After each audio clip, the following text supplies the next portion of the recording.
stop you. You the child of God, why they wanna block you? Trust in who you know he got you. And listen to lies, I'ma listen to the truth. I'm a bit dog on these tracks, I said a roof. Christ on earth, he himself is the proof. They done crossed me up, but forgot to tie their shoes. I guess sometimes just to win, they had to lose. Is the earth full of nice fakes? I'm mad confused. When you sin against me, ain't feel no love from you. That was cold. I was stuck in a life, ain't even know what to do. That was cold. Besides put my trust in God that shot you. There you go.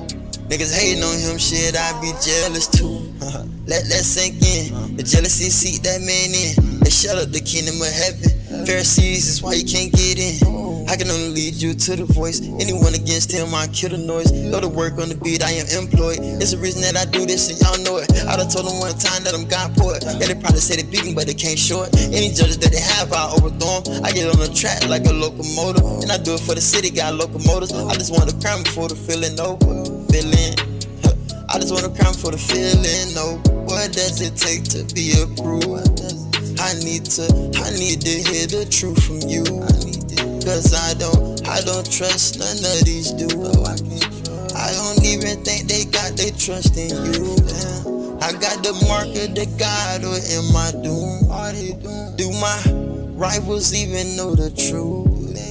House of David, yeah, I'm a real Jew.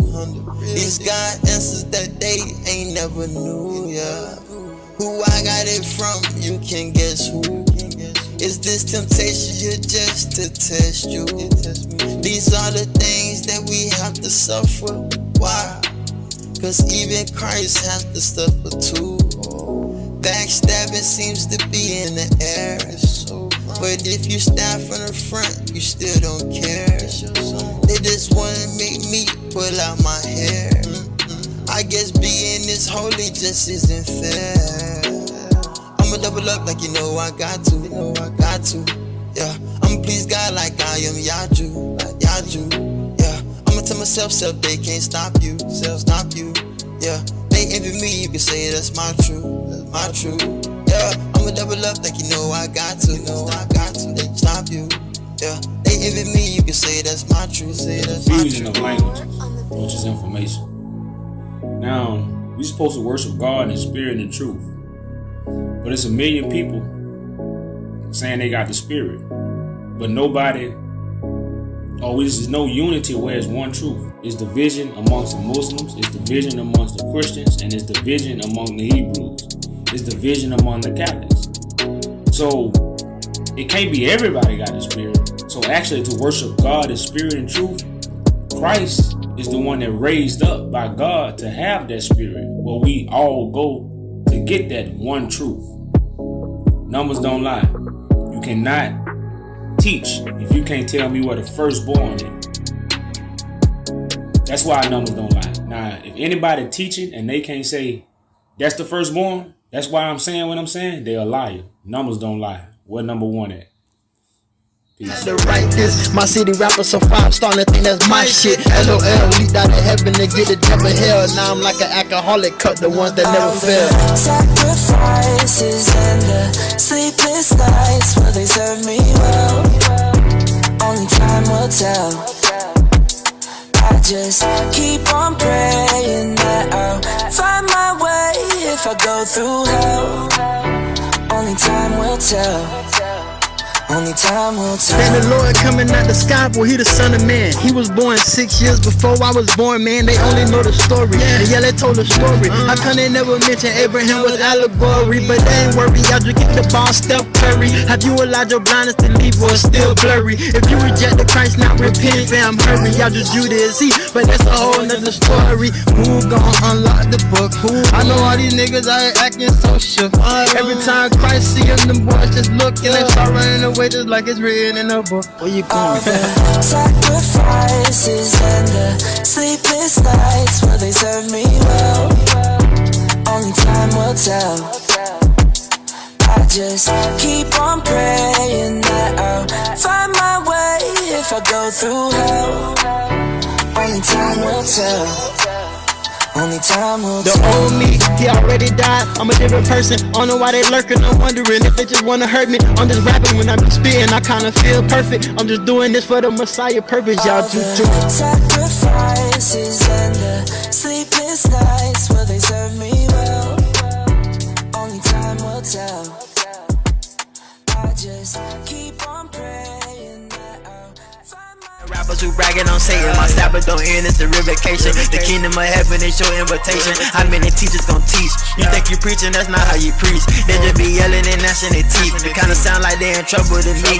Eat off the floor, but it's not really sweet. The scriptures they be calling prophecy meat. So at your feast days, what do you eat? A dead body or the life of the king? Y'all just Judah and see, you know what I mean. John chapter 6:63. Ain't took a loss since I started winning. I'm fearless, I done went gently with it. Big dog, but I move like I'm flea flicking. That's an anime ball for some family members. We come in various flavors with the salt of the earth. Victory I can taste it. They got their private interpretations. It's time to see y'all the Judah is greater. We got a little Messiah. Let's silence the liars on y'all do fire, but let's build the empire. Grip on the game and we didn't need pliers. It's gonna be electric, we down to the wire. If she got a spirit, she better than Maya. They don't get that joke like that wasn't inside it. It's not about her looks, it's about what is inside her. Wall at my way, I react like a spider. I don't transform on my Optimus Prime, but it's breaking from heaven. Don't sleep in the diner. The diner you spit is what really refine it. You a lost sheep, let the living catch fire. Basically, you need to stop being a hider. You know who the Lord do, I need to remind you. He not a son, he gon' have to deny you. So many false prophets, they just tryna blind you. They ready for every victim.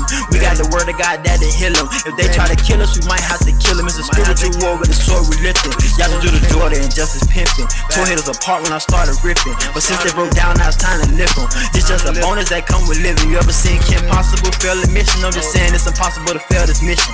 This like God while the hell kitchen. Nigga look at the heat like it's getting chilly. Not to keep 1K but a whole million. I walk the streets like Lil Wayne the Millie. This next line got God in it. Y'all just do this the one by the Father's Spirit. You done got beat numb if you don't feel it. We'll clear the sickness like a penicillin. We'll raise the dead while they still living. How you follow the voice if you don't hear that? We come in various flavors, the salt of the earth. Victory I can taste you. They got their private interpretations. It's time to see y'all just Judah is greater. We got a living Messiah. Let's silence the liars on y'all just fire. So let's build the empire. Grip on the game and we didn't use pliers. It's gonna be electric. We down to the wire. Now, if the sheep is supposed to hear the voice, or if the sheep is waiting for the voice, then why do they tell us to study scriptures? Something to ponder on. Salute to the group. Y'all do Judas Christ.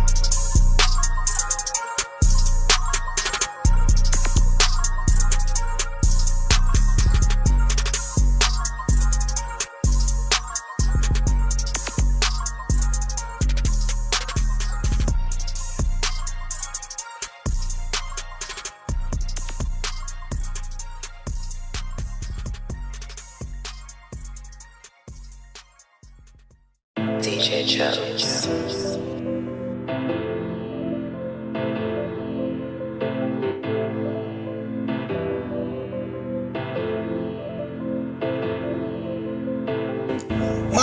My bro, yeah, the Christ, my homie. Count on him for sure. Just make sure you learn it. I laugh, I joke, cause all the liars funny. And we can't hard, man, these demons don't want no smoke. No smoke, no smoke. You liars don't want it. Y'all do Judah quotes. Even my mama on it. No smoke, no smoke. So we live past the money. No smoke, no smoke. You demons don't want it. I heard the liars won't smoke. They must be vaping or something. Yeah, we want all the smoke. I'm walking with the Bible on me. God can protect me, you ain't taking nothing. Straight where the fire, you know I'ma burn you. Quit it, come to you, we ain't never running. She ain't happy, ain't glad about son. Yeah.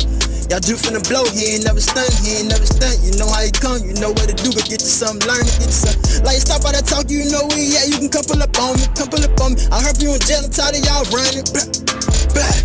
My bro, yeah, the Christ, my homie. Count on him for sure, and just make sure you learn it. I laugh, I joke, cause all the liars funny. And we can't hard, man, these demons, they don't want no smoke, yeah. No smoke, no smoke, you liars don't want it. Y'all just do the quotes, even my mama on it. No smoke, so we live past the money. No smoke, no smoke. You demons don't want it. Killing the game and we gon' kill them all. Come in scary, it's gon' come around. Try that up it got bring you down. You get back up when you just something down. When you say me and brother be Pacific, know how we living, it's not how you living. If you go to tripping it cause you don't listen, ain't no hesitation, the truth is indifferent. Walk the block with no extension. These haters talking on him. They just better minded business. They kill themselves with the sinning. Forever posted with the winners. Y'all the Judah, not a gimmick. These people talking like they in it. Then why it's hard for you to get it? My bro. Yeah, the Christ, my homie. Count on him for sure. Just make sure you learn it. I laugh, I joke, cause all the liars funny. And we can't hard, man, these demons don't want no smoke. Yeah. No smoke, no smoke. You liars don't want it. Y'all do the quotes, even my mama on it. No smoke, no smoke. It ain't about the money. No smoke, no smoke. You demons don't want it.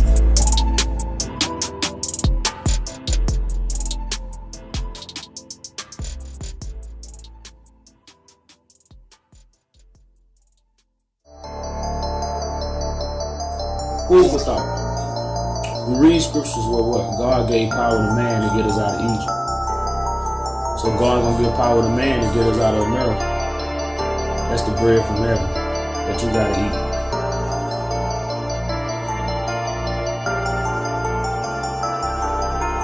Already made that change. Owe me that and owe me that. Righteousness gon' reign. It'll purify your soul. Put me through the fire. I was refined like some gold. The world don't rock with God, so let the world go. I follow one man, you can't stop acting like I'm slow. They lead us have bread the way they switched out for some dough. Yeah, gaining godliness and hold up, you already know. They just acting like they love God, putting on a show. Don't you ever sin on purpose, cause that just ain't how we roll. Repent for all that lying that you ever did before. You turn away from your wickedness and you gon' live for show. A wise king instruct his people, I got answers like ghosts. Yeah, already made that change. The owe me that and on. Righteousness gon' reign. It'll purify your soul. Yeah, put me through the fire. I was refined like some gold. The world don't like your God, so let the world go. It's a parable for you and come back, tell me if it's true. His clothes all white, even when he's wearing blue. Yeah, shining like the greater light has just entered the room. Y'all do Judah.com if you tryna go to the moon. Do you understand my lingo? That was just some Hebrew. It's obvious that we got Christ, I'm telling you that we do. Yeah, you claim me in the sky, I'm looking at you like a fool. Son of man won't come from nowhere but a man in the room. Yeah, already made that change. The owe me that and on. Righteousness gon' reign. It'll purify your soul. Yeah, put me through the fire. I was refined like some gold. The world don't like your God, so let the world go. Now I think we all know the truth hurts, right? We all know the saying. But guess what? We're not gonna be able to enter, and that's why the truth was gonna make everybody take a knee. Because we're not gonna be able to get to the other side. We're not gonna be able to enter the new heaven, the new earth until what? We confess we don't know. That's the truth. The truth is you don't know. That's the truth. Now once we accept that truth, we'll be able to find our leader. We'll be able to find God. We'll be able to keep the law. We'll be able to keep the feast days. And then we'll be able to enter the Sabbath rest. From all our work, from seeking knowledge. Like I spent my whole life seeking knowledge for what? To be in the same condition? It's like working out but never seeing the results. It's time to hear the truth.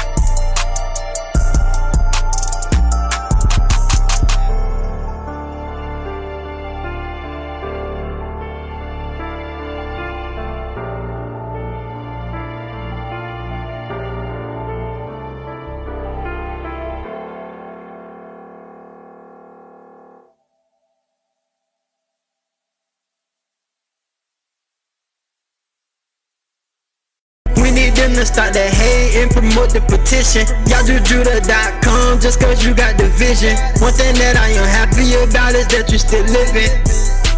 Mr. Melchizedek, y'all, 67. Now it's the reason why we read in the scripture where it say what? When Melchizedek, when Abraham rejoiced when he seen me. Because these are prophetic writings about the generation of Abraham that was going to be in captivity. And the Melchizedek was going to be the son of man that God would raise up to bring that bread and wine, to bring that supper, to bring that information from heaven. Melchizedek will be Christ.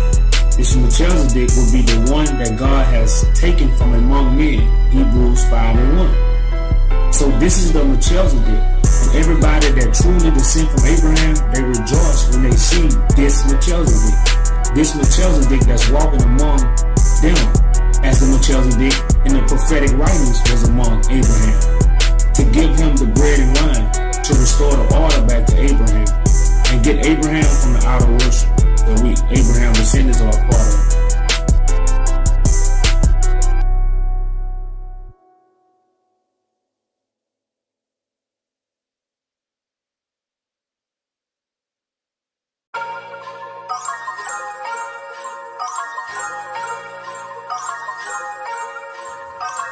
Hey, I got a quick question for the leaders and teachers. What's going on, Chico? If God gonna save us, which one of the teachers is proclaiming to be God? Last time I checked, none of them. That's why I told you I am He. Salute to the real ones.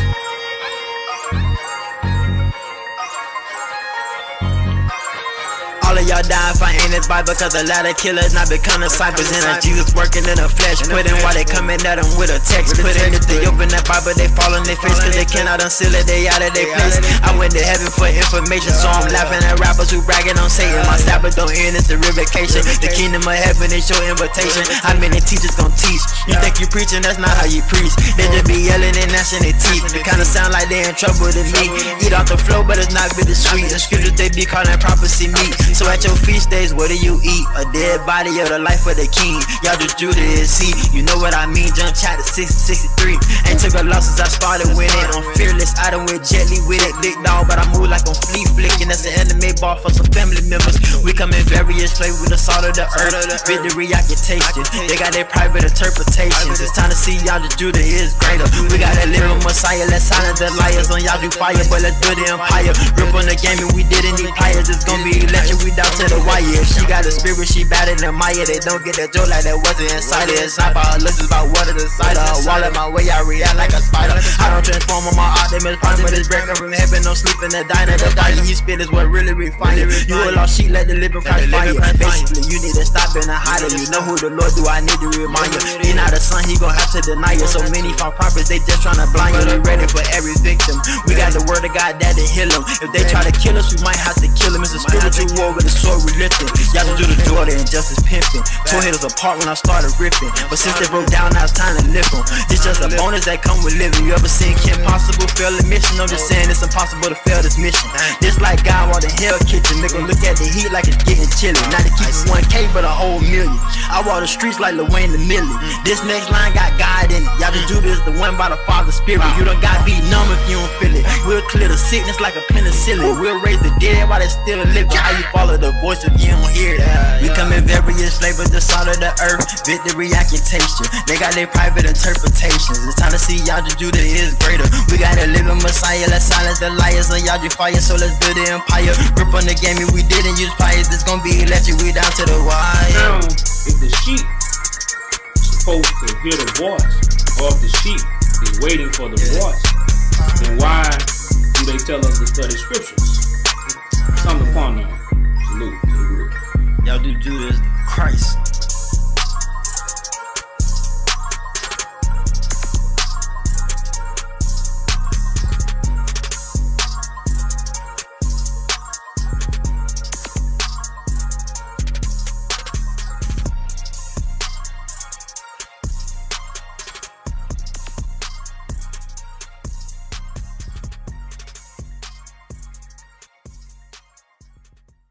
Hey, I've been walking on water because I'm Jesus. I seen the Israelites drowning, I think they need us. You said you a shepherd, well come and feed us. No proper sign with your head covered up. I've been walking on water because I'm Jesus. I seen the Israelites drowning, I think they need us. You said you a shepherd, well come and feed us. Proper sign with your head covered up. You say Christ your leader, I say you a lie. Right now we can talk about it, yeah, let's do or die. And my leader be right there in New Orleans, brother. But you telling me your leader somewhere in the sky. Hey, you can't show me your leader, you a false prophet. I think they just scared to confess the godly. Merciful, y'all Jew gave you hella options. You said the counsel was the truth, don't make me laugh, stop it. John 14:6, now put that in your pocket. Since you was egging me on, let that sink right in your noggin. And you can't switch up on Christ, so this is a QB option. And this time he got the Bible, cause y'all already tried. I've been walking on water because I'm Jesus. I seen the Israelites drowning, I think they need us. Who said you a shepherd, will come and feed us? No, prophesying with your head covered up. I've been walking on water because I'm Jesus. I seen the Israelites drowning, I think they need us. Who said you a shepherd, will come and feed us? Prophesying with your head covered up. This is all or nothing, ain't no double up. I follow Christ, but at first I gave God all my trust. My other friends turned to enemies, but when the Christ lifted up, I bet they change all of that energy. You scared to admit it, Christ, you don't trust God. It's the Last Supper, info is the food, dog. And all you're getting, you were supposed to get understanding. That's why we blame not before we examine. Take a leap of faith and say forget your pastors. Just because they Israelites don't mean they ain't no actors. I seen them boys change on me like another chapter. I should've knew what they was about by their excessive lay. I've been walking on water because I'm Jesus. I seen the Israelites drowning, I think they need us. Who said you a shepherd, will come and feed us? No, you prophesying with your head covered up. I've been walking on water because I'm Jesus. I seen the Israelites drowning, I think they need us. Who said you a shepherd, will come and feed us? Prophesying with your head covered up.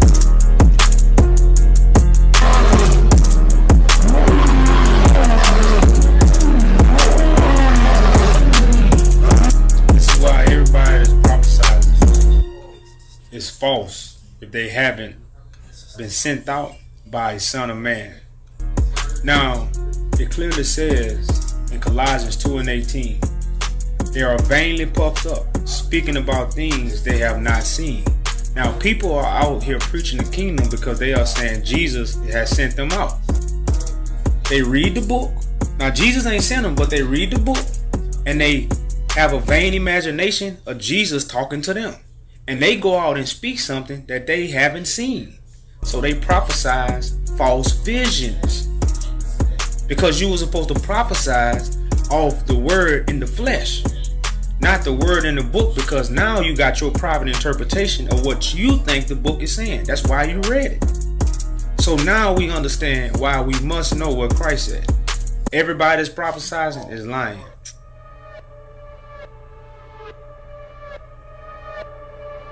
Wow, I guess things are impossible now.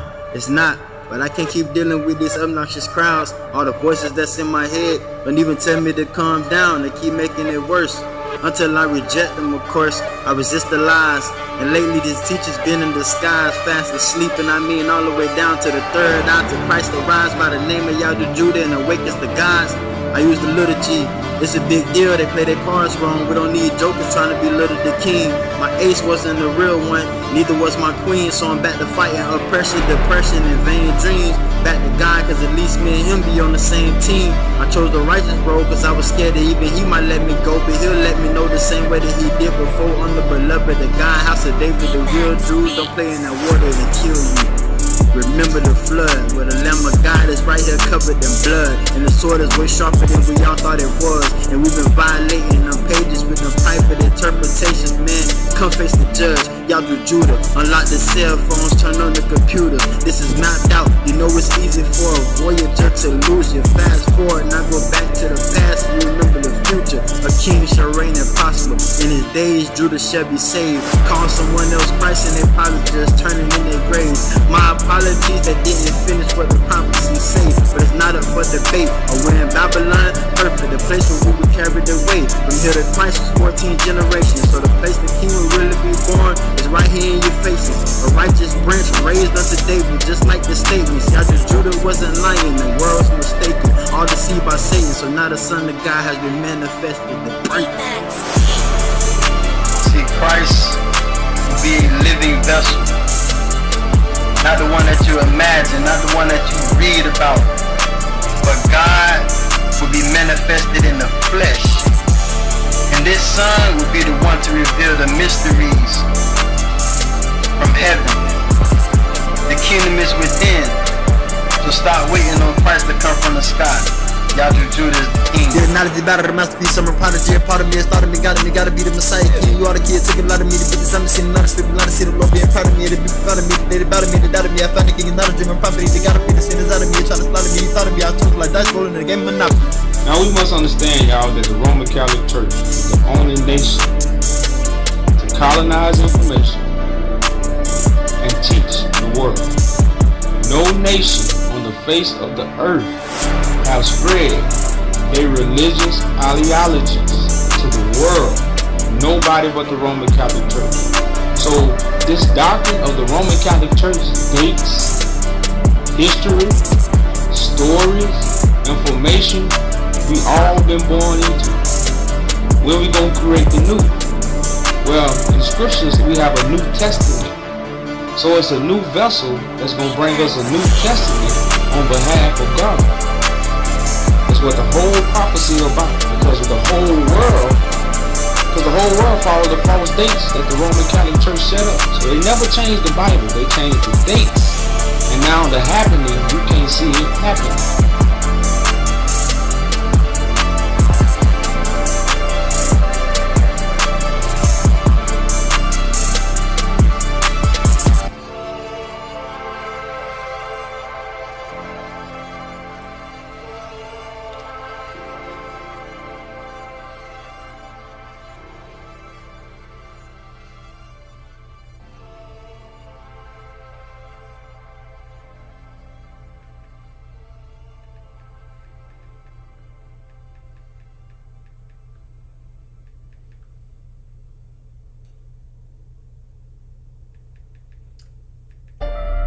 Hey, I got a quick question for the leaders and teachers.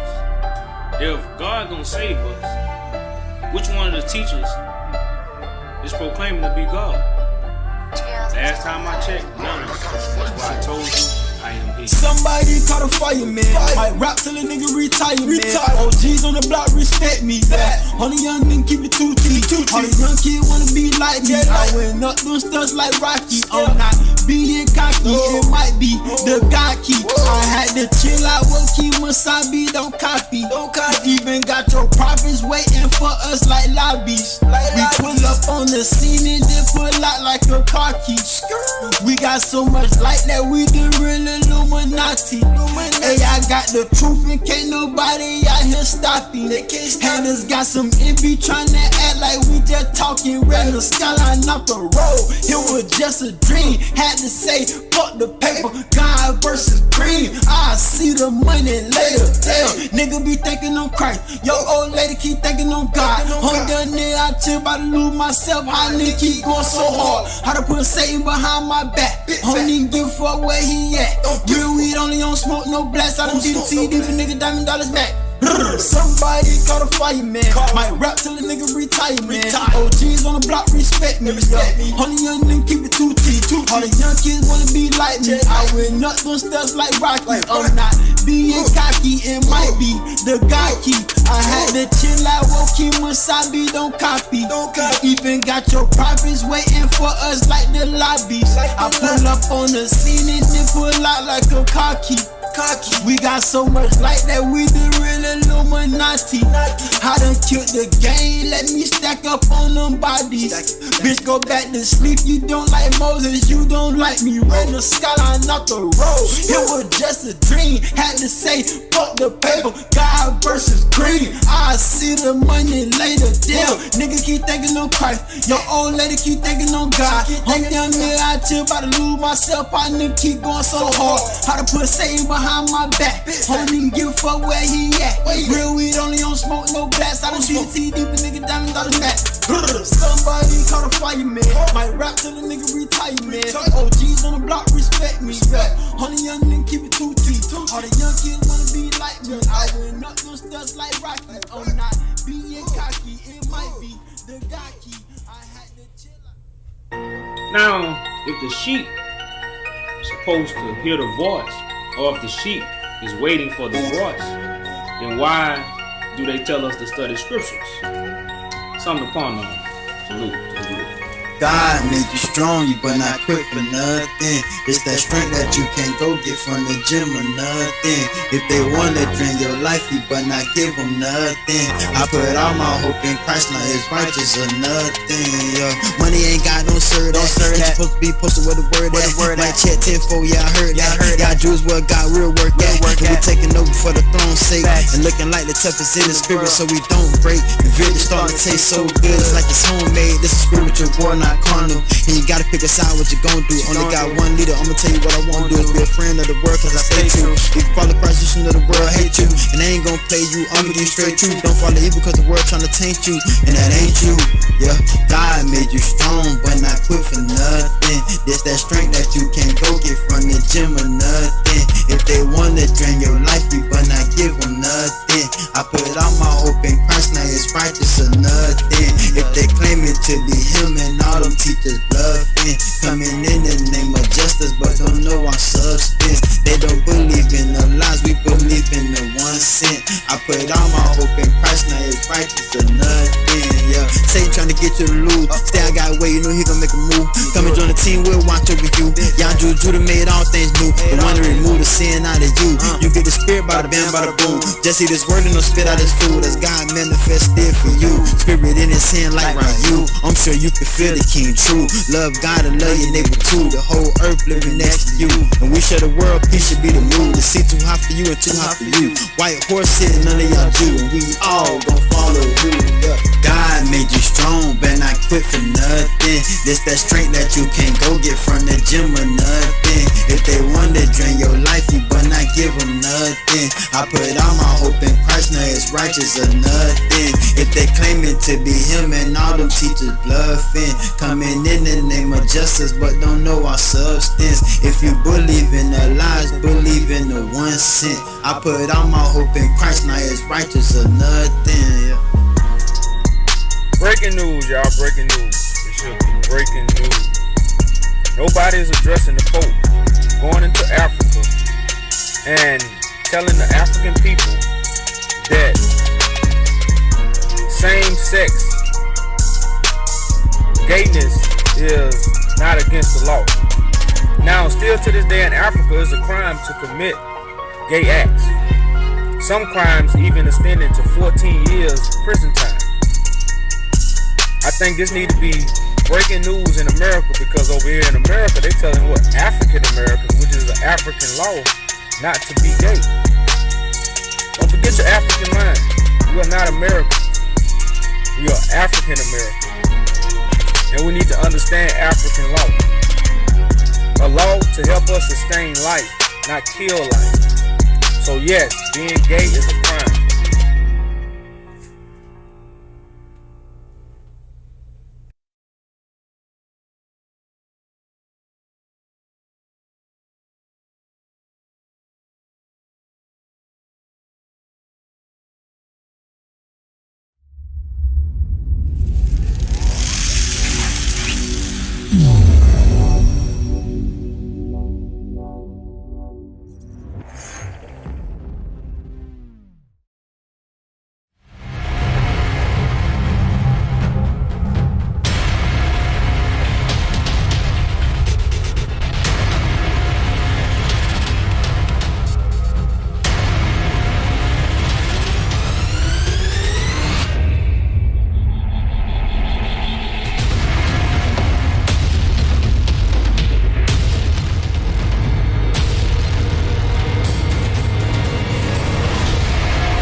See me?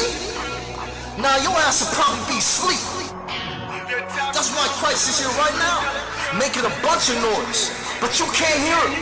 You can't hear him though, because your ass is snoring and pedal out.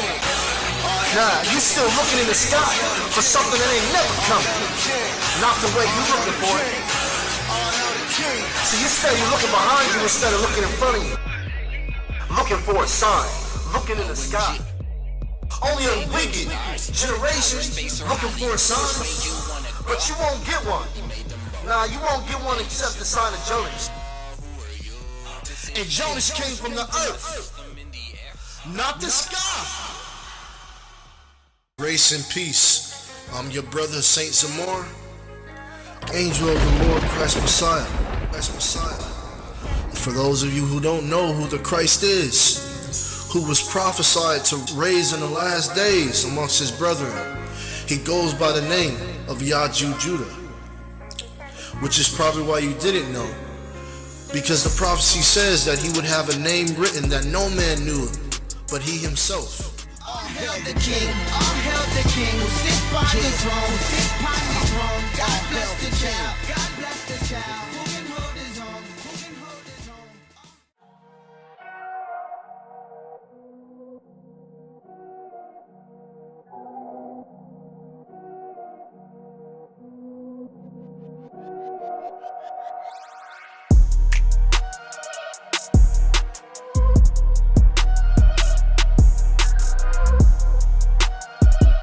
Now, the truth is, nobody was supposed to teach the Bible. The truth is, the Bible has no private interpretation. The truth is, if you teaching it, you teaching your private interpretation. Because the truth is, the private interpretations come from your private thoughts that are only manifested from your teaching. Truth is. Now, the truth is one mediator between man and God. Truth is. Now, that truth, this truth, the truth, many people don't want to accept. And truth is, the many are the many teachers, the many pastors, the many philosophers, those who have studied these things. Truth is, these are the people that's killing or stopping or closing the door to the kingdom of heaven.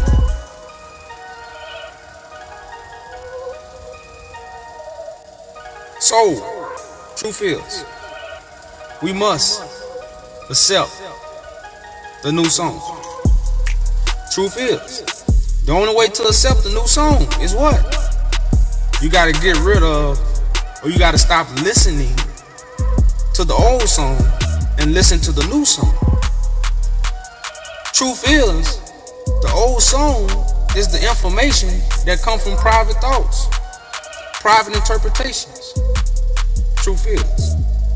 So I hope at the end of this video, you learn, and you have learned, what truth is about the Bible. That's what this video for. That's what this goal is for. Now, truth is, there will be nobody coming out of the sky. Truth is. Truth is, there will be, and there has been, someone raised up among you. Truth is. Truth is, every savior that ever came, that ever was sent by God, truth is, he came from among us. She came from among us. Truth is, no one ever came from the sky. Truth is. And the truth is, every man is a liar. Truth is. Every. Not one, not some. Now, truth is, every man that's teaching on the scriptures is a liar, because every man don't teach. But every man that's teaching on behalf of the scriptures will be what? A liar. Truth is. Now the truth is, I am who I say I am. And if I wasn't, why would I say I am? Because truth is, I've been doing this for 8 years. And it haven't benefited me in no way, shape, or form. I've been taking care of myself. Truth is. I've been feeding myself. Truth is. And I've been giving to others. Truth is. So me proclaiming to be Christ wouldn't benefit me. Truth is. So why would I say I am and be ridiculed for saying I am? Truth is. Now the truth is, you will have more validity if I was, on a high horse and everybody loving me and I'm just, got everybody following me and I'm just living off them. Truth is, you have a better argument, but that ain't what's going on if you know my story. If you truly know my story, then why would I proclaim this and get all this ridicule? Because I got credentials. I'm not just, truth is, I'm not just a nigga on camera talking because I want to talk. I can make way more money off camera. Way more money. Way more money off camera. So being on camera talking, truth is, don't benefit me. So I got a purpose. Truth is. So like I said, y'all, I hope this video was inspired to help my brothers and sisters understand what the truth is. Hope the Father has circumcised y'all hearts and ears for the message. Because I am the truth. Peace.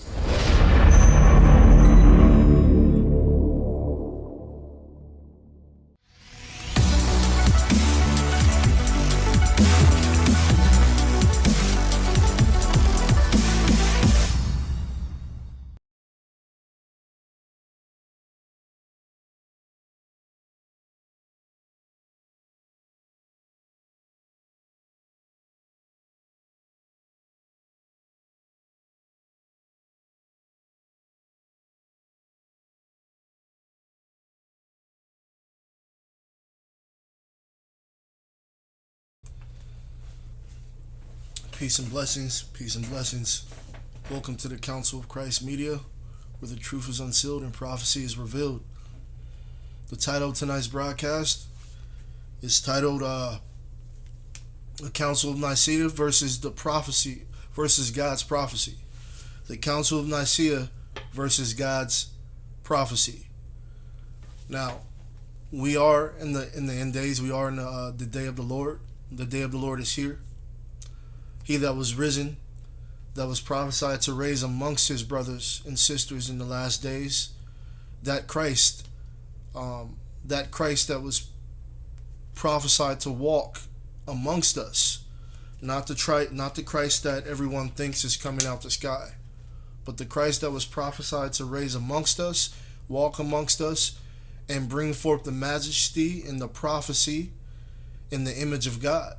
That one, that Christ, the true Christ, all right, and his counsel that he would put together, which was prophesied in the scriptures, right?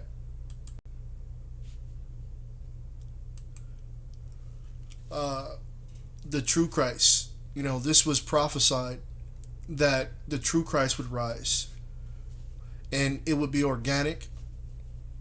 1 second here.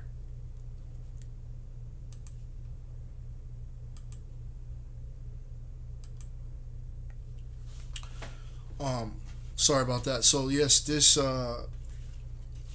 Christ that the world would actually be waiting for would not return the way that everybody has imagined him to come, which is coming out the sky due to vain imaginations that started.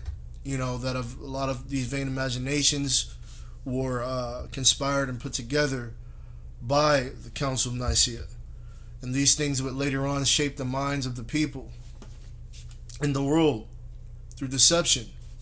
So today, when we would walk in a time that the prophecy of God would begin to manifest amongst us just organically, like what's written, people would not accept it nor realize, because of the deception on their minds from the crafty counsel that has been put on people's minds, which is to keep people in a deep ocean of vain imagination and deception, which would not allow us to see the true meaning or even understand the truth about God's prophecies. All right, so that's what this title is here That's what the broadcast is about tonight, and that's why it's titled The Council of Nicaea versus God's Prophecy. Because everything that you see happening today and everything that the world has been waiting for, it's happening, but it's not happening in the way that people have imagined it. Because what they've imagined is deception. Okay? So, once again, the Christ, the true Christ, the one that is written about in prophecy, that Christ is risen. Not the imaginary Christ that they given you in false doctrines. All right? Not that one. But the true Christ is walking amongst us. He's on the earth. We are the anointed saints and judges that are gathering the chosen leaders, sending out the invitations to this wedding feast. The kingdom of heaven is at hand. All you have to do is hearken and come and eat from the hands of Christ, which we witness to you tonight, as we always do. His name is Yaju Judah. He is the Holy One, Lamb of God, the one sent, the one chosen, all right, to bring forth the majesty and the image of God on the earth. Just as organic as you see any other man walking the earth, this is the one that was chosen to raise up amongst us. So you got to come out of the vain imaginations and the doctrines that have all formulated from the Roman papacy, the Roman Catholic Church. And with that said, we're going into the title tonight. Once again, the title is The Council of Nicaea versus God's Prophecy. So I'd like to start off by saying just a little bit about, before I open up the council, about the Council of Nicaea. So, a round table, a crafty council, a round table of crafty council, right? The Council of Nicaea. It was called and put together by Fabius Valerius Constantinus, which is also better known as Constantine. This Constantine and his council would grow on to shape the course of the Roman Empire and this world, and shape and deceive the minds of the entire world. Many people think that this council meeting was just about disagreements amongst the Romans, discussions on just doctrine or whatever. But however, this table was really put together to control the minds of the world with the deception of doctrine that would continue to keep people in vain imagination of Christian doctrine. This would result in keeping people from seeing the truth about God's prophecy. When hundreds of Christian deacons and bishops assembled from all churches, half of the Roman Empire, from all over half of the Roman Empire, meeting in the conference hall in Nicaea, where a table of deception started not too long ago. So, if this one Constantine was the Roman emperor, and he would go on to start a council or put together a council that many people think is just about discussions that the Romans had on their doctrine or whatever. Really, it was a crafty council put together, all right, to shift and course the minds of the world to not receive God's prophecy.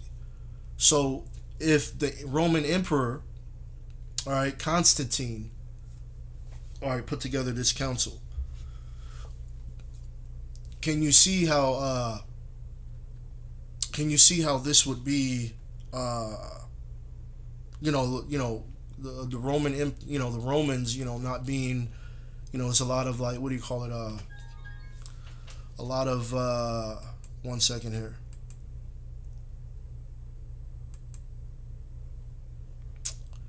I guess to keep it simple, a lot of false doctrine, or what's that word I'm looking for? Paganism, all that stuff. A lot of paganism and things of that sort. They've ushered in a lot of paganism and deception and things of that sort. So I'm going to open up the panel so that we can hear from the Messiah and the counsel of Christ, so we can better explain and get into a lot of things concerning the Council of Nicaea and what is showing God's prophecy today and showing that this counsel that has deceived the whole world from the doctrines is false, right? So here we go, opening up the panel.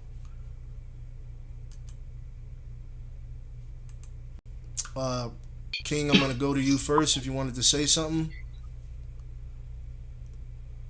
All right, greetings, family. What's up, brother, man?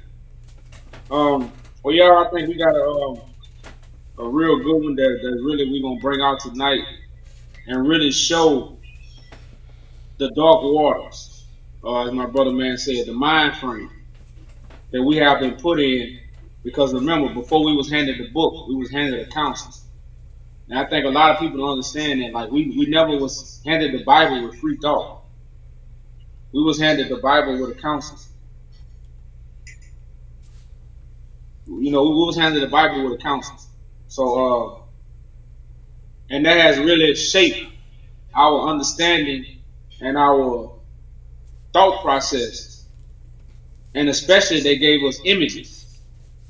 You know, like when you read these words, you know, most people have certain images with these words that cause what?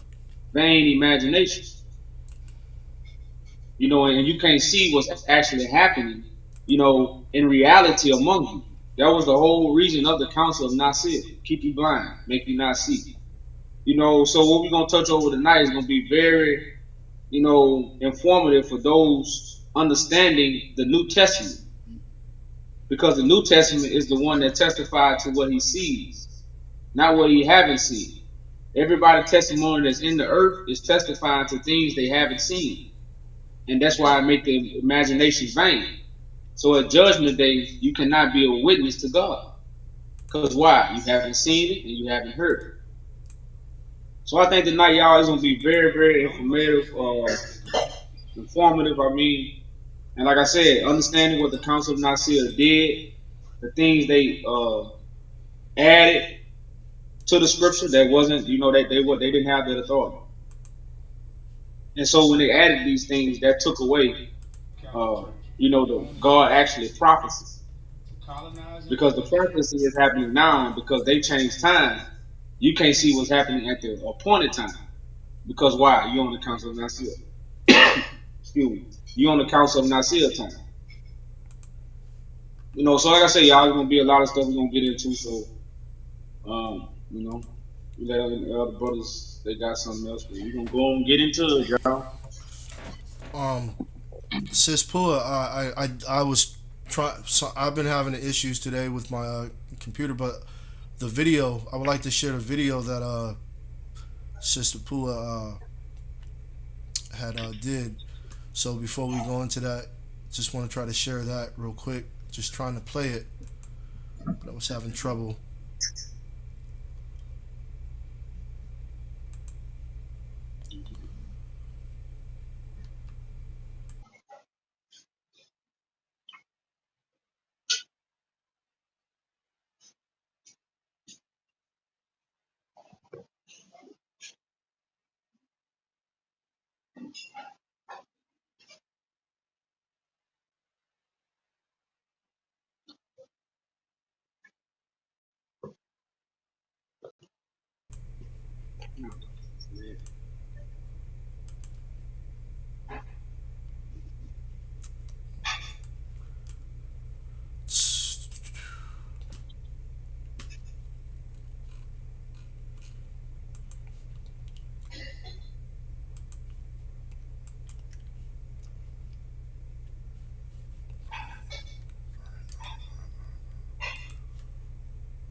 Brothers, sisters, is anybody gonna start on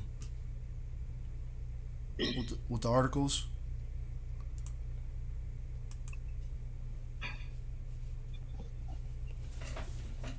Well, first we wanted to bring out the. We're gonna talk about y'all how these scriptures was actually taken, because I think that's the first step to understanding the Council of Nicaea and how this stuff shaped. Because we got to understand the Bible wasn't passed around the world.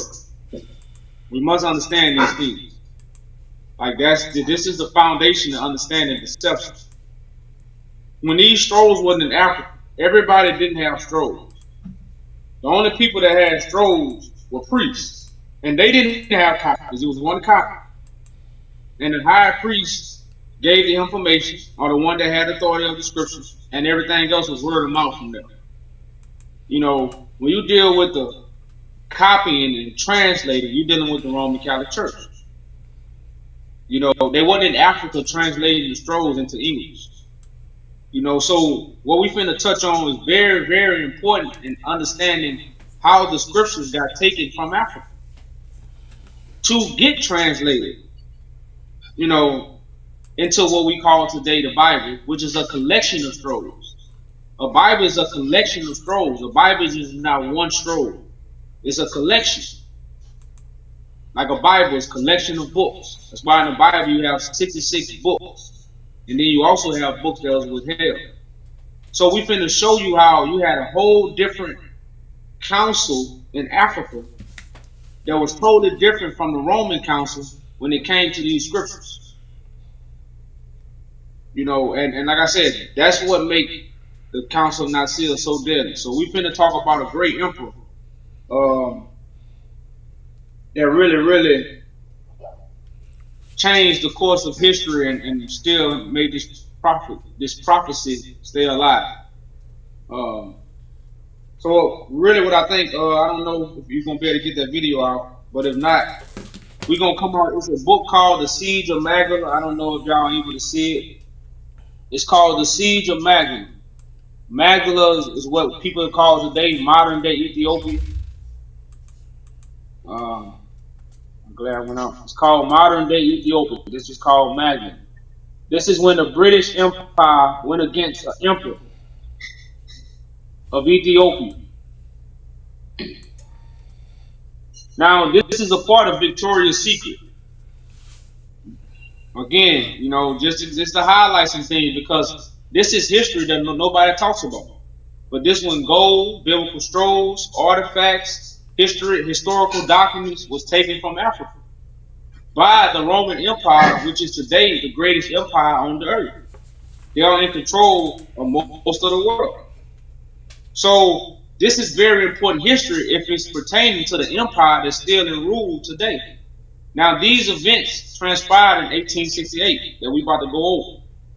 And again, this story and the things we finna go over is finna show us how the biblical scrolls again was taken from Africa. And we must understand, printed by the Romans and passed out to the world. Africa didn't pass out scrolls. You know, so somebody from the family can over in page 31. I did find the video. You found it? Yeah. At what point did you want me to play the Jeff Rosen? Later, a little bit that's later? Gonna be at the, that's gonna be at the end after we finish speaking about the Siege of Magdala. Okay. All right. Let me see if this video plays.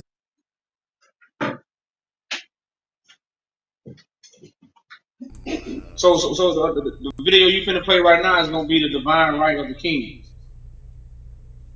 Okay. I was asking. That's the video you finna play? Oh no, I don't have that video. I have to get it. I didn't get that link. Was it in the chat? Divine right of the king. That's I don't know if that's a video or that might be a read. Okay. Yeah, I could be wrong. Nah, this was just a video that Sister Pua had made. Okay. Okay, so now we must understand, y'all, that the Roman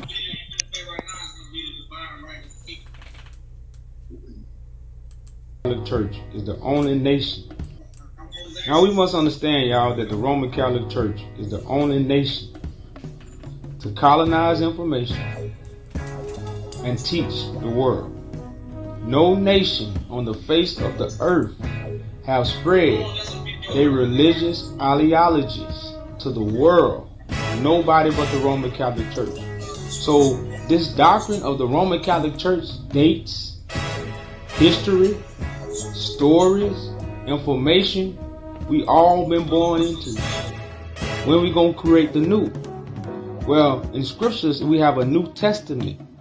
So it's a new vessel that's going to bring us a New Testament on behalf of God. That's what the whole prophecy is about. Because the whole world followed the false dates that the Roman Catholic Church set up. So they never changed the Bible. They changed the dates. And now the happening, you can't see it happening. The Council of Nicaea. The Council of Nicaea was set up by a group of men. The Council of God is going to be set up by a group of men. The high priest is speaking. That's going to raise up the judges. That's going to judge the world with the counsel of God. The true words of God will be spoken in these last days to the world.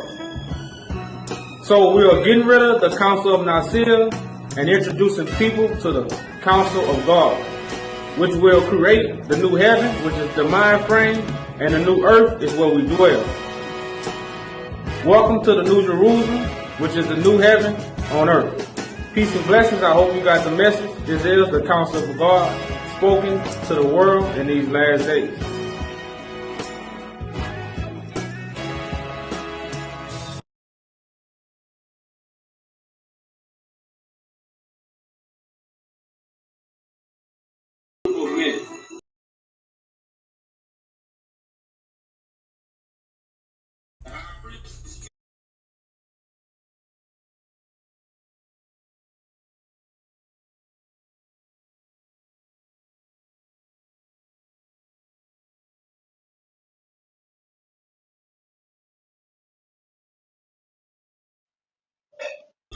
I'm having audio issues at the moment. I'm trying to fix this. All right. Well, everybody can hear me good?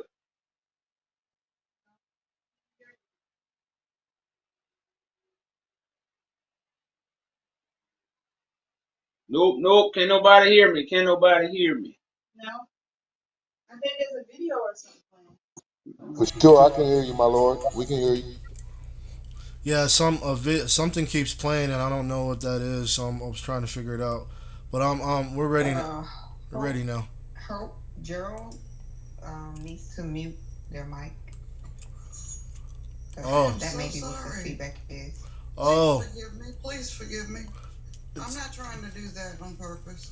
It's all good. I don't know how that hurts. Yeah, I wasn't sure where that was coming from. I thought it was on my end. Yeah, sorry about that. So yeah, I guess we're ready. If you didn't want to deal with questions right now, King, I guess we can go into it. Yeah, we got kind of like a lot to go over. It kind of need to be staggered. So if anybody got any questions to anything pertaining that we bringing out, we'll stop. But if it's not really according to that, we're just gonna keep the flow going. Because really, like I said, we bringing out a lot of facts and a lot of information that bring clarity to our darkness. You know, so this is something that really need to be heard, and people really need to just give an ear to. Whether you believe it or not, it's just a lot of things to consider. Like I said, a lot of facts going to be brought out, and you can go look these things up. You know, and it all connect the dots. Like, we're not taking you away from the stuff you have already given. We're giving you enlightenment and understanding to what you have been given, which is what the Council of Nicaea didn't want us to do. So we first going to start off by talking about, I guess, the divine right of the king, because the divine right is the one that has the authority to interpret these things, the authority to bring forth the understanding of God and all these things. So having a divine right and who these things was taken from, this individual had a divine right, you know, which is Tedros II. So we're going to kind of go into, you know, what the divine right of the kings represent, which is why there's no throne of David, which is what the scriptures is connected to. These things we don't simply know. The Bible is connected to the throne of David. We don't even talk about the throne of David. But the throne of David has a divine right over the Bible and over Scripture. But if you're dealing with a nation that has removed this, then of course power will be given to them because of what they have done. They removed the original, you know, throne and set up their throne. You know, in a copycat and a how would I say, I don't know the correct word to use, but other than the copycat, of what they have, which is the Pope. Now they have divine right. That's why when you deal with the Council of Nicaea, you are dealing with what? That's why they have that divine right. Because these are the same people that removed the original, which is the throne of David. So we're gonna get right into it, y'all. And somebody, I think it was Paul, who had the divine right of the kings. Pool. Let me see. Sis Pool, are you there?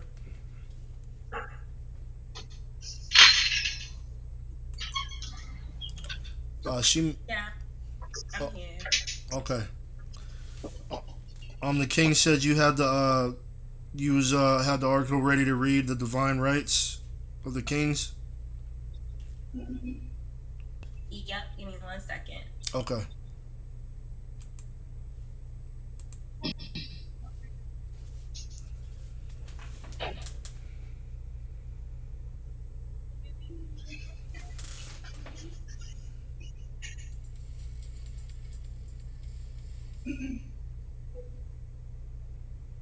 Yeah, so this is pretty much a small synopsis of the divine right of kings.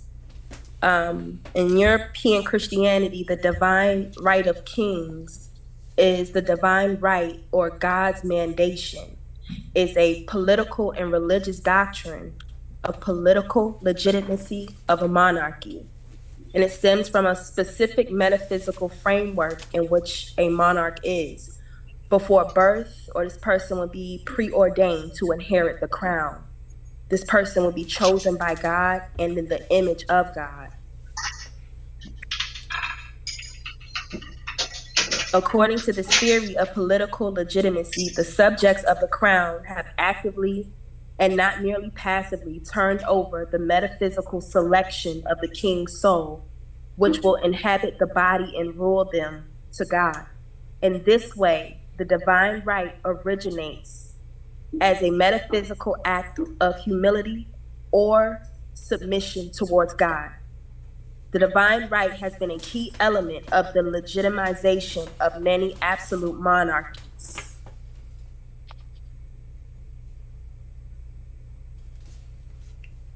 I think you need to read that last part, what you said, the last little bit, what you said again, about the monarchies. Let me see. Where it says the divine right has been a key element of the legitimization of many absolute monarchies. Correct. Yeah, correct. Because, like I said, we don't understand the power that the Bible have because we have put it to Hocus Pocus mind. But it's saying it's been a key to what? All monarchies. The divine right. So, again, what have the Roman Catholic Church done? They have used the divine right to create their monarchy. That's it. That's why they so justified in what they do. Because they are under the power of the divine right. Which is what? The crown, the King of Kings, the Lord of Lords. We hear this title about Christ, but we don't really know what it's connected to, because why? They want us to look in the sky. And we've been told this before. They told us heaven and death so they could take it on earth. You know that old saying. So the divine right plays a big key in the setting up a kingdom, a monarch, a nation. So we got to understand what this divine right is about, and this is what the prophecy is about. How would the kingdom be given over to the saints? They're going to have to be through the what? Divine right. Because you think the government finna put in the paperwork, sign everything over, and give it to the saints? No. The divine right is why they're going to have to hand the kingdom over. But again, we don't talk about judgment when we read the Bible. We talk about the Hocus Pocus. So we finna get into, again, how this took a whirlwind and got us caught up in the loophole, y'all. So you have something you want to touch on this, sis? You want to get straight into that? Yeah, I wanted to kind of also, I was looking right here. It says, in regards to the divine right of kings, significantly, the doctrine asserts that a monarch is not accountable to any earthly authority, such as a parliament, because their right to rule is derived from divine authority. Thus, the monarch is not subject to the will of the people of the aristocracy or of any other estate of the realm. It follows that only divine authority can judge a monarch, and that any attempt to depose, dethrone, or restrict their powers runs contrary to God's will and may constitute a sacrilegious act. It is often expressed in the phrase "by the grace of God," or its Latin equivalent, "di gratia," which has historically been attached to the titles of certain reigning monarchs. Note, however, that such accountability only to God does not per se make the monarch a sacred king.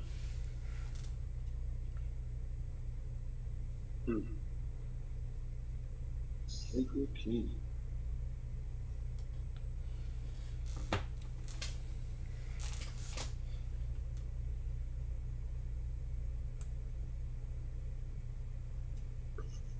So, understanding, y'all, the power and what the prophecy is really about, y'all.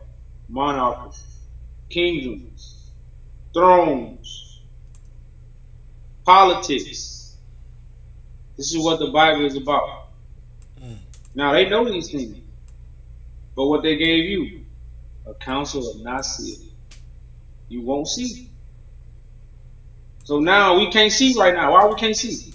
You know how we say, man, you don't see what I'm saying? You don't see what I'm saying? Well, why we can't see it? Nicaea. Not see. You won't see. And everybody is under this council, y'all. We're going to prove it. The whole world. You know, like I say, to bring understanding of why we should accept the New Testament, aka the new song. The new song. So I go right over people's heads. Go ahead. No, I'm just saying that Nicaea part, that go right over people's heads, you know, not seeing that these, like, a lot of these things, like, line up, you know, like, when you're breaking down Nicaea, like, I don't know how to explain that, but, like, everything lines up. Everything comes out. Every bit of the prophecy is, like, in real time. So when you say the Council of Nicaea and you break down not, you know, you ain't gonna see it. You're not gonna see it. So it's an influence, right, from a council, a group of men that had the deception. It started this deception to control the minds of how people would think. So they couldn't really receive God or receive the prophecy. And so this is a mindset, a real influence, but you can't see it from any angle. Would you say that? Correct. Keep you blind. The blindness of Israel. The blindness of Israel. And this is why we're blind. Like what we call them? Blind guides. Those who are guiding you are blind. So what they're going to make the people? Blind. And they can't see that they're blind. The blind lead up the blind. All right.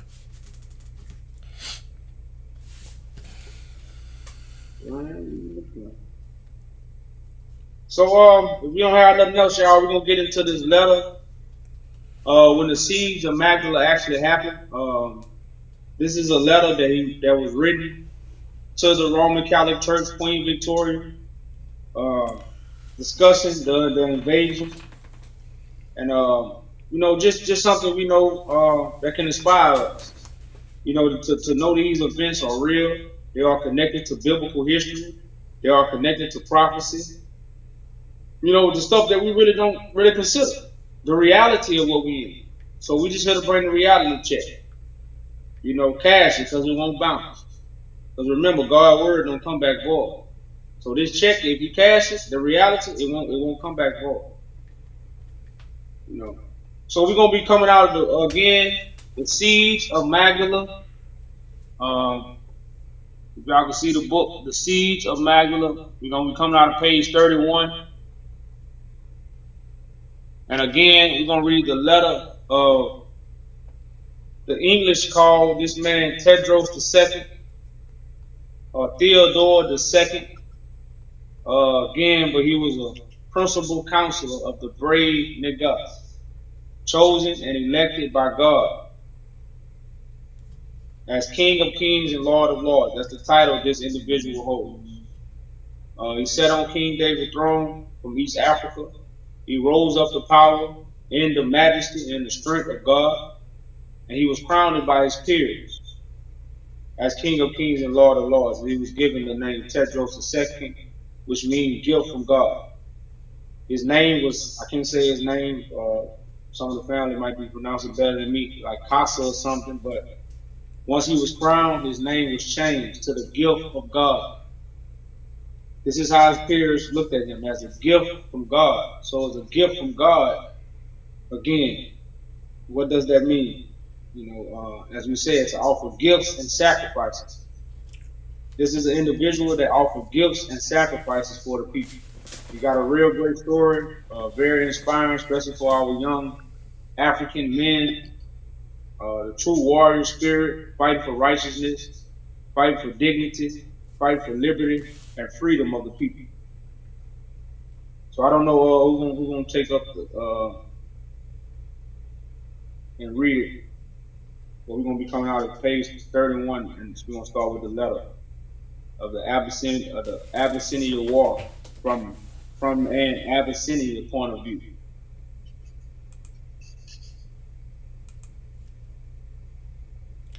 Anybody from the council volunteer to read?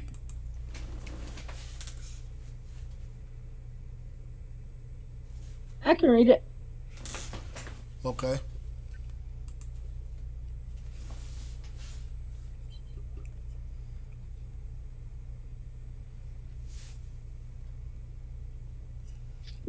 Okay, it says, I'm what the English will call an Abyssinian, although really a native Amhara. Is that how you say it? Amhara? I'm a chief, Aristos in my own country, and have been for many years principal counselor of our brave Nicaea, Theodore II. Strange as it may seem, I have the power of thinking sometimes, and also of expressing my thoughts. At intervals, when the calm spirit of reflection stealeth upon me, I ask myself, whence and wherefore comes the well-armed and, sorry, this is a big word, multitudinous, array, which is threatening our beautiful and plenteous land. Who can it be that comes to injure us? What sin have we committed that strangers from afar should seek to ruin our country? So I want to start right there. So it first start off saying, I am what the English will call me an Abyssinian. So where does the word Abyssinia come from, y'all? It's not our history. It's what the English called us. So again, when we're talking about the Council of Nicaea, understand Africa never taught the world. You know, our ancient tribe, chief men, noble men of Africa, they never taught the world. Who taught the world? English. So even back then, this is in the 1800s, y'all, this is somebody that never been in captivity. He told you he was a chief and principal counselor of what? The brave Nicaea. Man, if you read this right now, that should give you chills. We got somebody that's a chief in his own country, not a slave, 1868, you know, writing the letters, good, right? But the key point right here, what the English called him, an Abyssinian. Now, a lot of Moors like to trace their history back to Abyssinian. But that don't come from our ancestors. That only come from what? What the Englishmen let you get. So that was very important right here, y'all, because we're going to understand what the Council of Nicaea is doing, how they control information. And no matter where you run, you're going to always be under that council until you find what? The new song. You go ahead, sis.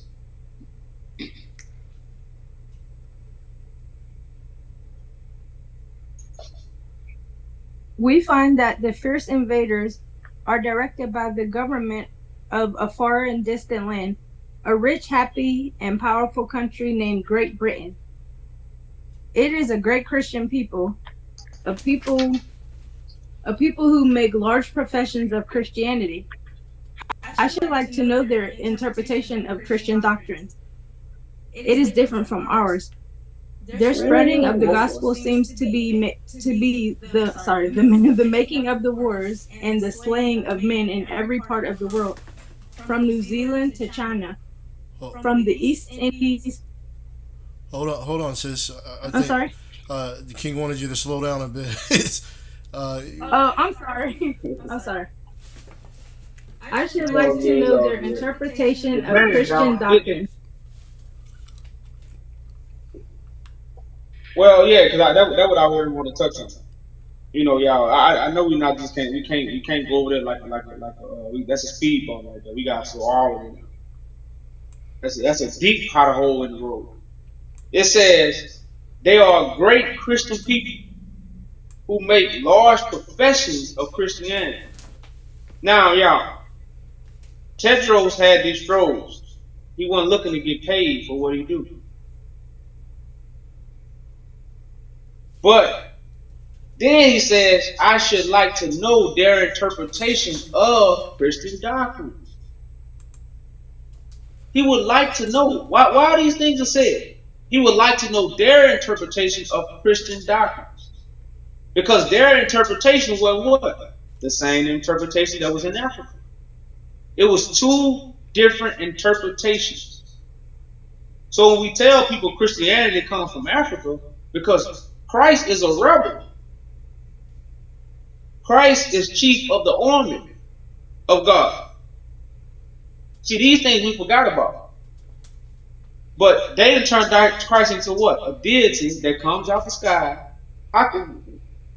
What would be more logic? A son of man that God anointed to be chief of an army, as we see today, or somebody coming out of the sky to be chief of an army?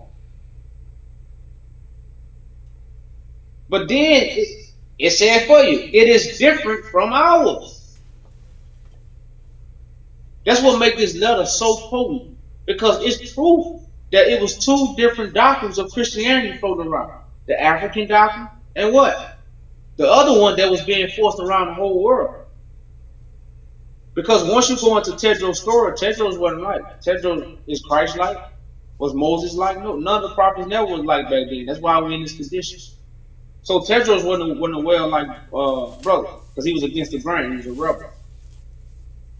You know, so even all of Africa didn't have what? The true doctrine. And they didn't even let Tedros teach the world. So if Tedros got killed off, then what happened to the doctrine? What happened to the Ark of the Covenant? What happened to the information? It died out. So when the scripture said that, I think they got a scripture where it says Israel would be a long time without a priest, a prophet, or a king. See, when you don't have these things, you don't have what? The Spirit. You don't have the intercessor for God. So you don't have no directions. You don't have no security. You don't have no message. So you don't have no ark. The Ark of the Covenant. You know, it went away with this individual, y'all. Basically what I'm saying. You know, and it says they use their Christianity because to make what? War. From China to New Zealand. Y'all, this is an African man letter. Not just any African man. Somebody that actually sat on King David's throne. And they held the title King of Kings and Lord of Lords. It's a powerful letter, y'all. It's a powerful letter. You know, don't take it lightly. No, you go ahead, sister, continue. I'm sorry, you might want to start back up at I talk a little longer than I wanted. Where it says great, it is a great Christian people, a people who make a large profession of Christianity. And we got to read that again.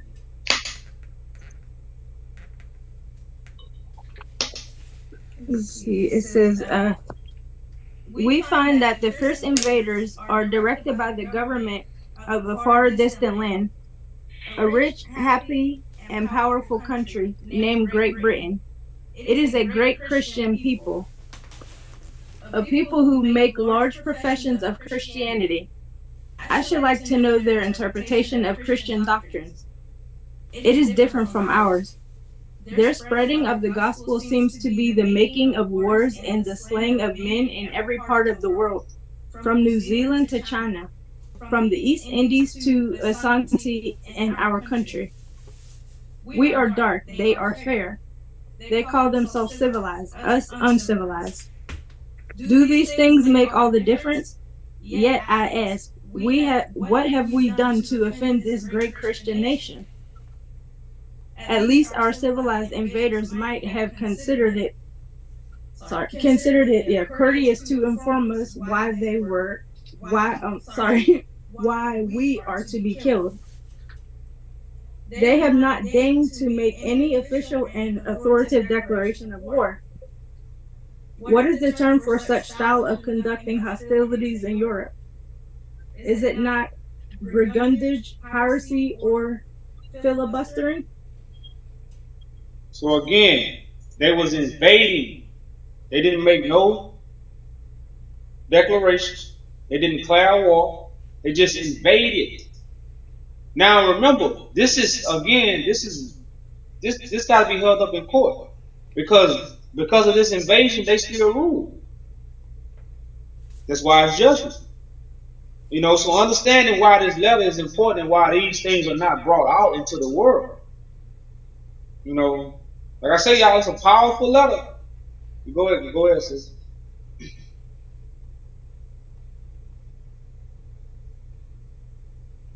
We, anxious to settle our doubts and be assured of your friendship or enmity, sent through your consul an autographed letter from our ruler, begging for your friendly alliance. Well, what did you do with the courteous communication of the Negus? You treated it with the gross insult of silent contempt. This proves to us your immensal intentions, and that the consul was not sent to us for the purpose professed, for he did not even receive from his government any acknowledgement of the receipt of the Negus's own letter. So basically what's saying here, a letter was sent to Europe. But if you really go into the story, the letter was received, but the army did not give it to the queen. So the letter got to Europe, but it didn't reach the queen at that time, which was Queen Victoria. It was actually ripped up by the sergeant or whoever received the letter in the army. So they didn't give it to the queen. And this caused all this confusion, because now it's confusion. Wow. So I'm sorry, somebody was saying something? No, I just said wow. Sorry, King. Oh, well, yeah. So all this stuff went on in this story, y'all. There really. But the key word is the Negus. That don't get y'all chill bumps. The letter from the Negus was wrote to Queen Victoria. Come on now, y'all. Like this is stuff, man. That's y'all. Like I said, this kind of information, y'all. Again, you can't run from. But again, this letter was intercepted, by men of the army, because people understand that's who controls stuff back then. The army, as still today. The army control everything. You can say what you want. It's the army in any nation that controls stuff. So even back then, so when this letter did get sent, again, declaring peace and trying to see how to work these matters out, it was a miscommunication. And this is what started all this stuff. So, because again, a lot of stuff was going on behind the scenes. Now, that's why I say it's a beautiful story. I would say it's a beautiful story. It's a sad story, but it's beautiful to understand history, so you can understand what's going on right now. I better say it that way. But you can go ahead, sis. Anybody else got anything?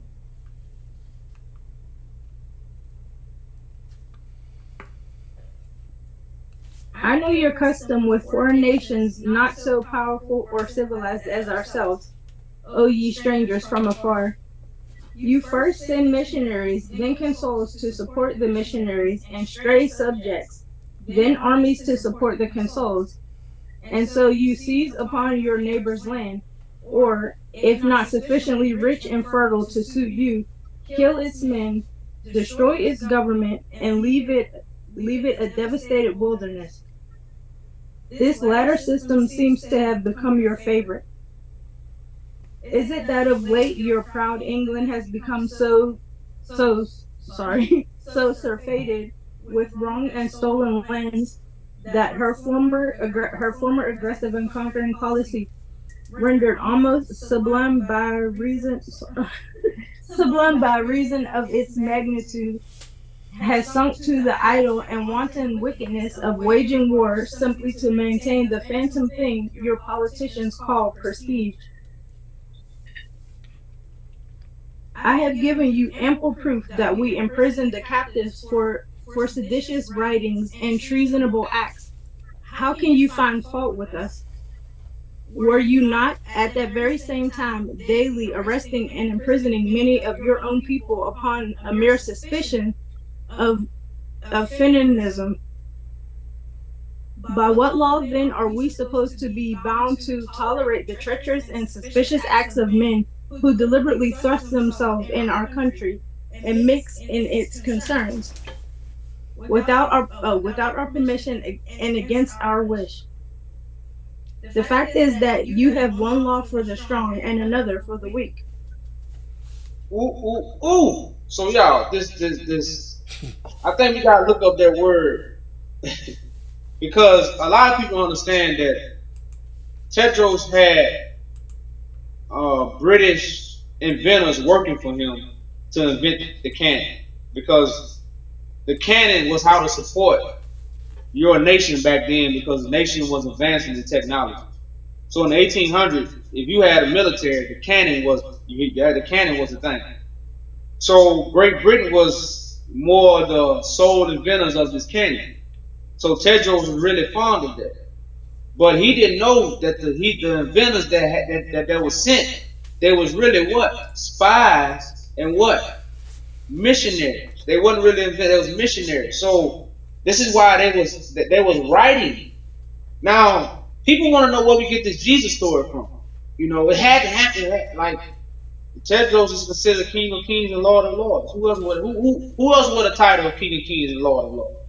Somebody tell me. I know I'm a little slow, so somebody tell me who else wears the title King of Kings and Lord of Lords?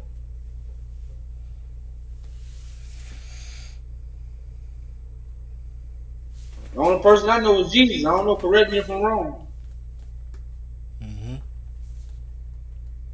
So we want to look up this word because it says, I have given you ample proof that we imprisoned the captives for what's that word? What kind of writing?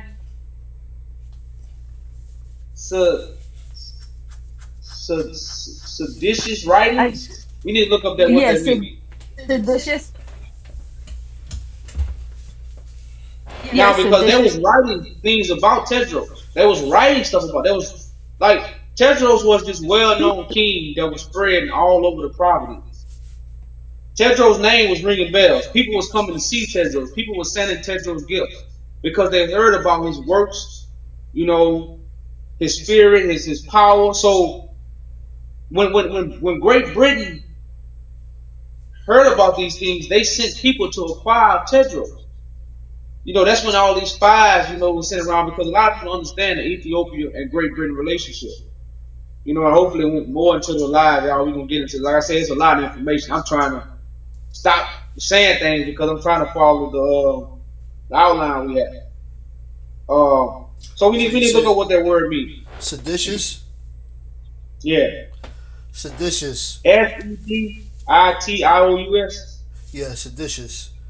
It's written enticing or causing people to rebel against the authority of a state or monarch. Here's a sentence. The letter was declared seditious.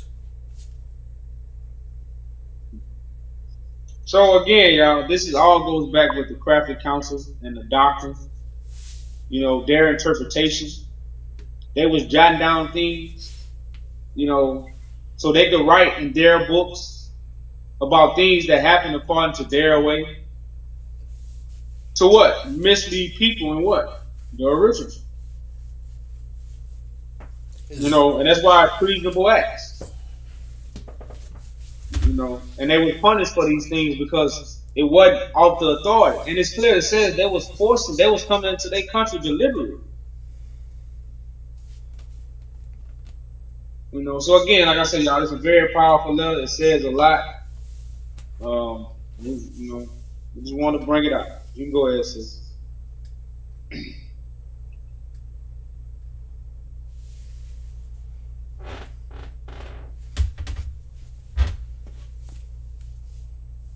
We know that you are an aggressive nation, that in all your wars you are the first to begin, at all events, during the present generation. This is of sinister import and proves your quarrelsome, arrogant, aggressive character. Of late, you always choose weak antagonists upon whom you try upon whom you try your superior and ingenious weapons. Oh, say it again. Now, what kind of weapons? Ingenious weapons. Y'all, that's the gun. The gun changed history. Great Britain ain't come with no bow and arrows and spears. They came with what? Ingenious weapons. Cannons, guns. So they could spread what? I don't want to say it right now, but they laws. They missionaries. They false counsel. It was guns. They used guns. Tedros is showing you how when they brung missionaries, they brung an army behind the missionaries. So how did they make people believe what they were saying? Guns. And Tedros showed you how powerful their nation was, because I don't know if we missed it, y'all. He says, we are a powerful nation.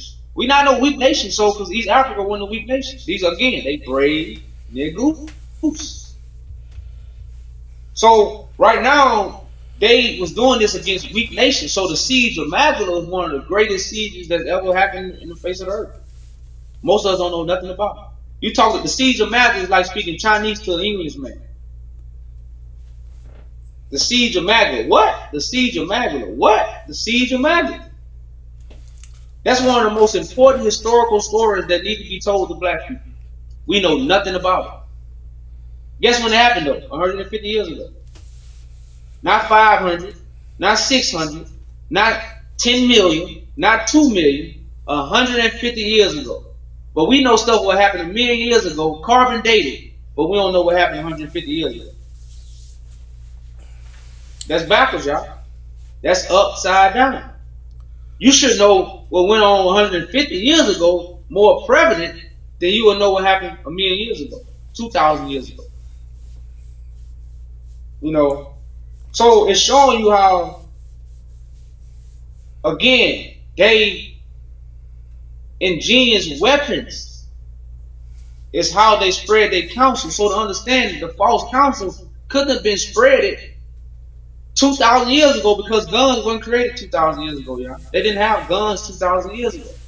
Guns is a modern day invention. I'm going to say it again. Guns is a modern day invention, y'all. It's an 1800 invention. And they kept getting better, more advanced, and more advanced.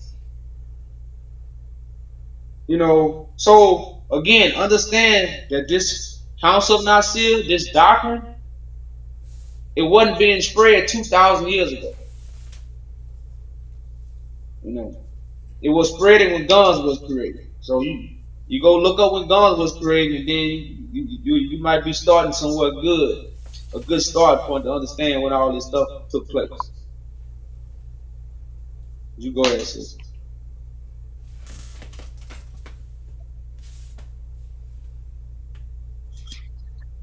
If the balance of power, the rivalry with other nations, or the trial of the Snyder rifle be not one or all of the causes of your making war upon us, then we must accept your own plea that it is for the keeping up of your prestige. If you come to fight us to release the prisoners, you wage illegal war. If you are coming to maintain your prestige, you also wage illegal war. You are wrong, whichever plea you choose. I do not fear. I trust not in my own power. I trust in God, who says, if you have faith as a mustard grain, you can remove mountains. Not only at the time of Cameroon, when they, the English, gave no answer to my letter in which I asked for friendship, did I find out that they were not my sincere friends. But when I saw it even at the time of Bell and Plowden, those were my friends, and out of friendship I treated them well. I leave it to the Lord, and he shall decide between us when we are fighting in the battlefield. And that was the end. I'm sorry, you want to read something? So again, y'all, meet me on the battlefield is what Tedro said. And but again, this was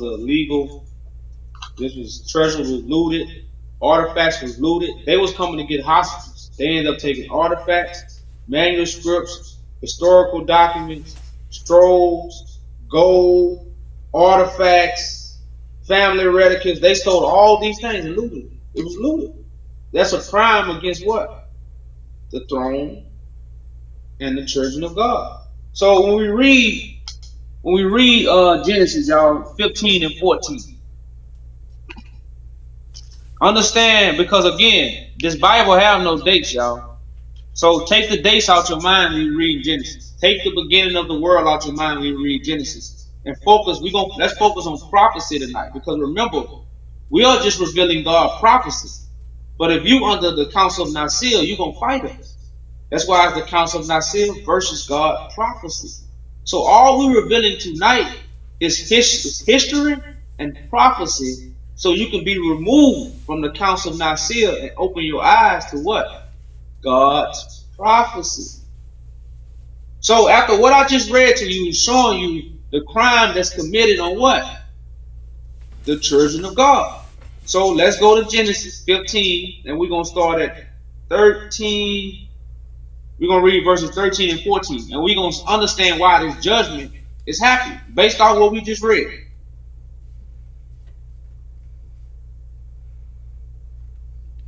Genesis 13 and 14. No. Genesis 15, 13, 14.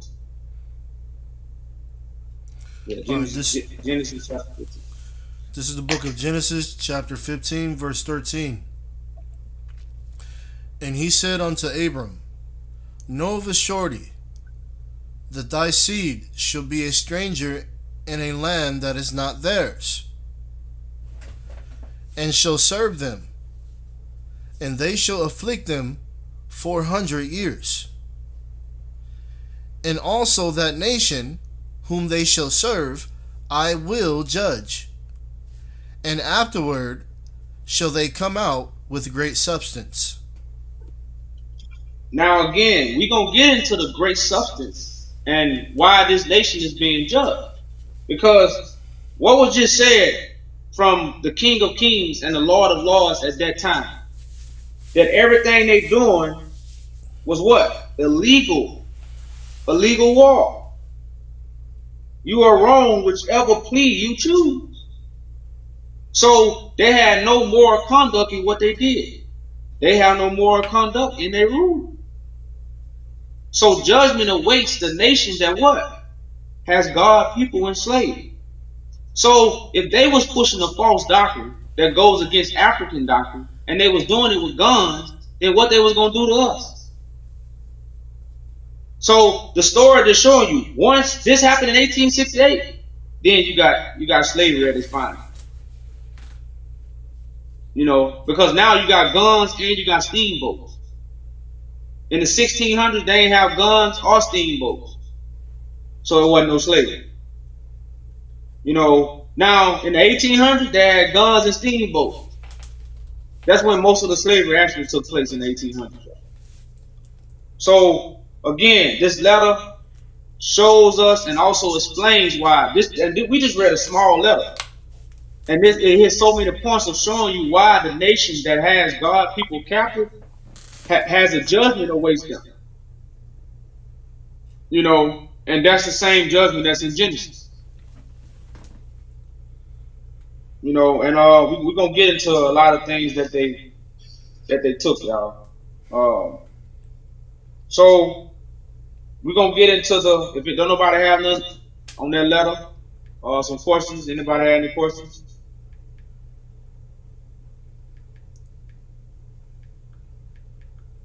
All right, we're gonna get into the British.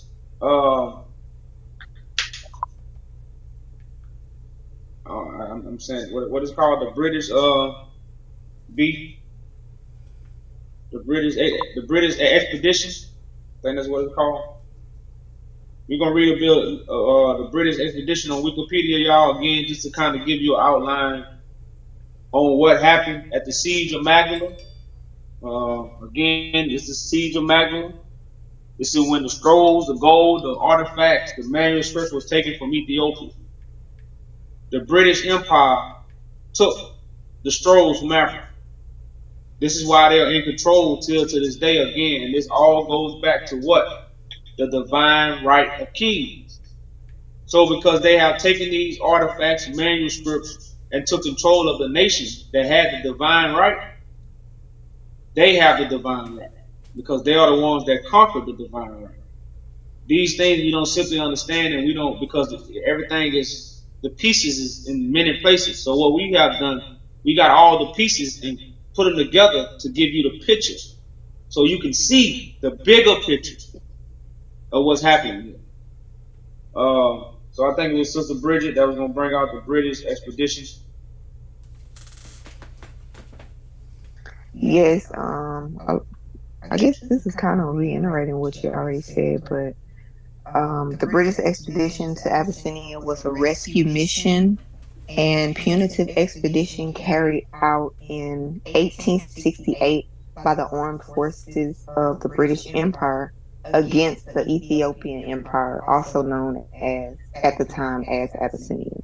And Emperor Tedros II of Ethiopia, then often referred to by the English as Theodore, imprisoned several missionaries and two representatives of the British government in an attempt to force the British government to comply with his request for military assistance. By October 1862, Emperor Tedros, much of Ethiopia was revolting against him, except for a small area. He was engaged in constant military campaigns against a wide array of opponents. So Tedros wrote to major powers for help, one of them being the letter, that was just read to Queen Victoria. And it says here that he also wrote letters to the Russian Emperor, the Australian Emperor, French Emperor, and the British Emperor. So it says that the letters that he wrote to Queen Victoria, at first, the British Foreign Office preserved the letters, but they went unanswered. So at the time, Tedros was insisting on the truth about the Solomonic dynasty. He wanted them to tell the truth. So when they sent the missionaries, he took them hostage, and they were treated like hostages. So the British expedition was to free those hostages. And let's see. Okay.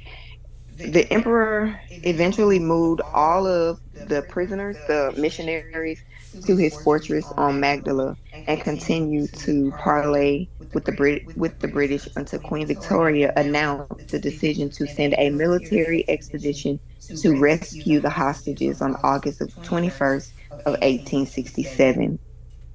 It was a planned expedition and what will be called a campaign. They gathered intel on Ethiopia and sent out an army to attack. Instead of rescuing, what they did was attack, and it goes into the looting. If you want to talk, you want to touch on like the looting, like what they actually took. They were there to free the missionaries, like I said, but the British Museum sent a member of staff as part of the expedition. After the Magdala expedition ended, many looted objects, cultural artifacts, and art objects found their way into state and private collections, family possessions, and the hands of ordinary soldiers. So it goes into detail, more detail of what they took. And I want people to understand too. They was prisoners, but they wasn't treated as people in jail. They had salaries, they had wives, and they had homes. The only thing they had to do was finish the work. It was like you was at a job and you couldn't leave the job or certain hours where you had to come to work 7 days a week, so you could finish the work that was required. So even when you're hearing prisoners, and some of the prisoners didn't want to leave, this is also when you do your studies or when you want to go into the store, some prisoners didn't want to leave because, again, they had wives and kids. And they didn't want to go back to Europe. They actually wanted to stay in Ethiopia. So that's something to really understand. Again, it didn't, and then these hostages was turned over. But why did you loot? They had like hundreds of camels, hundreds of donkeys, of stolen items. Why did you do this if these prisoners was handed over to you and that's what you came for? So again, this was a campaign. This was more than just, coming and get some prisoners. It was a campaign. Again, this is a campaign for what? The crown. The rule. There was a campaign for the divine right of God. And that's why they was coming with missionaries to teach about God. Because they wanted the divine right.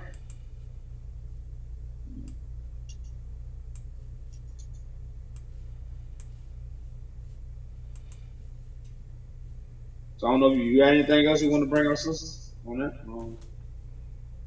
I just wanted to touch on the military, the forces. Okay, it says the force consisted of 13,000 British and Indian soldiers, 26,000 camp followers, and over 40,000 animals, including elephants. So the elephants sent from India to transport the guns and shells for the expedition. That is crazy. I mean, this was a planned attack. The largest ever. This was the largest expedition that any military has ever did, y'all. And it's connected to the throne of David. Like, it just ain't any African people. They disconnected to the throne and the prophecy and the biblical people and all this stuff that we talk about. This is what this connected to. We know nothing about it. Like, how many animals you just said? Like 40,000 animals, including the elephants. It was something else I wanted to.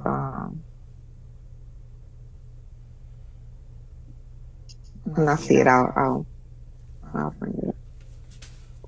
Lost my spot.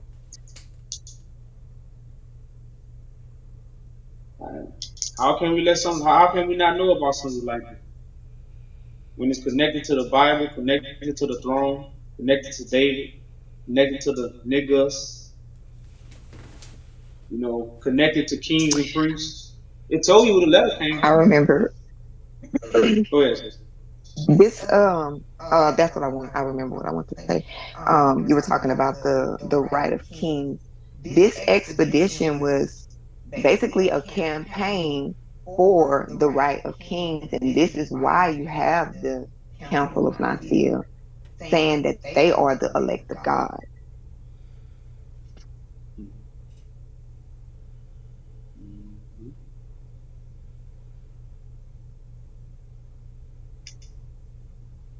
Right.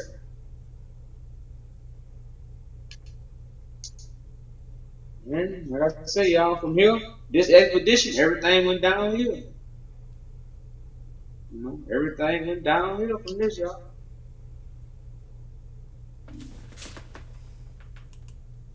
And it's mighty funny how the Book of Enoch, the Dead Sea Scrolls, all these things were found, you know, in the late 1800s and 1900s. But they had the Bible 6,000, 2,000 years ago. It don't make sense. You know, like it goes to show you, y'all, like they had a counsel. They had an interpretation of God's prophecy, but they didn't have the scrolls. They didn't have a lot of these things. They was taken. And that's why I say this was the beginning of the campaign. You know? So it's very important information, y'all. And all this is the building of the Council of Nicaea. You know, because again, Africa never taught the world. Tedros ain't teach the world what he do. Tedros ain't write no book. We don't even know who Tedros is. Most people don't even know who Tedros is. You know, but this is somebody that's holding the divine order, the divine wisdom, the divine knowledge of God connected to David. He was here 150 years ago and we know nothing about him.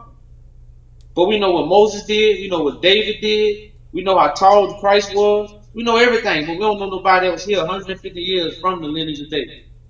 We know nothing about him.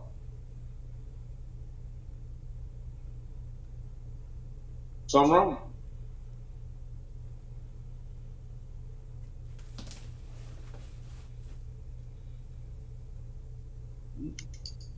So we ain't got nothing else, y'all. We gonna show this very, very important video again that might say something a little bit better than what we just said.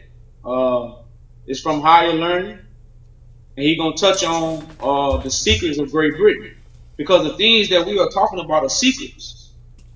Again, you don't hear this from English teachers. I mean, from history historians. How many historians ever told you about the Siege of Magdala? You probably can't find one of them. You know, so these are secrets. So these are Great Britain's secrets of why they in power. You know, like, have we ever asked ourselves, and some people think they've been in power for 2,000 years, the biggest lie I've been told. Rome has not been ruling for 2,000 years, y'all. No, don't believe that. It's another lie. So they power. If we knew how weak Rome was, we'll accept the wings, because the truth is wings. When the truth is, it's almost like a bird coming out the nest. You know, you're gonna get wings, and you got to test your wing. That's how the truth is, because it's new. So you got to put it to the test. But if we truly knew how weak the Roman Catholic Church was, we'll stand up right now. And that's why they withhold these secrets from us. And like I said, it's all part of God's will. You know, and that's why it's gonna give us strength. The truth is gonna give us that strength in order for us to stand up and do what we need to do. So if nobody else have nothing, y'all, we're gonna go into the video. One second, King. Do you have the video? Do you know you can share it from your end? Okay. Well, let me come on. Because I'm looking for the video. And, I see it. I'm sorry. I was looking for it. All right.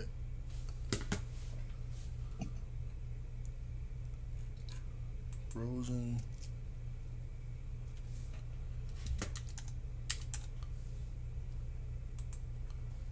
Yeah, it was in the chat.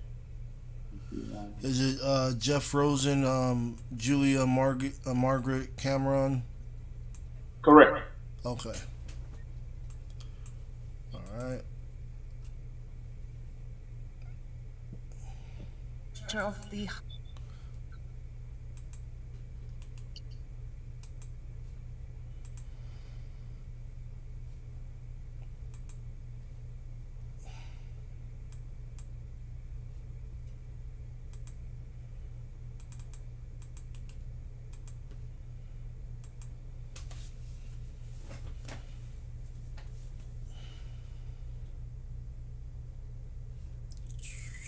Sorry, I gotta get the video. So yeah, again, y'all. So this video gonna explain everything that we kind of went over in the beginning. So what we just finished talking about, it's gonna explain Great Britain secrets, the allegory. Because like if something is allegory, and all you show me is the allegory, then you leave out the meaning. You lied to me. So the Bible is written in allegory, and that's all they ever have given us, the allegory. They never gave us the meaning. You know, they never gave us the meaning of Moses splitting the Red Sea. They never gave us the meaning of Christ walking on water. They never gave us the meaning of what? Christ feeding the people with fish and bread. They never gave us the meaning of what? Eating Christ's flesh and drinking his blood. We never received these meanings. All we received was the allegory. So Great Britain kingdom was based off the allegory writings that we don't know the meanings to. This is how they sit in their glory right now.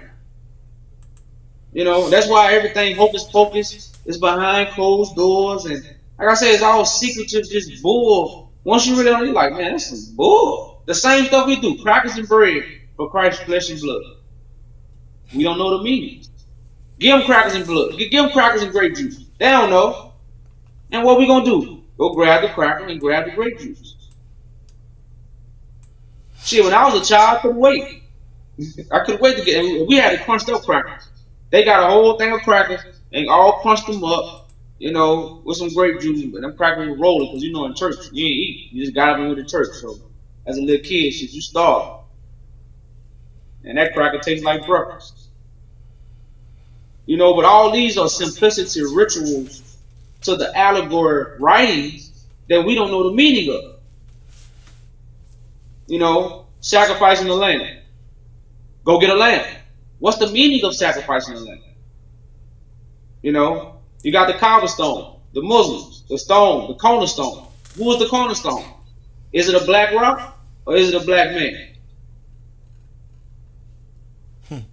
You know, the meaning of allegories, y'all, we did not receive. We were just handed the allegory book without the meanings. You know, and we totally been led astray. I got the video, King. Whenever you're ready. How long did you want it to play? Well, we're gonna start off first playing the first part, and I'll fast forward it, you know, a little bit as we go, because it got a lot of gems in it. A lot of gems in this video, y'all. Okay.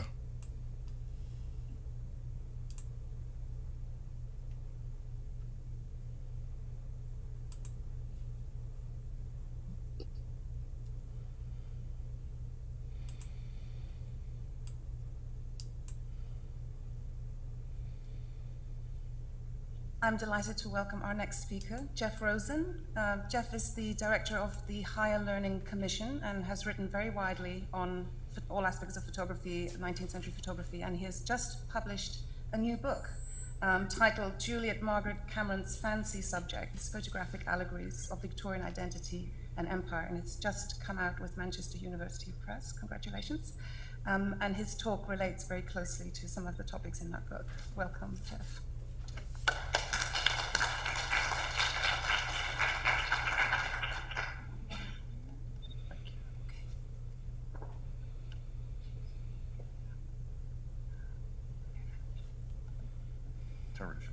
Okay, so thank you, Martina. Thank you, John. Thank you to the other organizers of this conference. It's a great pleasure to be here. Over the course of several weeks in July 1868, the celebrated photographer Julia Margaret Cameron created a number of extraordinary photographs of Prince Alameu, the orphaned and exiled Prince of Abyssinia, present-day Ethiopia. The British War of 1868, often called the Abyssinian Campaign, deposed Alameu, making him not only a refugee, but also dependent upon his conquerors. He was only 6 years old. The two photographs on the screen depict the prince seated on a cushion in Cameron's studio, surrounded by emblems of his regal status. Wearing traditional robes, he twists an elaborate necklace of shells or amulets. A ceremonial shield and lion's mane ornament are propped behind him, traditional emblems of the... Pause right there. Now, this is Tedros' son that was taken captive, as a prisoner to Great Britain. Now, this is the beginning of them taking an African boy and making him an Englishman. Again, and this is what this brother man is touching on. He is taking his African tradition and turning him into an Englishman. The same thing they did as in slavery, but this is a child. So it's showing you how he was dependent upon what? Another man for another nation. His father is dead. And this is something actually his father requested. But this is the prince. Because his father was a king. So this was heir to the throne that was taken to Europe in 1868. It was a prince, now y'all, in 1868. Connected to the Solomonic dynasties, connected to the biblical people, and connected to East Africa. So he's just showing these pictures and how Great Britain put out these images of an African boy being translated into an Englishman, for allegory purposes. All this, like this before television, they've been ahead of the game, y'all, in what they, put together and how crafty this thing really is. So this is what's being shown to us again. This is the Tedros II's son who was taken captive from Africa to Europe in 1868 after the death of his father and mother. His mother also died. And you notice he said in the beginning it was called the Abyssinian Campaign. The British war with Abyssinia was often also called the Abyssinian Campaign. Again, something planned, thought out, and what? Organized and, how would you say, executed. So, go ahead, brother man. Of Abyssinian kingship and identity that were taken by the British upon leaving Africa. Cameron produced this photograph in two distinct sizes. On the left is a print of 10 by 12 inches mounted onto a board sized 18 by 23 inches, a format designed for display or exhibition. On the right is a reduced size image of 2.5 by 4 inches, the common carte de visite format. The actual size difference would look something like this. Both prints were equally collectible, but while the larger image was designed for the frame, the small card was printed for mass consumption, intended for the collector's box or the photographic album. Some scholars believe that the carte de visite were produced to generate sales for the larger prints, but it seems clear that each was made for different audiences.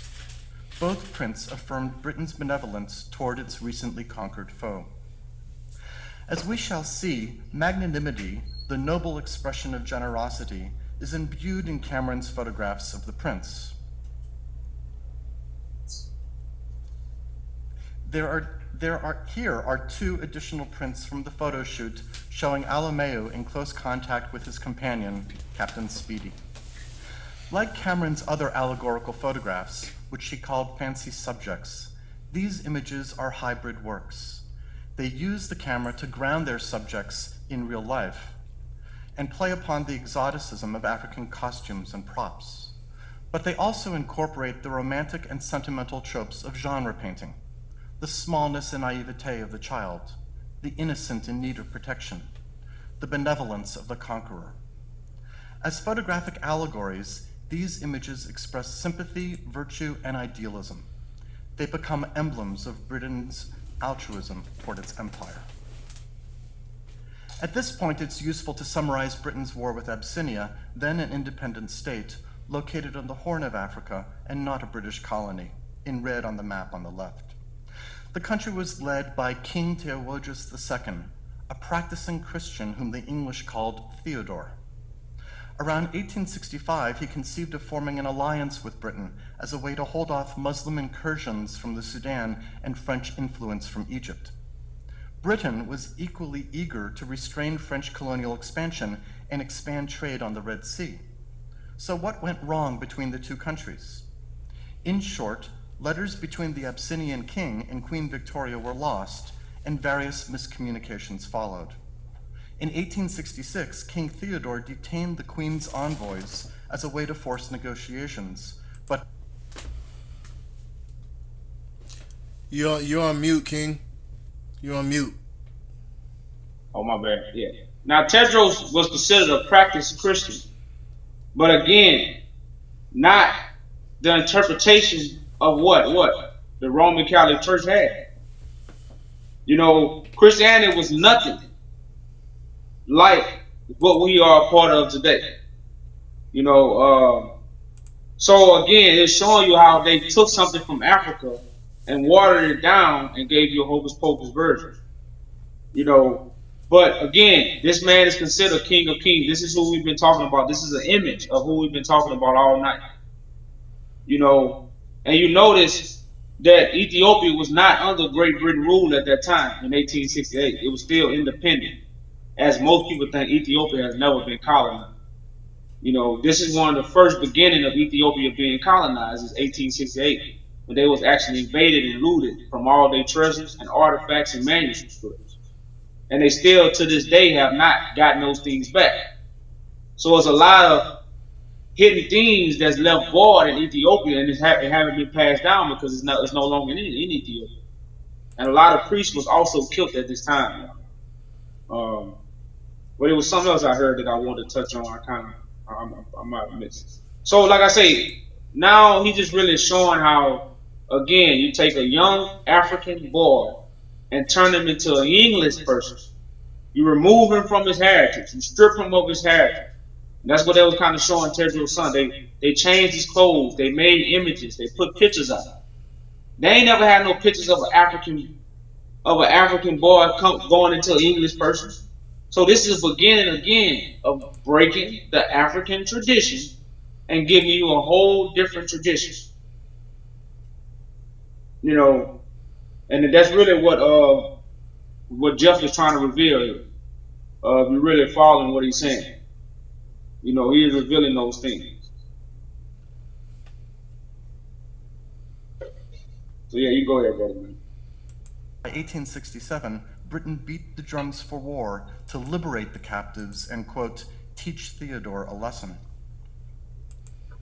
Field Marshal Robert Cornelius Napier, pictured here, made the Abyssinian War a colonial war by using the Indian Army as his invading force. Imagine here the logistics. Shipped over from Bombay were about 9,000 Indian soldiers and thousands of attendants, cooks, and servants. More than 280 ships were deployed to convey this force, along with 4,000 British soldiers and their attendants, as well as numerous animals, including 44 elephants, 16,000 mules, 5,700 camels, 2,500 horses, and almost 13,000 sheep. Cargo included a railway with 20 miles of track. After landing, the British forces trekked 400 miles into the interior until it reached Magdala, marked with the X, Theodore's stronghold. Hey, now, brother man, you got elephants getting readied for transport in Bombay. Both men. Now, yeah, I don't know, did y'all keep up with the number of animals that was brought? We just touched on that, the number of animals that was actually brought to Ethiopia to start this campaign and this war. Which, remember, they didn't declare war. They just sent this thing. They did not declare war. They just, and then they made it a colony war by sending India in first. Great Britain didn't come in first. India came in from the backside with the Indian elephant, because you know ain't no elephants in what? Rome. They're in Africa and India. So where did British get the elephant from? India. So India helped Great Britain attack Ethiopia. Now remember, y'all, Ethiopia is just not any place of Africa. Ethiopia is where the Bible comes from. That's where the royal priesthood was at. That's where the throne of David is at. So again, we are talking very important historical facts that's withheld a secret, so we won't know what's going on. We don't know what's going on because we don't know these secrets. That's hidden in plain sight. These things are hidden in plain sight for all of us to really understand, but nobody's talking about it. Or nobody's putting the pieces together so we can see the bigger picture. That's actually what we're doing here. We're showing you the bigger picture. Using small details to bring out the bigger picture.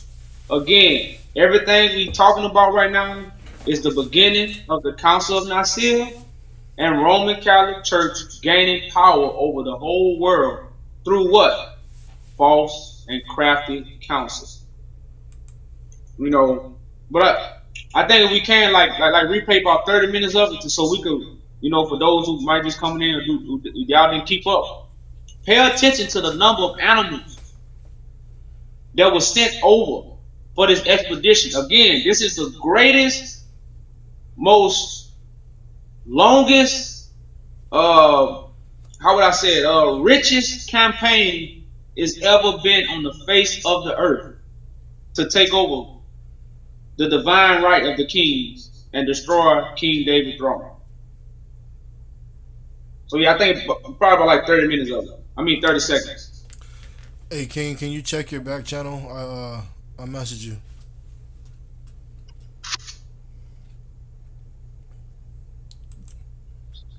Napier's assault left King Theodore dead by his own hand, and the Illustrated London News depicted the aftermath along with the burning of Magdala.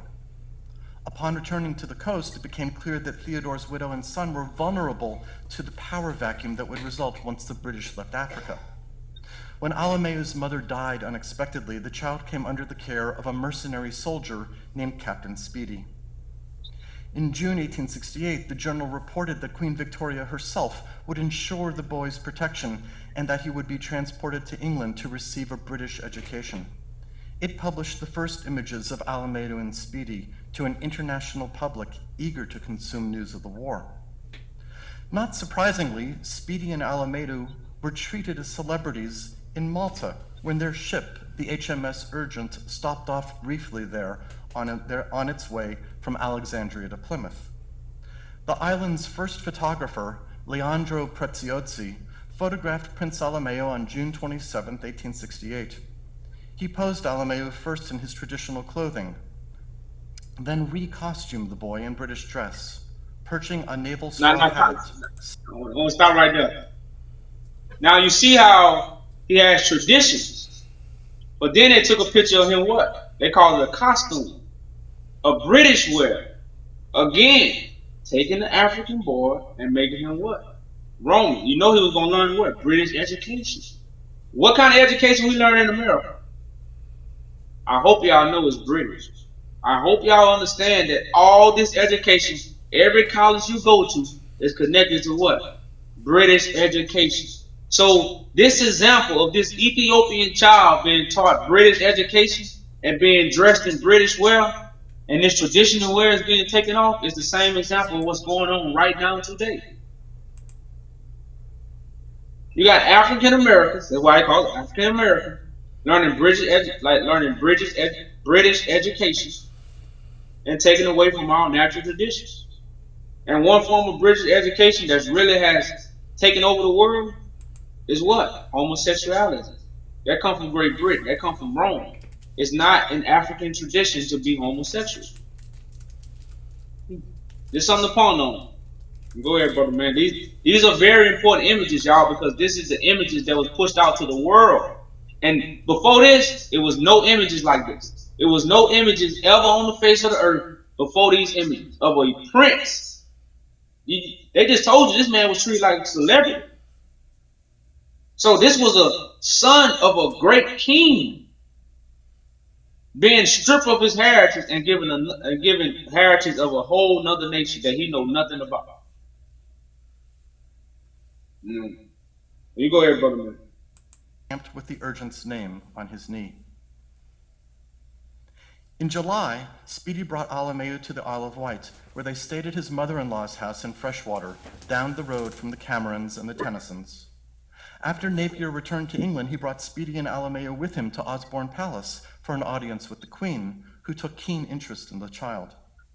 The Illustrated London News reported on these events throughout July and August, continuing the theme of Alameu's redemption by the British, following every major change in his education and upbringing. Commercial photographers like Jabez Hughes and the London Stereographic Company competed to capture their image, and collectors responded enthusiastically.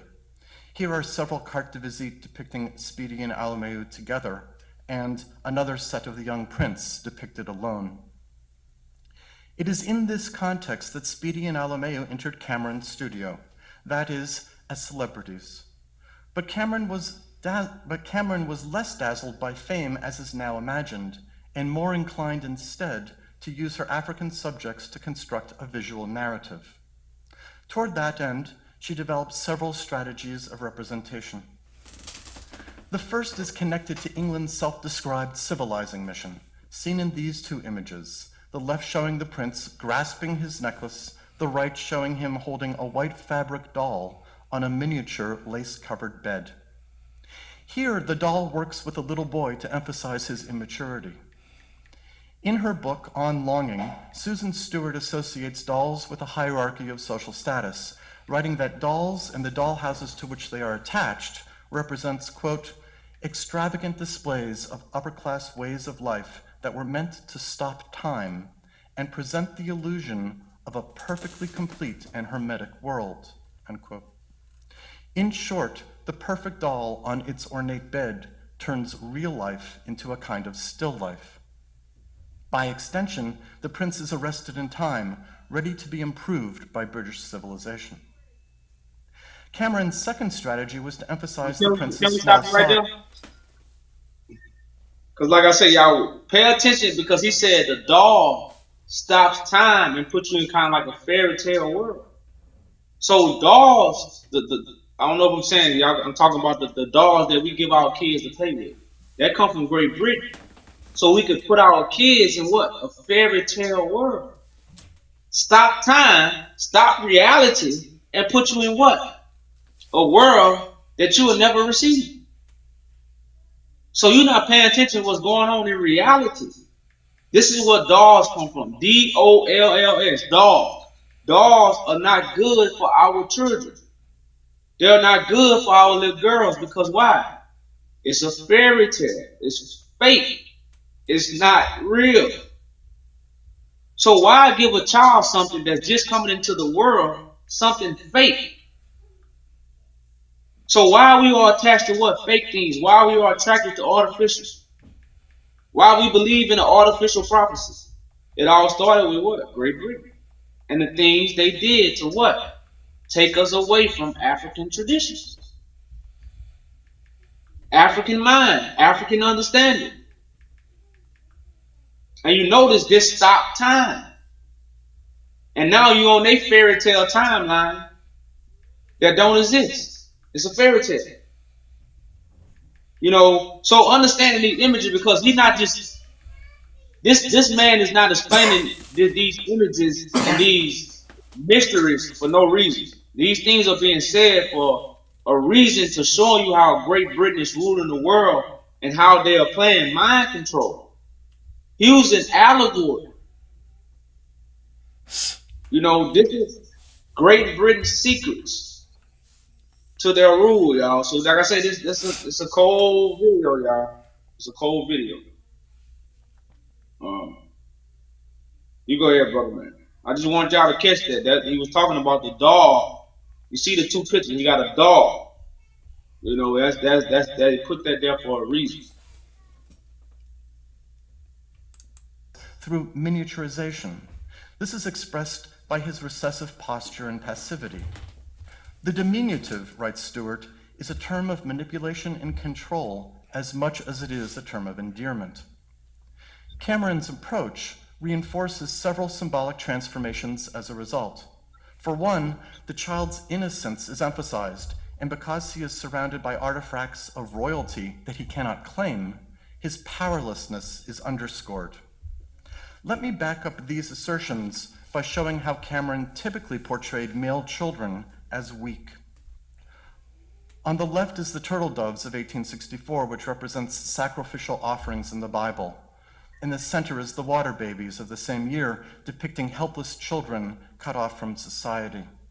And on the right is young Astyanax of 1866, of course Hector's son from the Iliad, the first innocent casualty of the Trojan War. What evidence do we have that Cameron understood her portrayal of Alameu? You can pause it right there, brother, man. You can pause it and go to 14:19.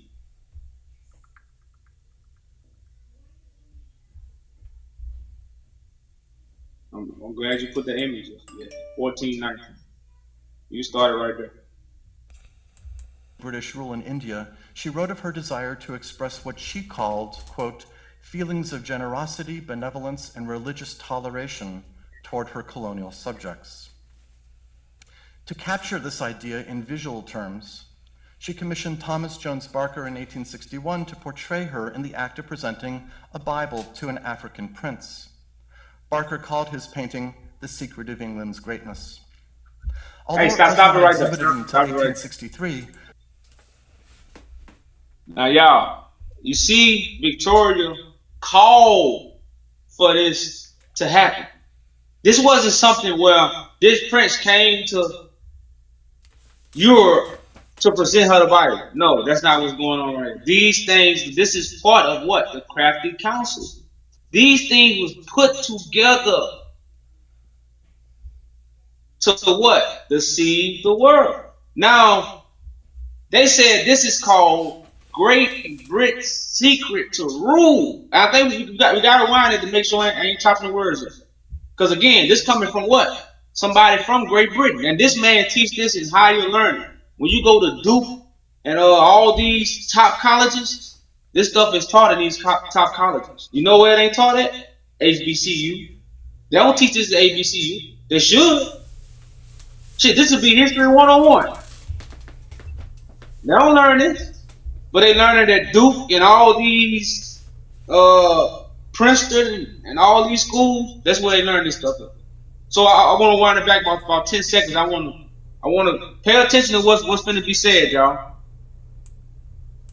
Express what she called, quote, feelings of generosity, benevolence, and religious toleration toward her colonial subjects.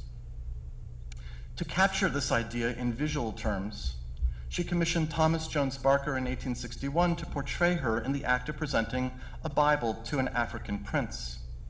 Barker called his painting The Secret of England's Greatness. Although it was not exhibited until 1863, the painting became known widely through the reproductive engravings made in 1864 by William Henry Symonds and published by the Print Sellers Association. And although the scene represented here never actually took place, the artist's use of the Bible aptly describes how Britain used religion, symbolically and in practice, to justify its control over other human beings. Importantly, the painting also expresses Britain's self-image of its own greatness in secular terms. That is, by representing imperial rule as a relationship between the empire and its colonial subjects. It is this same impulse that led Cameron to pose her Abyssinian subjects in a similar way, especially in this untitled photograph of Speedy, the Prince, and Casa. On the one hand, the image shares many formal elements with Spear or Spare, including Speedy's extended arm touching Casa. Both men wear the same costumes, but here the little boy is present, sheltered by Speedy's embrace.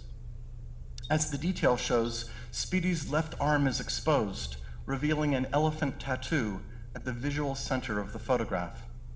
All right, you can stop it right there, man. Now, the African prince situation, again, as he said, it never happened. It was just a photo,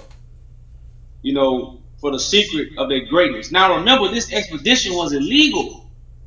So, what you had to put out to make people think it wasn't illegal? Pictures, images. false images. This is what this whole thing is about. Putting out false images to justify the evil that they was committing on behalf of religion.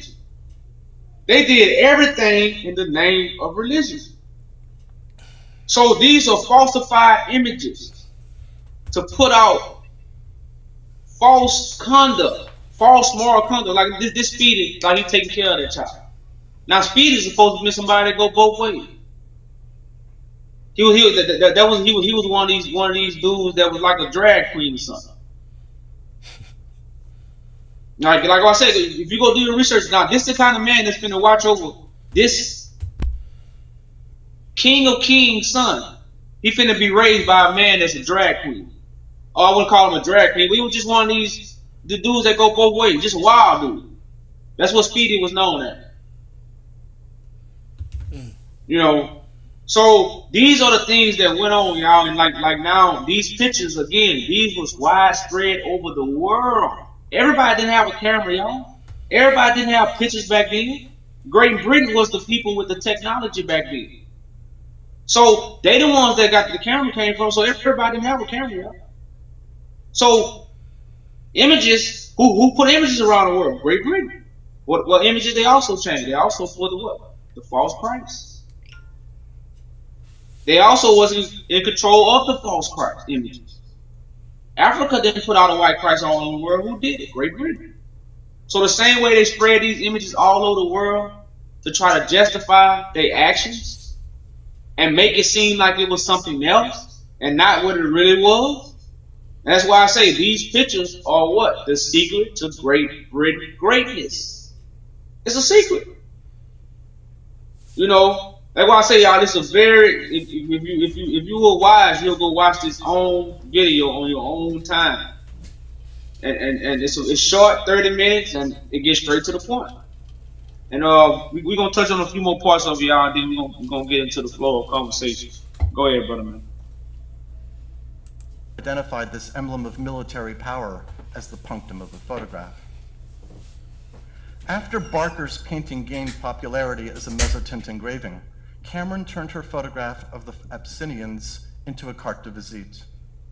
Because both images are linked together as expressions of magnanimity, that is, generosity toward the defeated and the dependent, it is with these two prints that I conclude. In Barker's picture, the African's ceremonial costume expresses the trappings of power.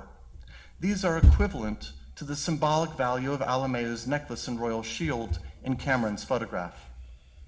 But as David Cannadine has shown, ornaments of kingship like these, no matter how precious or esteemed, are ephemeral and empty. Their symbolic value is exaggerated because their real power has been neutralized.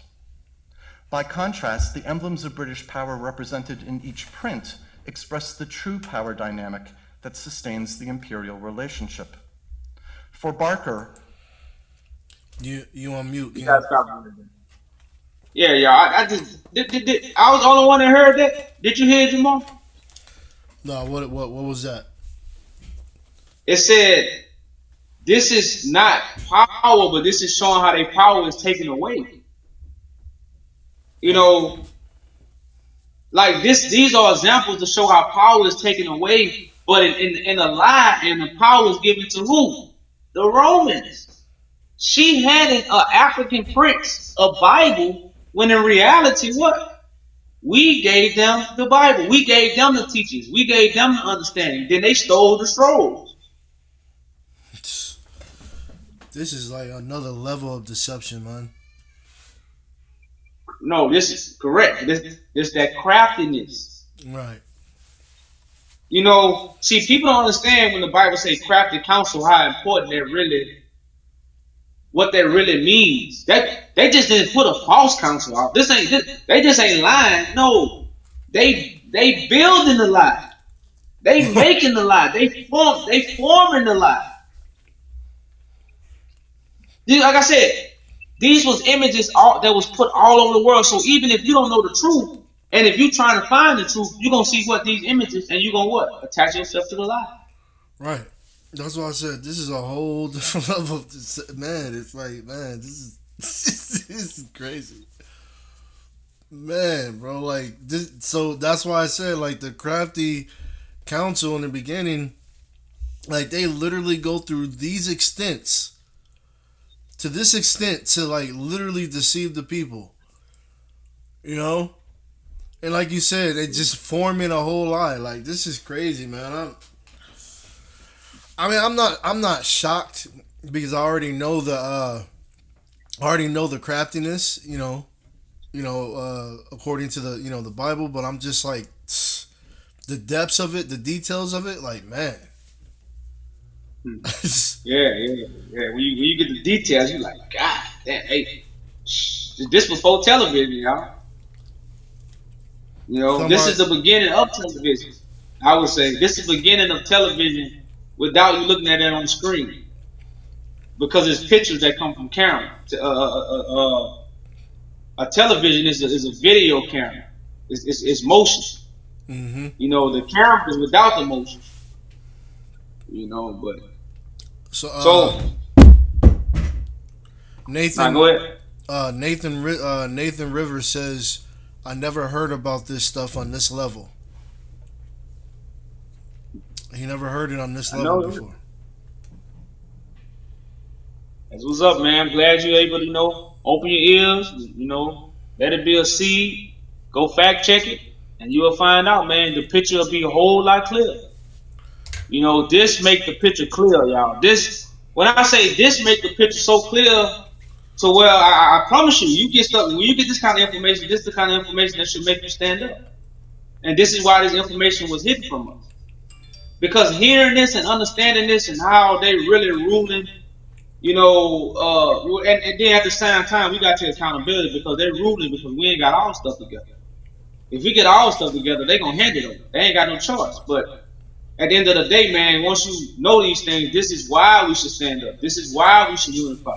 This is why we should dedicate ourselves to the works of God, understanding God's order, and all these things. So, man, just appreciate you giving the ear to it. And I definitely fact check it.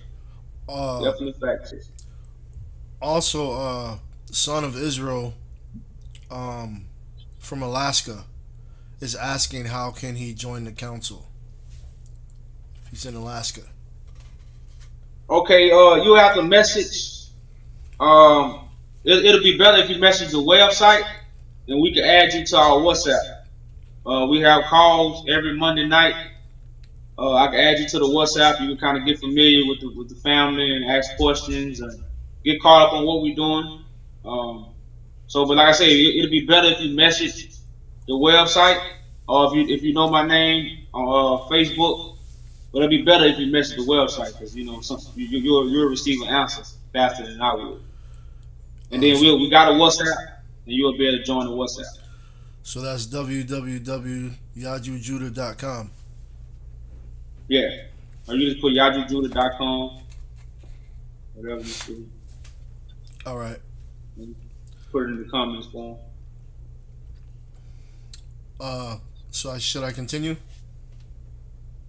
Yeah, but we'll wind back like 15 seconds up. We need to hear what he said, y'all. What he said was very important, about 15 seconds. Okay.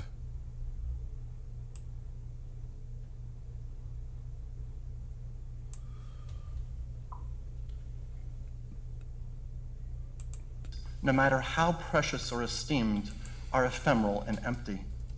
Their symbolic value is exaggerated because their real power has been neutralized. By contrast, the emblems of British power represented in each print express the true power dynamic that sustains the imperial relationship.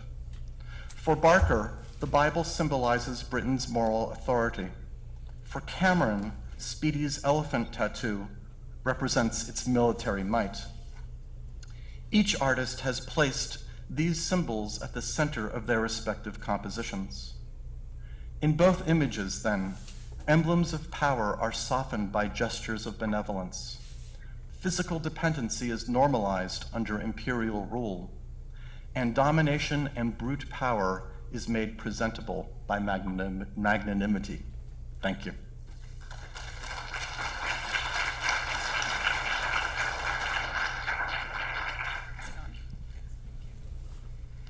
Thank you so much, Jeff. I was Well, I was really struck by what you said about sort of the loss of power and the rendering impotent of the accoutrements of the child prince, and I was struck by the strange sort of illusion between the clothing and those accoutrements that the child is surrounded with, which are native, presumably, to his culture. Yeah, we can stop it right there. Yeah, we can kind of stop it right there, y'all. So if y'all wanted to go watch it, I don't know if you're able to kind of show them where they can go watch it for themselves. Again, this talks about the great expedition to Ethiopia when they looted the biblical scrolls, manuscripts, artifacts, treasures, historical documents. This is what this documentary showed. Showed is the secret to Great Britain rule. Like I say, most of us don't even know the Bible is connected to Ethiopia. We think the Bible comes from Jerusalem. All this is a part of the Crafty counsel to keep you understanding the facts so we can see the bigger picture. It's a much bigger picture of why all this commotion is going on in the earth right now. It's a much bigger picture than what teachers are giving us. And that's why, again, it's the counsel of Nicaea versus the prophecy of God. Because the prophecy of God is happening in the earth right now. But most people can't see it because of the counsel of Nicaea and not the counsel that's going to come from God and Christ. And so it have people blind to what God is actually doing, y'all. So like I said, if you want to go check it out, that's a YouTube video that kind of dive into a lot of stuff that we touched on in the beginning of the video about the Siege of Magdala, about the scrolls being taken, and like I said, just about the things that was actually looted, y'all. So the link is up right here, so they can see it. It's on YouTube. Okay. All right.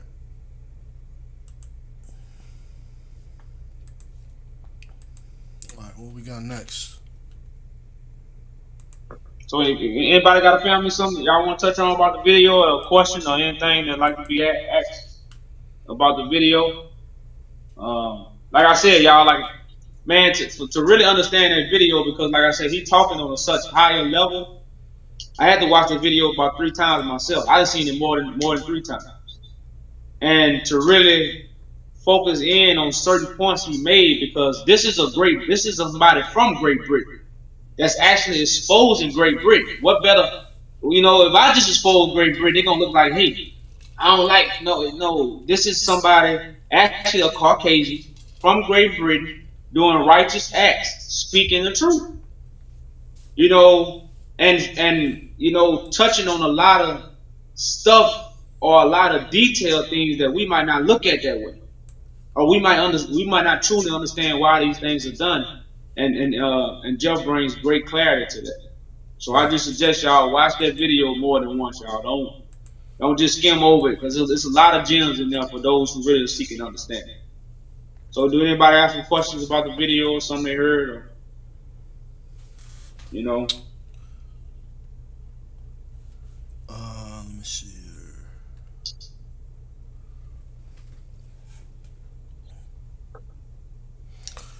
Alright. There's a comment in the but I know you're asking for questions, but there is a comment in the chat, and it's a brother from Ethiopia saying he just wants you to know that he's supporting you from Ethiopia. Okay. His name is Sosi Petros.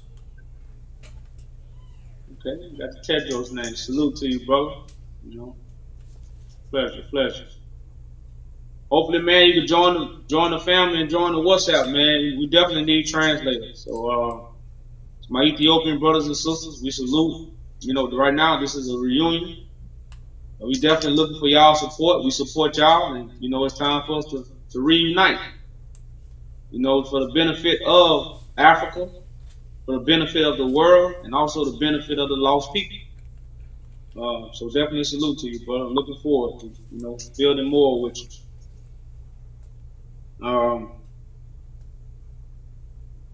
So I guess y'all, if we don't have nothing else, we can get into. I think we was gonna go into what was the Council of Nicaea created? Why was the Council of Nicaea created? This is gonna be another very important topic. What we started off talking about.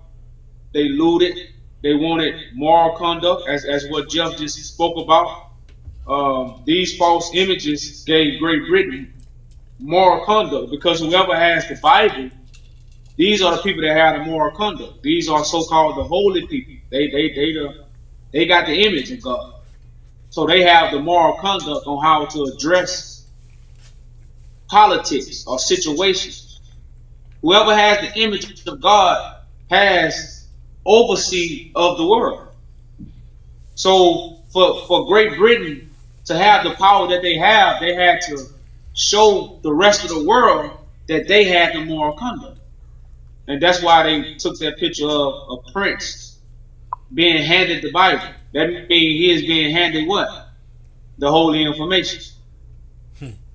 You know, so again, the Council of Nicaea, I ain't gonna spill the beans. We gonna read about it, bring more clarity out. But that's what we finna touch on now. We finna go into explaining the Council of Nicaea and why it was created. You know, when it was created, what it did. You know. I'm sorry. So see, Petros. She says I am a girl. I apologize. So this is it's a sister. I'm sorry. Okay. Yeah, I'm also sorry, sis. I can't even see the comments, so my apologies. And she says I will also be glad to translate things for you. So, okay. Might want to tell her where to maybe where to contact. Yeah, like I said, it's better to contact on the website. Reach out to us on the website, y'all. That way we could better reach out to you. Because sometimes if I'm not your friend, I get a Facebook message, it'd be somewhere else. Now I might not see it till a week later, but if you contact the website, somebody will respond. You know, get right back to you, and like I say, we can move forward, y'all. It's our time. You know, we our people really need this unification right now. So definitely reach out to us. So definitely reach out, and yeah, y'all get a screenshot of her YouTube. For sure. So yeah, definitely reach out to us. So we'll be definitely we'll have some sisters reach out to you the way y'all communicate. Like I say, we got some things in play, y'all. We got some things in motion.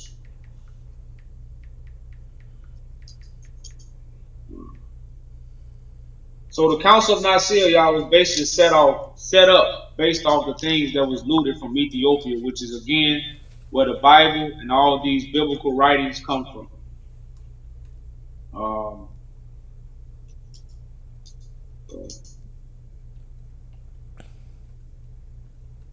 So I don't know whoever was starting off with the Council of Nicaea, why it was created. I'm gonna hand over the floor. All right. To you. The panel's open. Who was bringing out why the Council of Nicaea was created? I don't remember. I have it. Oh, you want to do it, sis? Yeah, it was either Bridget or Pooh.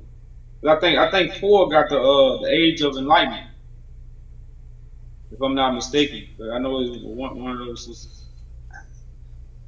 Yeah, the Age of Enlightenment. You can find it on Wikipedia, of course, and it says the Age of Enlightenment, or the Enlightenment, also known as the Age of Reason, was an intellectual and philosophical movement that occurred in Europe, especially Western Europe, in the 17th and 18th centuries, with global influences and effects. The Enlightenment included a range of ideas centered on the value of human happiness, the pursuit of knowledge obtained by means of reason, and the evidence of the senses and ideals such as natural law, liberty, progress, toleration, fraternity, constitutional government, and separation of church and state. The Enlightenment was preceded by the scientific revolution and the work of Francis Bacon and John Locke, among others. Some date the beginning of the Enlightenment to the publication of René Descartes' Discourse on the Method in 1637, featuring his famous dictum cognito ergo sum, I think, therefore I am. Others cite the publication of Isaac Newton's Principia Mathematica of 1687 as the culmination of the scientific revolution and the beginning of the Enlightenment. European historians traditionally date its beginning with the death of Louis, I don't know which one that is, Louis of France in 1715, and its end with the 1789 outbreak of the French Revolution. Many historians now date the end of the Enlightenment as the start of the 19th century, with the latest proposed year being the death of Immanuel Kant in 1804.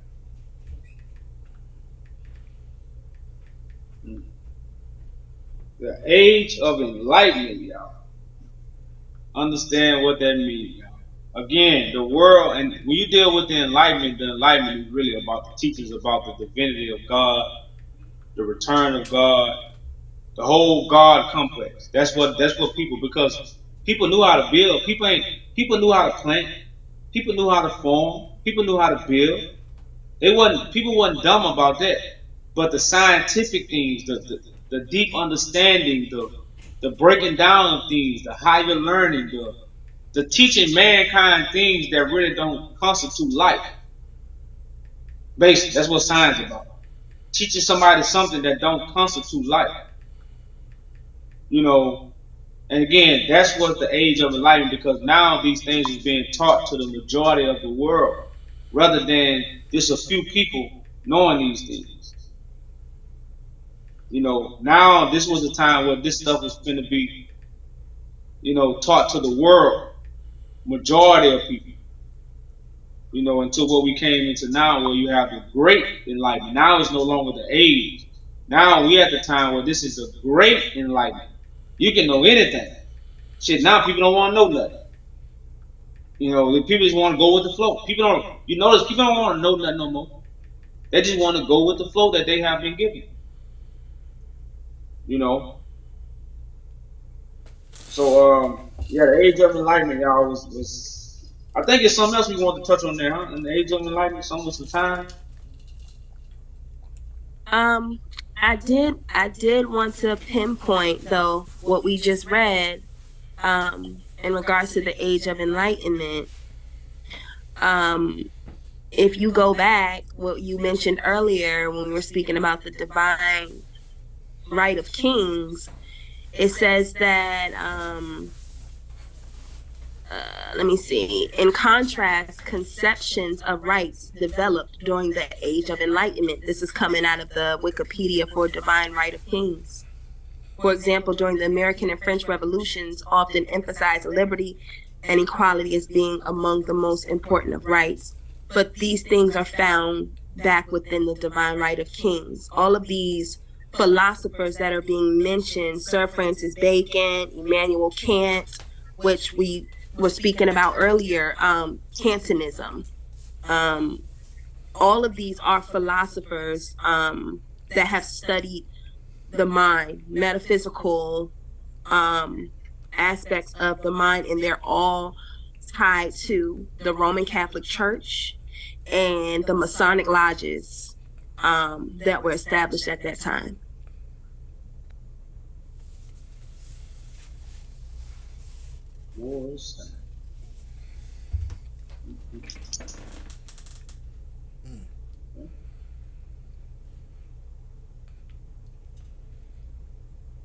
I think the sister, if don't nobody else have none, I think the sister Bridget got the counsel of Nicaea, why it was created. what was it was created for? Yes. Counsel. Can you hear me? Yeah, we can. You're a little low. All right. It says, okay. It says the first council of Nicaea, the first ecumenical council of the Christian church meeting in ancient Nicaea was, which is now Turkey. And the word ecumenical. Hey sis, I'm sorry sis, you sound kind of muffled. Okay.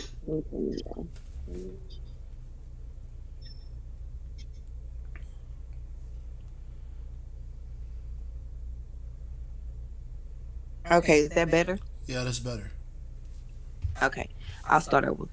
The first council of Nicaea, the first ecumenical council of the Christian church meeting in ancient Nicaea, which is now known as Turkey. And I looked up the word ecumenical, and it means relating to or representing the whole body of churches, promoting or tending toward worldwide Christian unity or cooperation, worldwide or general in extent, influence, or application. So the Council of Nicaea was the first council in the history of the Christian church that was intended to address the entire body of believers. Most significantly, it resulted in the first uniform Christian doctrine called the Nicene Creed.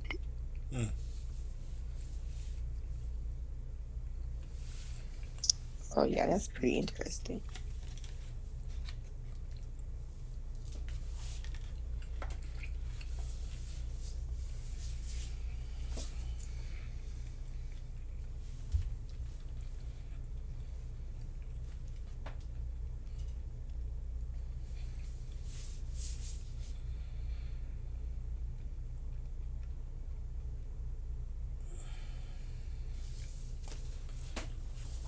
Yeah, was the Age of Enlightenment already? I think that's where we're at. Well, yeah. Now Puput already did that. We're gonna go into like the Vinci Code and the changing of times. And how did the Vinci Code link up with the Council of Nicaea? Again, coded information. Because again, allegory is something that's coded because it has a meaning. You know, and if you don't know the meaning, you don't know the code. That's basically what allegory is. A story. The story is not real, but the story has a code, which is the meaning of the story. You know, so when they give us this Bible, they didn't give us the code, which is the meaning. You know, and that's why, you know, the Vinci Code. I didn't heard of it. I never really got into it, but you know, it's all links up to the Council of Nicaea, and I think Lex had it. There's a whole movie. There's a movie called The Vinci Code. I just never really watched it, I probably watched it. I just don't remember. But you know, lately, man, I've been kind of, you know, doing my little movie thing these last few years. So I don't know if I've seen it, and you know. Do we got any videos on that, or no? Nah, we don't have any videos. Okay. I have a question. So, the Crafty Council will be the Council of Nicaea, and I want to share the definition of crafty: clever at achieving one's aim by indirect or deceitful methods, cunning, guileful, artful, devious, sly, tricky. So this council was created to deceive the world. And I think we need to pull out that scripture since we brought out the definition. Pull that scripture out and read it. It's in Psalms. I think it's 83. Yep.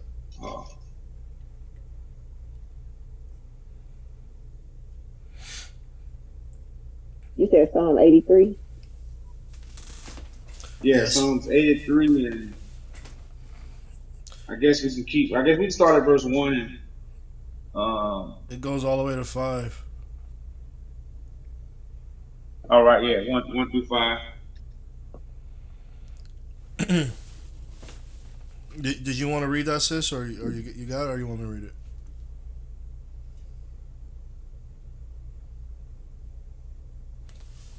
All right, I'll read it. Psalms 83, verse 1. This is a song or psalm of Asaph. It says, keep not thy silence, O God, and hold not thy peace, and be not still, O God. For lo, thine enemies make a tumult,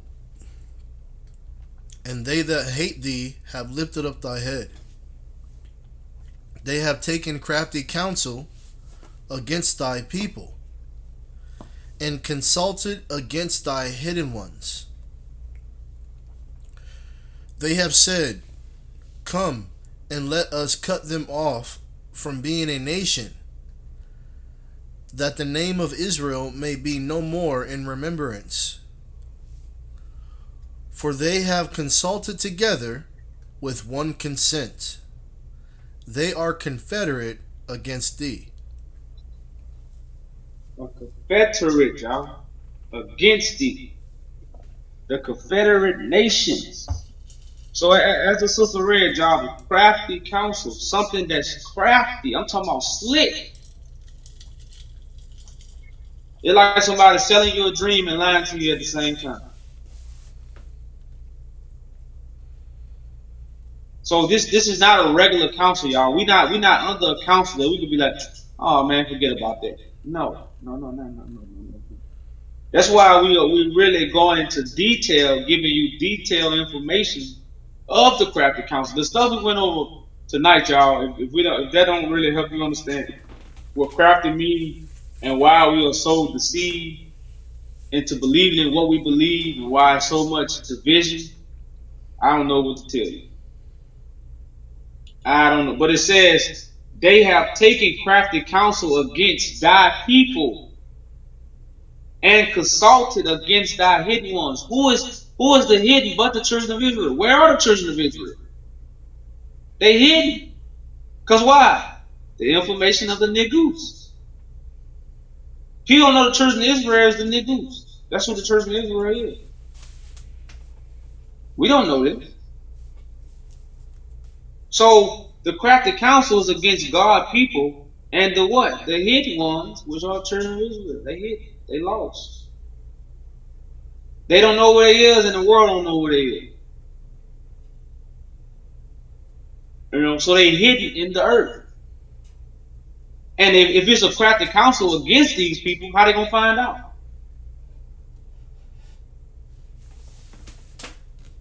Powerful scripture, y'all. And when you talk about the Confederate, you gotta understand this is a false counsel. So a lot of our brothers have joined the Confederate against their own people. They joined the Confederate because they teaching what? The Roman Catholic Church doctrine. We just call them Pharaoh musicians. Prophets of Babylon. The information they giving us gonna keep us in this situation. It's not gonna get us out of this situation. So what? They have joined the Confederate that have put us in this situation, which is this lower state of mind frame. So yeah, y'all understand that crafty now. That crafty, understand this is a crafty counsel is very, very important.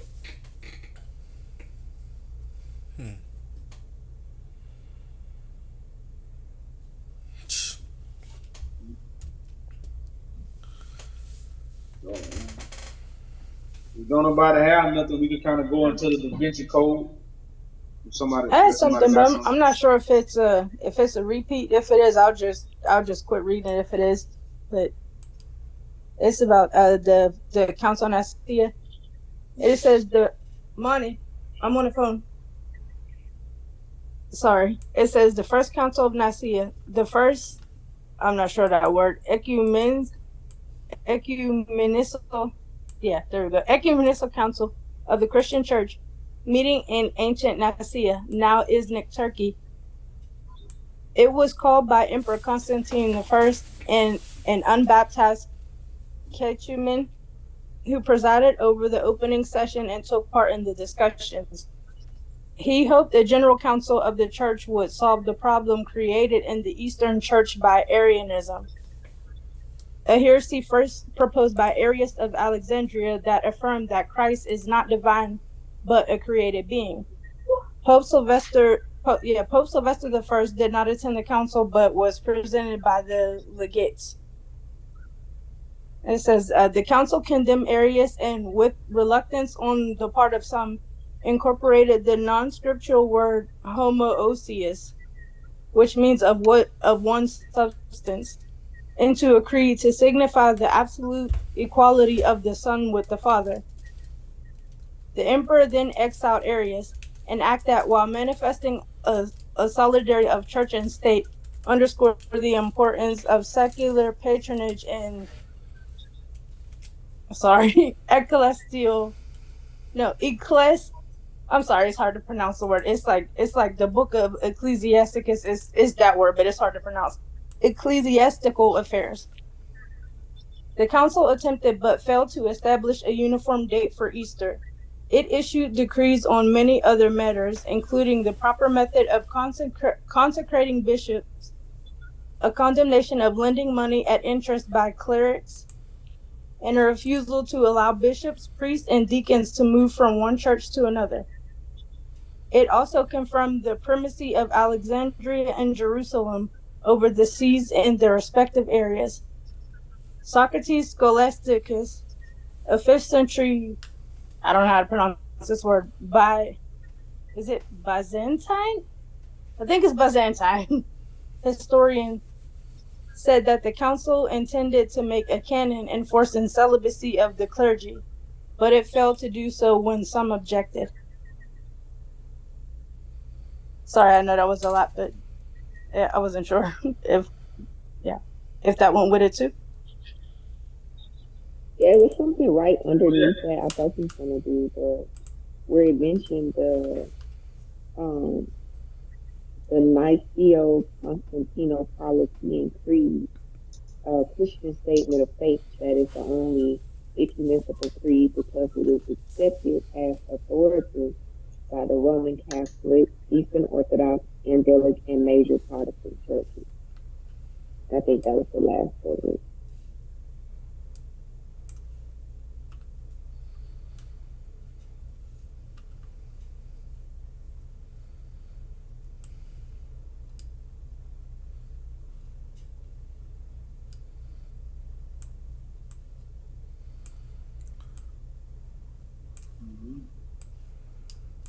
So that was the Council of Nicaea, y'all. Again, so right now the Council of Nicaea is in Turkey.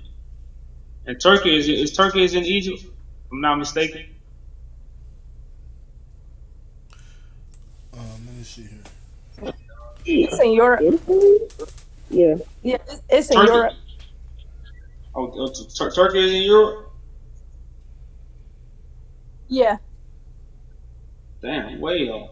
I thought Turkey was the Middle East. Damn. I'm gonna double check because I could be wrong.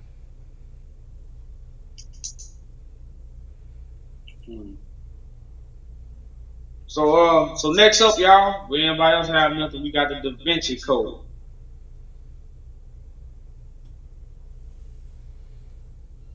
I think that was Lex. Bringing out the Vinci Code.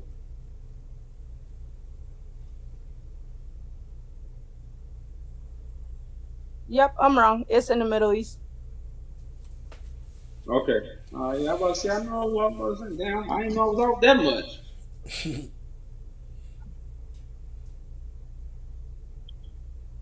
So Lex, you're able to read the Da Vinci Code?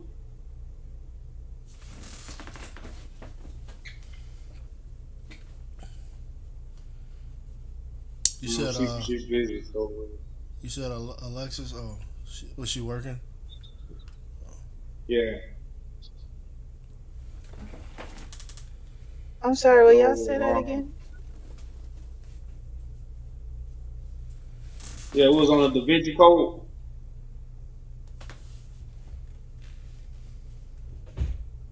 Oh yeah, I They can read said it, you but can it do will it. be in about 10 minutes.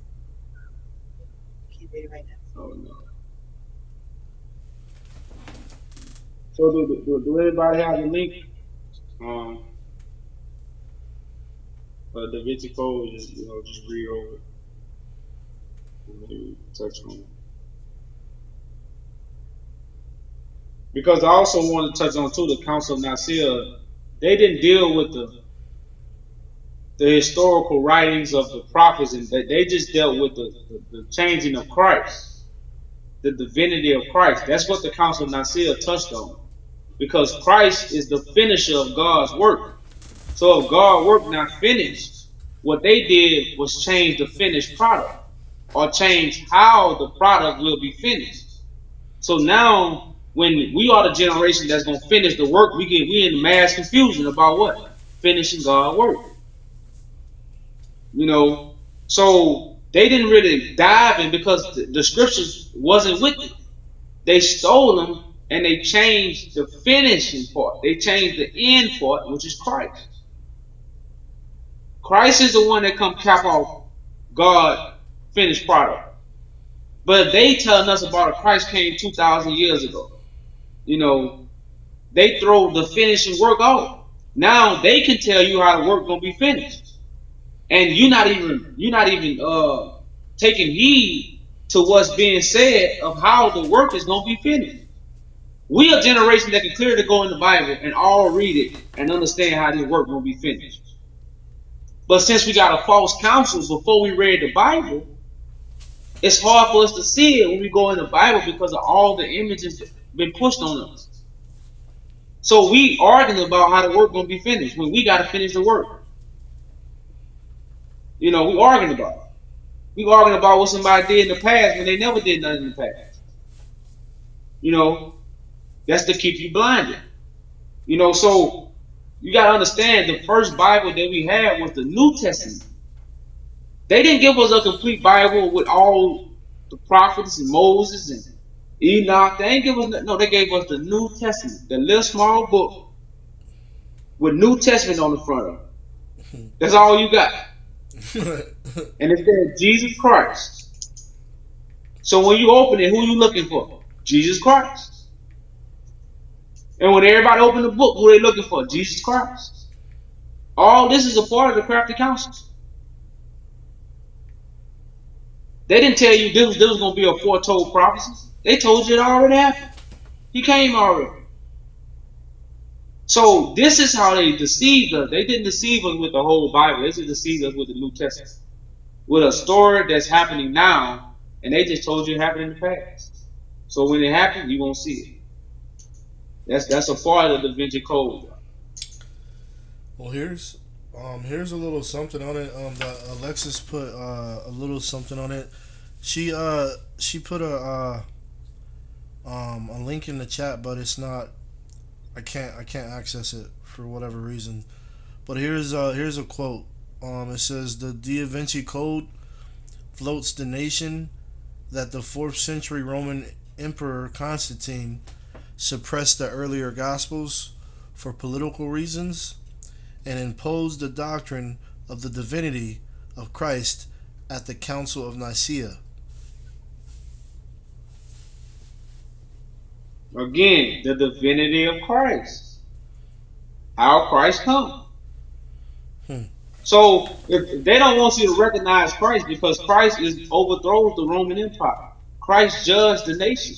Right, now that makes sense. But if they want to keep the political power, I'm not gonna finna tell you how Christ gonna show up. I'm finna what? I'm finna deceive you of how Christ gonna show up. So what? I'm gonna always get political power. The Bible is about political power, y'all. That's why I say one of the biggest scriptures, the saints gonna judge the earth and the kingdom gonna be given back over to them. That's one of the biggest scriptures in the Bible. But that piece of crumb is so hard. We can't even imagine the world being given over to some regular people who call themselves the saints. That's ludicrous. How the hell that's gonna happen? because we don't know. Everything we went over last night leads up to how they got the world. You know, but we don't know these things. We just think most people think Rome been ruling for 2,000 years. You know, these are lies. Rome have not been ruling for no 2,000 years. And again, this is that crafty counsel that really give them some power that they really don't have.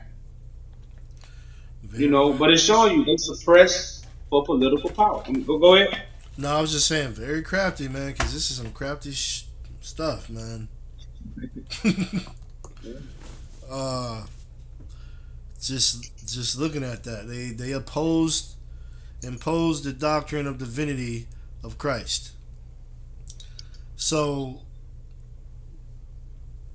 like I said, most people think that this is just about some discussions that they had, you know, the Council of Nicaea, but it was like hundreds of these people in the Roman Empire, the Eastern, that, you know, came together to, like, you know, like we just read the crafty council that consulted together with one consent. You know, this stuff is real. Like, they actually have gone down the road of extent to, like, really keep us from knowing, so they can, like you said, so they can stay in power. And what better way than to make you believe in an imaginary Christ and not to receive the real Christ that's risen amongst us. And that just goes along with all the doctrines and the mindset, the teaching of the doctrines, how they twisted, you know, everything, you know. So especially in their movies, you know. What do you think about the movie Constantine? Because they put in the movies that have you visualizing stuff literally, you know. Mm-hmm. Putting everybody. Have you seen the movie Constantine? I have not. I haven't seen it. Oh man, yeah. Well, it's basically a Roman Catholic movie, and you know they basically they make everything literal. They put the demons and all the stuff, the holy water, the angels. They make it all like fairy tale. Imagine, you know, it's crazy. Want to hear something interesting? The same person who plays Constantine plays Neo, Keanu Reeves. So it's interesting that they both look identical, huh? Yeah. That. I'm gonna have to watch it then. I'm gonna have to watch it. Because like I said, Big Crit, he got a song where he say, "I'm steady fighting demons like Constantine." He's like Constantine was fighting demons. That's a deception, though. Okay. So it's interesting. Like it's actually interesting what the sister just said, because obviously Constantine, the emperor, the Roman emperor, obviously, like, you know, challenging the divinity of Christ, right? So you got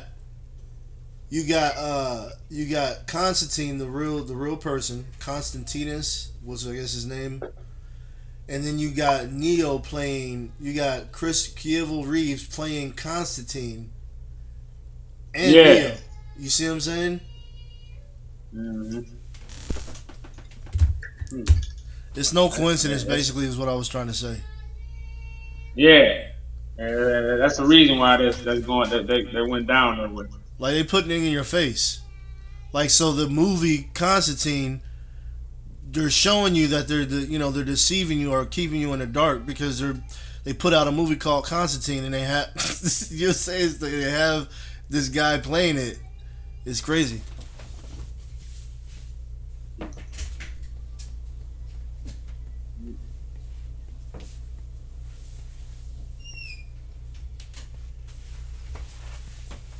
So, in another scripture, y'all, to understand why they changed time, is Daniel 7:25 is a great scripture to kind of show people how they told us Christ came 2,000 years ago.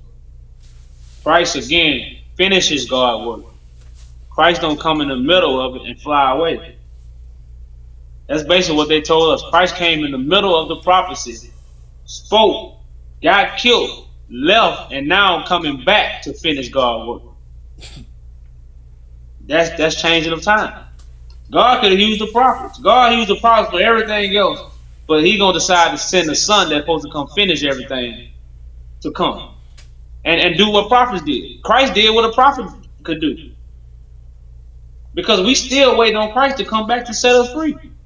If we was free already with God, it wouldn't be no need for Christ to come back. But we not, because Christ never came.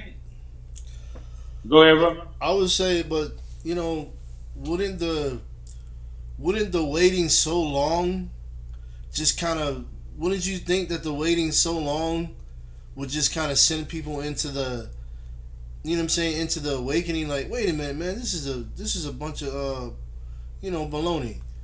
You know, don't you would think that would send them into like an awakening, like coming, like light bulb. The waiting for so long, nothing's coming out the sky.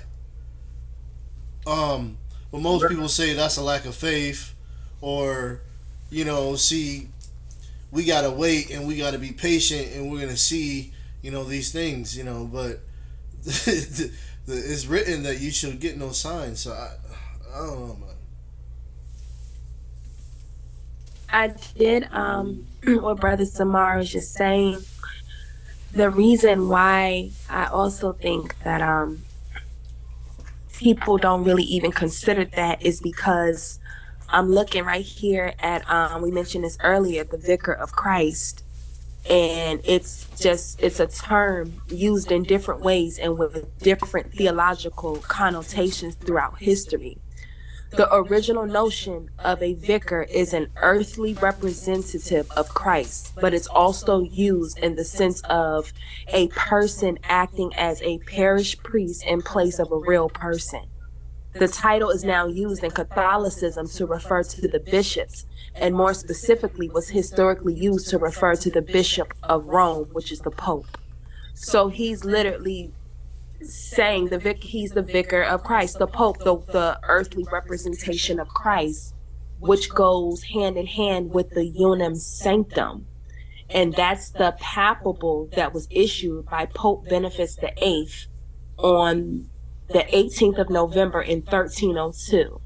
And it laid down dogmatic propositions on the unity of the Catholic Church, the necessity of belonging to it for eternal salvation, the position of the Pope as supreme head of the Church, and the duty thence arising of submission to the Pope to belong to the Church and thus to attain salvation.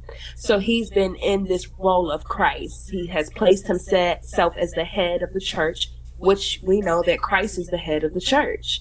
And then it says the Pope further emphasized the higher position of the spiritual in comparison with the secular order. The historian Brian Tierney calls it probably the most famous document on church and state in medieval Europe. And then it says the original document is lost, but a version of the text can be found in the registers of Boniface VIII in the Vatican archives, and that the bull was the definite statement of the late medieval theory of hierarchy, which argued for the temporal as well as spiritual supremacy of the Pope. There is a term called papal supremacy, which is the same thing as what we just read, the Unum Sanctum, which places the Pope as as Christ, but he's not Christ. So, yeah. I just wanted to say something really quick about, not to cut you off, Boo, about the Vinci Code. It just shows how a lot of things that we don't know could be like occult, but all point to Christ and the deception that they have our people under. So I would have not ever thought that the Vinci Code would be talking about the Council of Nicaea. I thought it had something to do with Mona Lisa. I think they did a movie about it or something at one point. But I thought that was just interesting. But the quote that Samar read is the one that I wanted to read because there's limited access to the article about the Da Vinci Code. But yeah, that was it. And good point, Lord.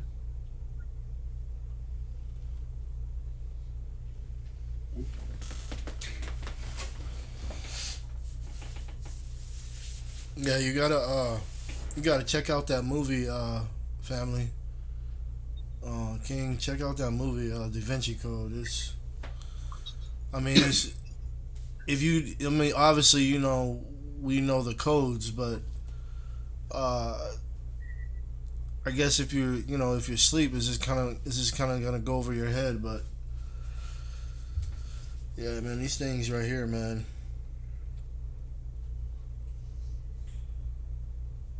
Yeah, but the picture is clear.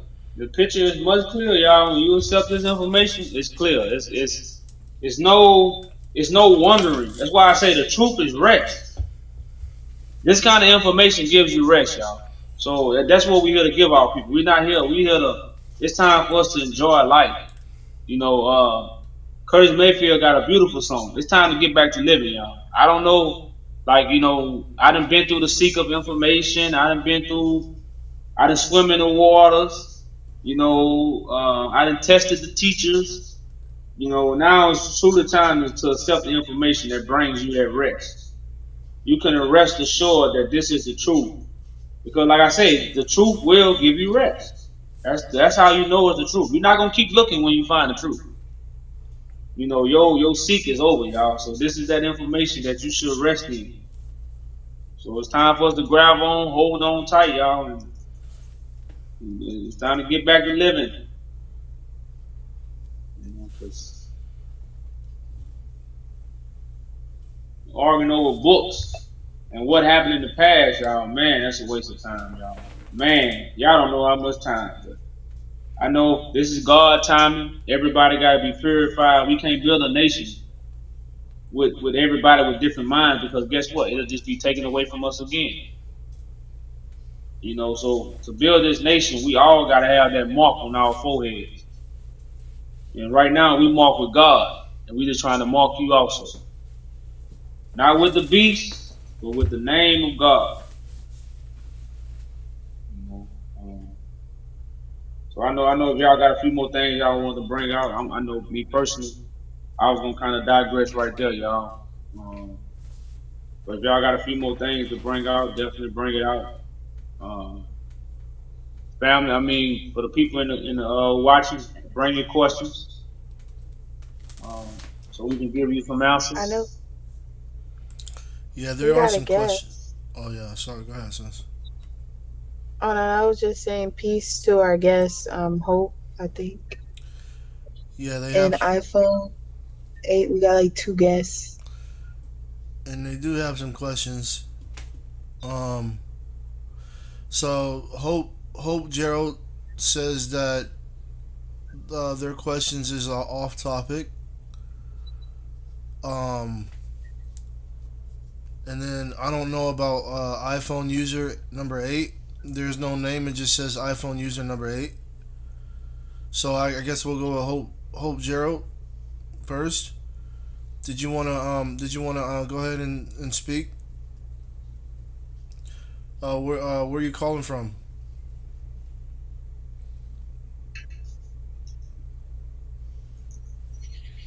Hello? Yes. How you doing? Where are you calling from? Hi. And what brings you into the broadcast tonight? I'm calling from Atlanta. Okay. And just listening to him speak, Judah. I enjoy listening to you. When given the opportunity to speak, most people want to cut you off and tell you they know and not listen to what you're actually saying. And so, yeah, I've had lots of different questions in every video. I've been trying to support as well. This particular, I'm doing it through Zoom. I can't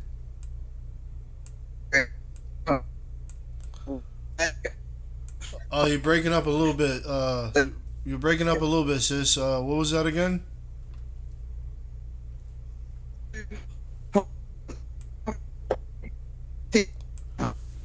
Yeah, you're breaking up real bad. You might want to go out and come back in, maybe.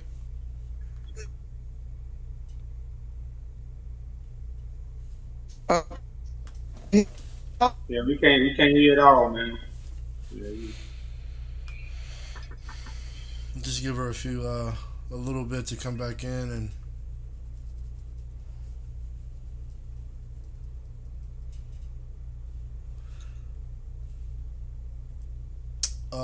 you there, sis? Yes, can I don't know if y'all can hear me. Yeah, we can hear you now. Hello? Yeah, we can hear you now. Okay. Anyway, it's kind of dark in here. I know y'all can't see me. But there you go. I enjoy watching him. And yeah, I had a whole bunch of different questions. If you give me a moment, let me walk around and get my little notepad. And I don't mean any disrespect at all by what I might ask. I truly respect you. I think that you have a very hard, difficult hurdle ahead of you to get people to understand who you might possibly be. I don't know. Every man is a liar is what I have read. So you're gonna have to. But I do believe your words, which is interesting. I'm listening, but anyway. Yeah, that's that bitterness and sweetness of the truth that we have to swallow. It's called the bittersweet. Trust me, I understand. So, you definitely speak your mind. We won't hold no hard feelings. We all brothers and sisters that's trying to get understanding. And if you come in with a sincere heart, speak your mind, sister. Speak your mind. Okay. All right. Well, please bear with me, but why do you smoke cannabis? And is it not defiling your body? No, defiling your temple was your mind. That's what the temple. That's what the God do at the mind. So cannabis is something it's a lot of drugs out here. A lot of people on something. Cannabis is something that actually just relax me. And keeping me focused in what I'm doing. It don't help me focus. It keep me focused. Like I don't like when I was studying the Bible. I didn't like studying the Bible. I don't like sitting down. I like to work with my hands. I like to move. So cannabis was something that kind of helped me sit down, relax, read the scriptures. So it's like a relaxing drug. It's I wouldn't say a drug, but it's just a herb that relaxes you. Calm you down. Okay, I agree with you. I agree with you. It's a very relaxing herb. I feel like our system is very flawed in locking up so many of our brothers and sisters over something that's just relaxing, and it's just a way of controlling and keeping these prisons full. I've never understood how drug use is illegal. That's something that you're doing to your own body. But yes, I understand. I get you. I had this question: should we keep the Sabbath, and what day is it? But then I've watched some other videos that you just put out about that, so I think I have an understanding. If you had anything else that you might be able to say real quickly, because I know it's getting late. People don't want to stay up too late. but I was just touching the Sabbath day. My salvation is. I'm sorry, I don't mean to cut you off, but my salvation is very important to me, and it has been all my life. And I want you to understand that because of it, I don't have much family or anybody associating with me. If that So I do want some clarity on the Sabbath day. Yeah, the Sabbath day was considered a rest of information. It wasn't considered a day of the week. Yeah. The Sabbath day is the day of God. So it just, it was just the truth that was going to come into the world that give you that rest. Because we all seeking and wondering and waiting for the truth to come.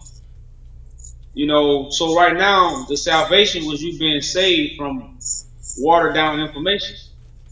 As Christ is a fisherman of men. But these men and women is getting fished out of what? The watered down information.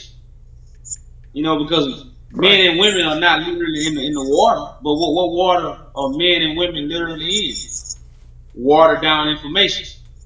The truth was going to pull you above that information. And that was going to be your salvation.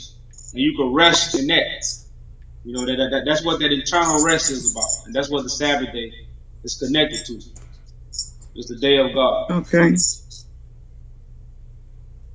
Okay. So is being saved a real thing? Well, yeah. Like I said, it's being saved from the watered down information. So many people right now are still drowning. So many people are seeking. Right now we are a group of people that's in rest. We are rested, so now we're actually fishing and pulling the rest of our brothers and sisters up and putting them on the Ark of the Covenant. So that's why I say that's what the saving was about. The whole saving was really being, removed from the watered down information, from the drowning, from the flood. That the Bible speaks of. That's really what the saving was about. Okay. So what action should we be doing now for God? Well, if you want to work for God, you will have to join the army. Because right now this is a war. So you would have to just join the family, speak the gospel, go out and baptize. The baptizing is the information. Because you'll be baptizing in the Father, the Son, and the Spirit. And that's why I say you have to believe that I'm the one that God has sent and raised up. That's the only way to baptize in the name of the Son and the Father and the Spirit. This is basically what you'll go out and do. Spread the gospel. Because once the gospel is preached to the world, the end will come. The end is our new beginning. But if the gospel not being preached, the end not going to come. So the more people we have going out spreading this gospel, giving people this kind of information, it can help us, again, start our new beginning. Okay. That's the only way to do work for God. I think that's a scripture that's in John. They ask Christ, they say, how do you do the work of God? You must first believe in the one that God has sent. And then, once you believe that, then you can start with the work. But can I say something, King? Yeah, go ahead. Just piggybacking off on that, sis. So believing is not just something that we say, oh, I believe in Christ, obviously, but believing is to understand and basically eat the information, eat the flesh of the Son of Man, which is to eat all of the information that's coming out. Some of us are still eating, but we're preaching the gospel at the same time. So as we eat the bread of heaven, which comes from Yaju Judah, we share it, with others. So, believing is not just saying something with your mouth, but to actually be indulged in this truth, to be baptized in it, to be baptized in that fire of truth. That's the true believing. So, just wanted to say that. Okay. Because there's. I'm sorry. Go ahead. So you're not necessarily speaking of water baptism. You're saying baptized through the Word and through the Spirit. Right. Because when you start to read between the lines, you'll see that these things are metaphors. What's written in scriptures, they're metaphors and symbolism. They're not literal things, but because of vain imaginations, people have taken these things and have, just believed in vain and false realities, according to the scriptures. So like I said, these things are allegories and these things are parables and metaphors. So when it's written about being baptized, it was never talking about literal water. It was figuratively. This is why. How do you get baptized with fire? So if fire is figuratively, why wouldn't the water be figuratively?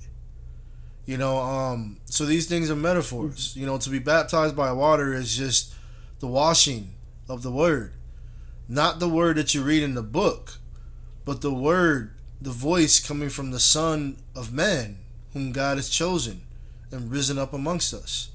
So the more you begin to listen and be amongst the witnesses, which is us, you'll see that and understand that the whole idea of Christ coming from the sky is also a metaphor.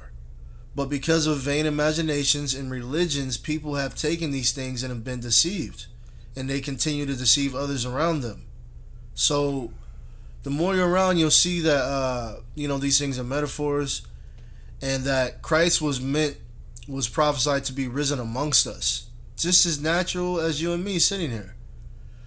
But I have no problem in believing that. I truly believe that. I'm one of those that does not believe that Christ is going to come out of the sky.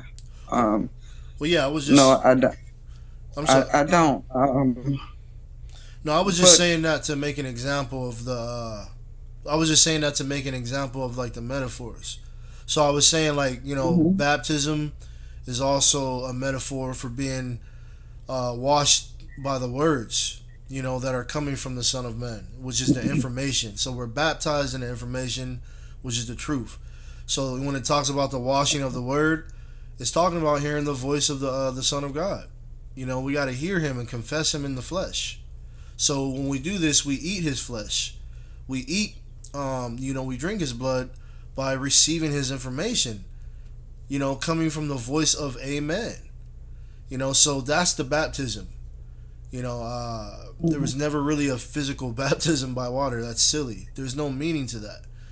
And you can get that just by understanding that if there's a baptism by fire, I know nobody's literally jumping in a literal fire. So if you see an allegory on one side, the other side is most likely allegory too. So that was my point that I wanted to make. So you got the fire metaphor. Well, that means that the water is also a metaphor as well. The water is the information. Matter of fact, all the things that are written in Scripture talking about water and fire and wine, turning water into wine, those are metaphors. Walking on water, that's a metaphor. All this is just talking about how Christ would bring the truth, how he would walk with the truth in these days, in the last days. They were never literal. These were all metaphors. But I digress there. Yeah. I understand. So, Judah, if you don't mind asking, I want to ask the question: How do you or we defeat deception? I realize about these videos, I guess. Well, deception was going to be defeated by following the order and law of God. Once we keep the order, then this deception can no longer rule over us. And that's what the whole order of Melchizedek is about. The peace. Because deception don't give us peace. So the order of God actually brings or removes deception from the earth. Because once you understand the order, you're able to look at the world and see why every man is a liar. You can see those who are out of order, and you can recognize those that's in order. Again, you're no longer deceived because you know the left from the right. Right. You know, Okay. it's as simple as really hard. I'd like to say that yeah, people reveal themselves very easily to me that I can kind of. Well, I shouldn't be trying to brag there because no, it's taken quite a lot. But okay, forget all of that. What am I trying to say? I just want to know, how do I defeat deception? I think I answered you. You gave me that one.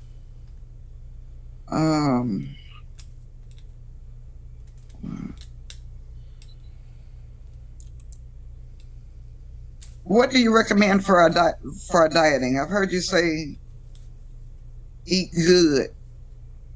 What is eating good? Well, no animal flesh. You don't need nothing from an animal, whether it's milk, flesh. You don't need nothing from an animal. So once you understand that, you can kind of get on the right diet. You want to eat much is natural, and it's a lot of processed foods also. So you want to get more to your natural fruits, not just your banana, oranges, and apples. A lot of that just processed. So you want to go back to more of your tropical fruits, your original fruits, your fruits that grow, the fruits that's in the sun majority of the time. All that's good food you put in your body to electrify your body. So that's the point of eating right. Go back to a plant-based diet. All your food should come from plants. We don't need nothing from animals to sustain life. That's the true correct way of eating correct. Okay, now I want to ask this, but so what are our canine teeth for?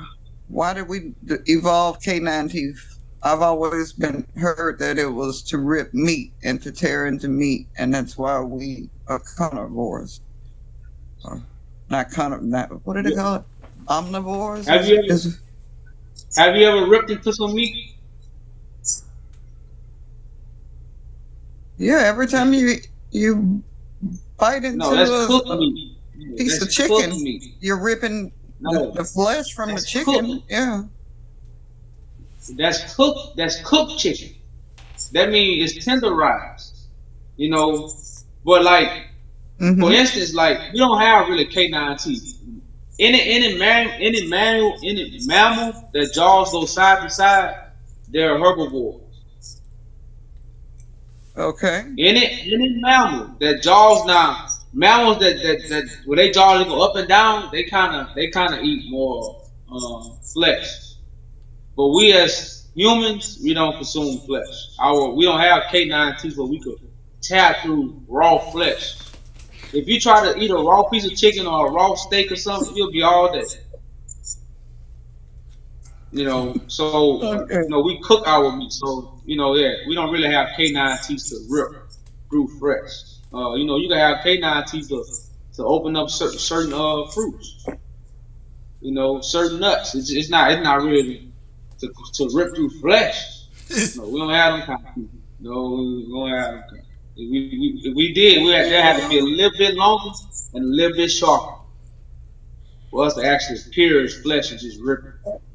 That's the belief of a lot of meat eaters, is that's why God gave them canine teeth, is to be able to eat meat or flesh. That's called so, but is it biblical, or is that just is this what you recommend for a healthy body, or how do I guess scripturally wise? I know Leviticus has in the book of Daniel, where Daniel said, "Feed me vegetables and water, I'm gonna become smarter, stronger, and faster with vegetables and water. But if I eat the king meats, I'm gonna become slower, dumber, and unhealthy." So the Daniel fast is something that Catholic people do, where they fast from eating meat. But the thing about Daniel didn't fast. He refused it. Like Daniel didn't say I'm gonna do 30 days no meat and then I'm gonna go back to eating meat. No, he refused it. You know, so even just on a knowledge standpoint, like meat to the human body breaks the body down because it don't give you nutrients. It just fill you up. That's why every time they gave you a meat, what you had to have vegetables and fruit with. When you was in school, they gave you meat, but you had to have vegetables and fruit. That's where your nutrients came in. The meat just fill you up so you ain't feel hungry. You know, that's all the meat did. You know, like any meat eater don't sustain life. They die fast. You know, when you deal with plant eaters, they have a long life. They run faster. They got more wind. You know, everything about them is better. So meat just destroyed the temple. Just on the knowledge and wisdom understanding. You know, it destroys. So God would not give us something to eat that destroys us. So when you look at the DNA makeup of a human, plants, fruit, our organs actually connected to these things. You know, your walnut is a brain. Your heart. When you cut a lot of these fruits open, it's the same thing as your organs, as your eternal organs. So, you know, that just showing you how you more connected to putting these things in your insides more than you killing the flesh and putting it in your inside. You know, so it's not too much scriptures that teach us how to eat. The scriptures teach us how to think. And once we get our mind correct, we'll know what to put in our tummies. You know, so like, but you know that's just one of the scriptures that kind of shaped me, because you know it is a challenge. But when I first went vegan, I went without reading the Bible, and the more time I tried to tell my family members about vegan, they told me what God said. God said you can hear everything, you know, and I was just blessed. When I first decided to read the Bible for myself, the first book I read was Daniel. And I seen what Daniel in the first chapter, he was like, man, feed me vegetables, water, feed me vegetables and water, and I'm become smarter, stronger, and faster. So we was never told vegetables will make us stronger. You know, we was told meat will. So when I read that in Daniel, it was like confirmation from God, like, man, hold up, man, we being lied to. You know.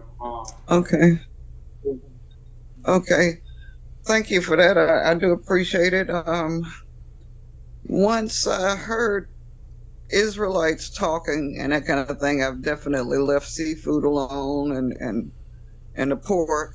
And yeah, I think I'm about ready to leave meat out of my diet. I can actually, I think I can do that. I'm getting there anyway. On to another topic. So your belief is that women can speak,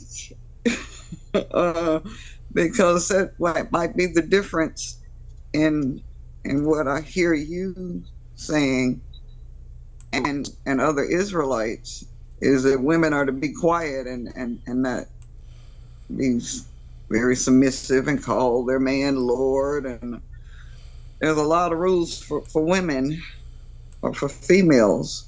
And so well, yeah, is it okay for me to talk about God? Well, yeah, you know, it takes women to teach other women. A man cannot teach a woman. You know, a man can give guidance. He can give protection, you know, to a woman, but he can't teach a woman because he's not a woman. You know, he don't understand. He don't look from a perspective as a woman. He's none of these things. So it takes women to teach women, and that's why if a woman gonna put on a God complex, then she could also give that image to other women. That's what Miriam come in at. You notice Miriam sung the song for the daughters of God. You know, so and in the Bible even talk about female property. So you know, that's just something man take out of context because man is lying. So because they have a weak doctrine, and most women, because if you listen to what man is saying, it's weak, and you know, it will soon get exposed. You know, so it's just a form of control, like they control man. You know, they basically tell the man to shut up like the woman, because when you go in church, man can't talk. Man got to be just as silent as a woman and when he go to church. So it's just something. It's just another tactic that they use for control. That's what the lie have to control you. The truth just make you grow. That's another form of the lie. The lie has to control you. The truth sets you free and watch you grow. You said lies have control? Yeah, lies is a form of control. That's like even when you leave out part of the story, you're trying to control that person in a way so they won't understand and follow their own actions.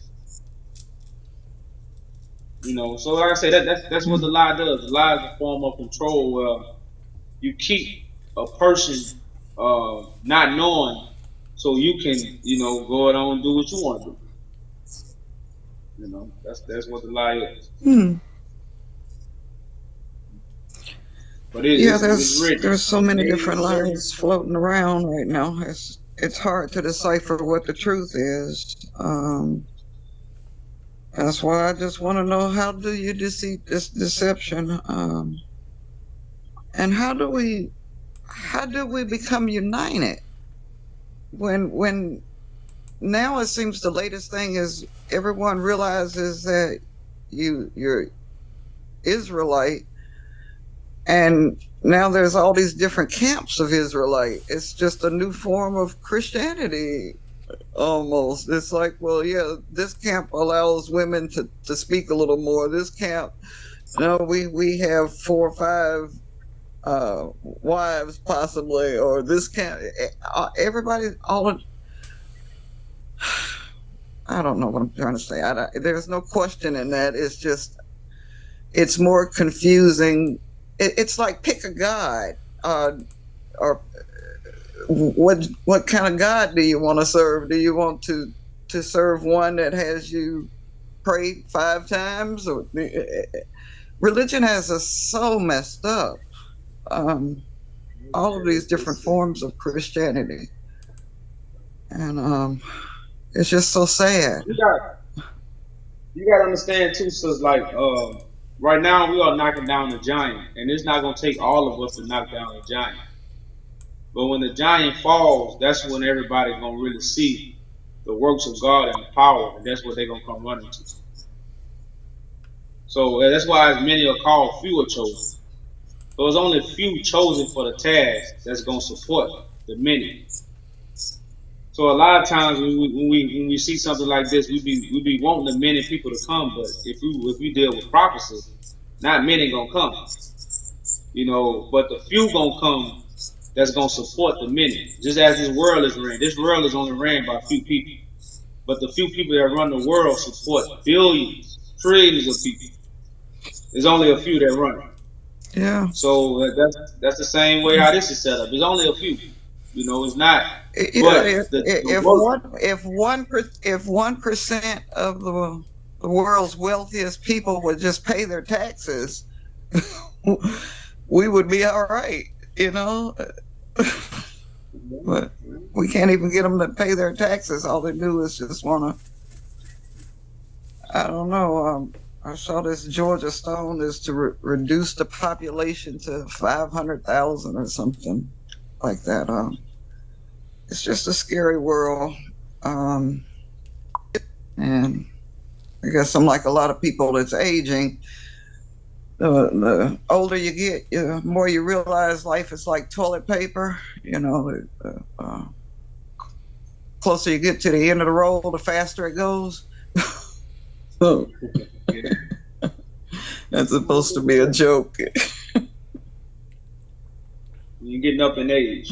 But like I say, it's a lot of things. God has come back like a thief in the night. So a lot of things are happening, but people don't know because they're in darkness. They still asleep. Only the people that's awake is seeing what God is actually doing. And a lot of people are not awake. Just because you say you're awake, like you said, you join in Hebrew camps, you think you're awakened when you just sleep. You sleepwalking. So God, a lot of things is happening in the earth, but like I say, people are still asleep, so they don't really see and hear what's actually going on. Yeah, But I the totally deeper agree. the night is there. I hate every time I see you approaching an Israelite camp and they disrespect you and just know that what they're teaching is just the absolute fact. I'm like, whoa, they really need to back up and study their scriptures a little bit more, because the arrogancy and the ego is just way too overpowering, and it's not allowing them to actually listen to what is being said. So I don't know. I just wish we had a better world, I guess. But I did want to say that. Thank you for taking the time to answer all of my questions. I've actually got others, but I'm gonna let everybody get off the phone now, myself included. And thank you so much. You know, I'm a subscriber. I want to listen to you. I want to hear what you have to say, and I think the world needs to listen to you a little bit more too. So They will one day. It's been all take off. We would definitely appreciate you coming up, asking your questions and your bravery. And like I say, we'll be here. So whenever you feel you need to come up or ask some questions, we like brothers and sisters. Come up here, speak your mind. We got answers. We got clarity. We got truth. So we appreciate you. We're glad to have you, sister. Appreciate you. Can I just ask this one thing? I would like everybody to just keep me in mind for prayer. I'm going through a whole lot in my life, and just pray for me. If I feel a little weird to ask the Messiah to pray for me, but I need some relief. Thank you. Just the place to get it. All right, sister. I appreciate you coming up. Thank you. Like I said, if you need a family, don't hesitate to reach out on the website. You can have more conversation on the back end about these things. Get more clarity. Talk to other sisters and brothers who understand this. And like I said, we all on a journey. We all looking for that. Yeah.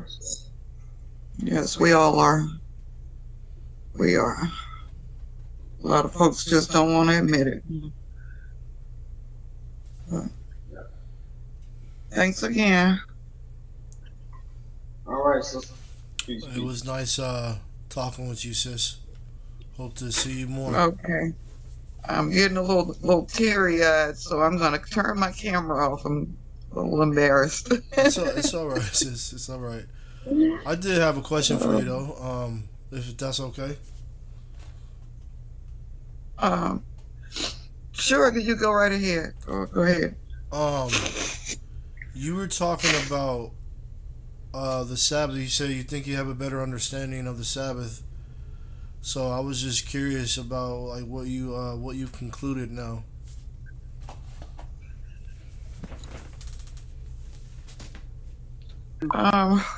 Well, what I'm concluding is that if I believe that he truly is the Messiah, then I can take rest in that fact of knowing that. And I can be at peace in knowing that. But Right. Is that? Yeah. No, that's definitely the gist of it. It's also in general though taking rest in the truth as a whole. And basically everything that the Messiah is bringing, taking rest in, you can rest assured that, from everything that you're learning and everything's starting to make sense, from all the lies. Like for instance, everybody, but a lot of people believe Christ is waiting on something to come from the sky, but don't realize that God is with us.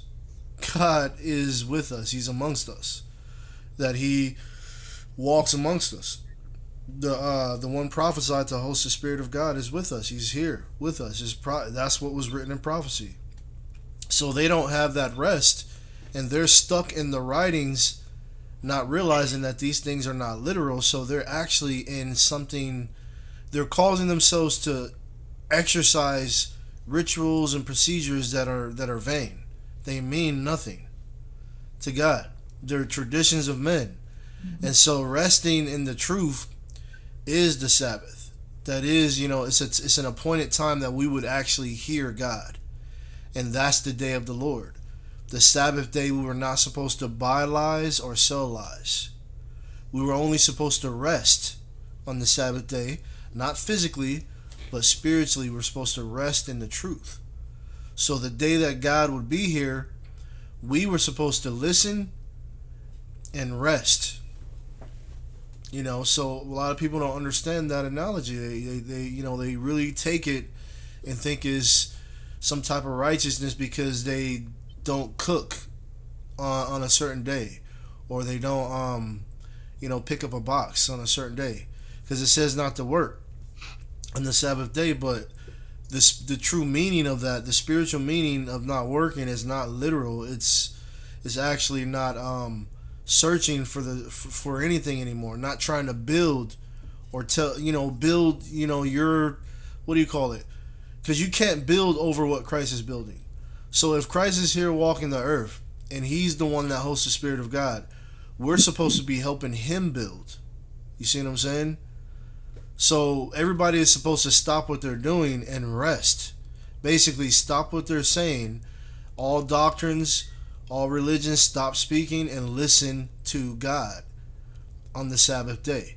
That's why it's written, we shall not speak our own words, or by polluting the Sabbath day. So if we're telling lies, speaking religions, teaching doctrines, all of that is breaking the Sabbath day.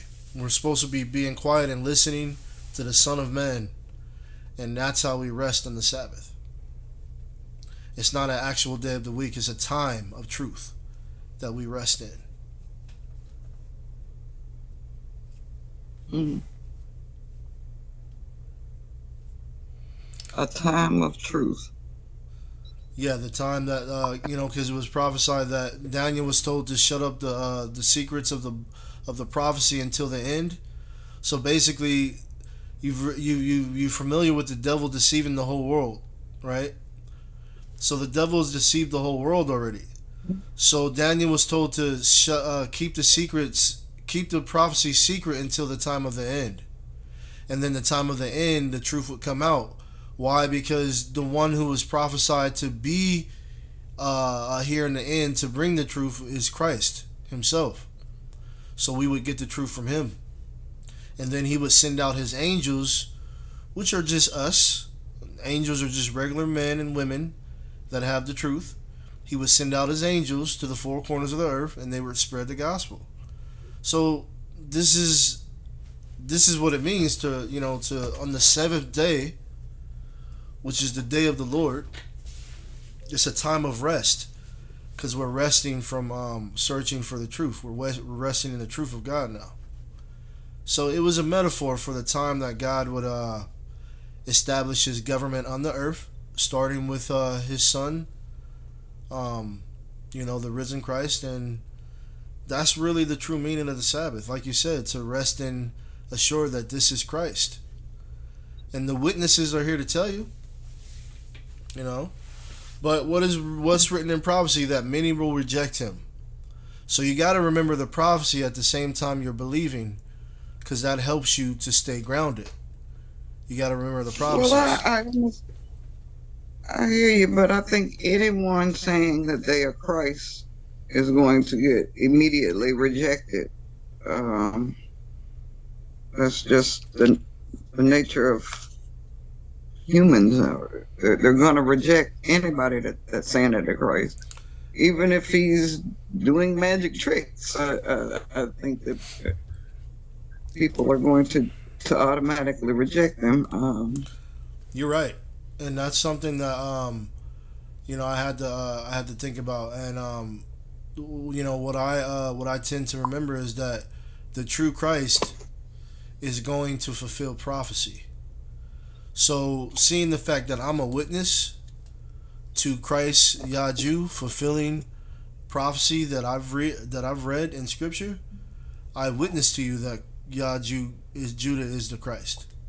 So there's a difference between somebody saying they're Christ and then somebody actually fulfilling the prophecies and then having witnesses to account for the prophecies that he's fulfilling. You get what I mean? Yeah, now I'm not aware of what prophecies that he's fulfilled. I've heard him say that he's here to fulfill prophecy, but I didn't know that you could see that some have been checked off. Yeah, this is why. That's what you're saying. Yeah, this is why you have the witnesses, because it's written in the scriptures that for something to be established, there has to be 2 or 3 witnesses, right? So it's not coincidence that when it talks about the coming of Christ, that he will be coming on the clouds of heaven, right? And but many people don't continue reading to find out that the clouds are actually people. They're witnesses. So he's coming on the clouds because the clouds lift you up. They lift your name up. So when it's written about him coming on the clouds, it's talking about the witnesses in the earth that are able to see God. That's why it says the pure in heart will see God. So not everybody's going to see God when he's here. So it's the witnesses' job to see for the world. That's why there's witnesses, because the whole world is not going to see. So the deception of everyone seeing Christ when he comes out the sky, that's a lie. That's why I said he will come as a thief in the night. So my point is that witnesses are here for a reason, to see for the world, because the world will not see. So that's the testimony. These that have the testimony of Christ, the spirit of prophecy, these certain witnesses have gone through certain experiences and have been chosen to see Christ and recognize the prophecies being fulfilled through him. So not everybody gets a chance to do that. Not everybody gets chosen to do that. So that's why, it's more so of just listening, receiving the witnesses. No pressure, but it's more so like, there's a first resurrection and a second. All those who didn't believe and didn't listen to the witnesses or believe, they're gonna wear shame. So we're not here to convince anybody. We're just here to fulfill prophecy. That's it. Okay, so what have you seen? As far as it's really what I've heard. But as far as what? Well, so for instance, the scriptures. That's why I'm glad that you said that, because I said it's not really what I seen, but it's what I heard. So my ears are really my eyes. So when it says the pure in heart will see God, it's because they had the ability to be as a child. So a child listens. A child they see with an innocence. They don't they don't fight it. So when you said what did I see, it's more so what I heard. Because it's written that you shall get no signs. So everybody wants to see something, right? Everybody wants to see a sign. Everybody wants to see a magic trick. They want to see Christ walk on water to prove that he's the Christ, right? Oh, go ahead. No, that's not what. No. I know what you're asking. I'm just getting. I guess I'm saying what prophecy has. Yeah, that's what I'm getting to. So I'll just go ahead and say So. It's written in prophecy that we shall only get one sign, and that sign is one who was born of a virgin, right? So Samar, not to cut you off, I think she's asking what when you said that you've already seen and fulfilled things, she wants to know like what specifically has he fulfilled? Like for example, That's what I was getting to, sis. Yeah. So, I understand your question. I can kind of be long-winded sometimes, so I apologize for that. But I was getting to, you said, what have I seen? But that's my point. And to say that, heard. The reason I am here, I'm sorry, I'm cutting you off. But the reason I am here is because I have heard him say things that are like, wait, what? I need to take a second glance at that, and not so much visually, but I need to take a second look, check out what has happened in Ethiopia. Who Haile Selassie was, and I'm old enough that I can remember his death a little bit, and it being a big deal. But as time has gone on and so many other things have happened, it's not taught in school who Haile Selassie was. It certainly has been kept quiet as Ethiopia. So yes, a lot of things that he is talking about that I do not hear Israelites talking about is interesting to me. I listen to a lot of Omar Thibodeau. Forgive me if I'm pronouncing the name wrong, but I'm just trying to learn and understand. And my entire life, I have been on a search for who God is. My whole life. And I've always tried to live my whole life where God would be proud of me and not disappointed in me. Well, you're in the right.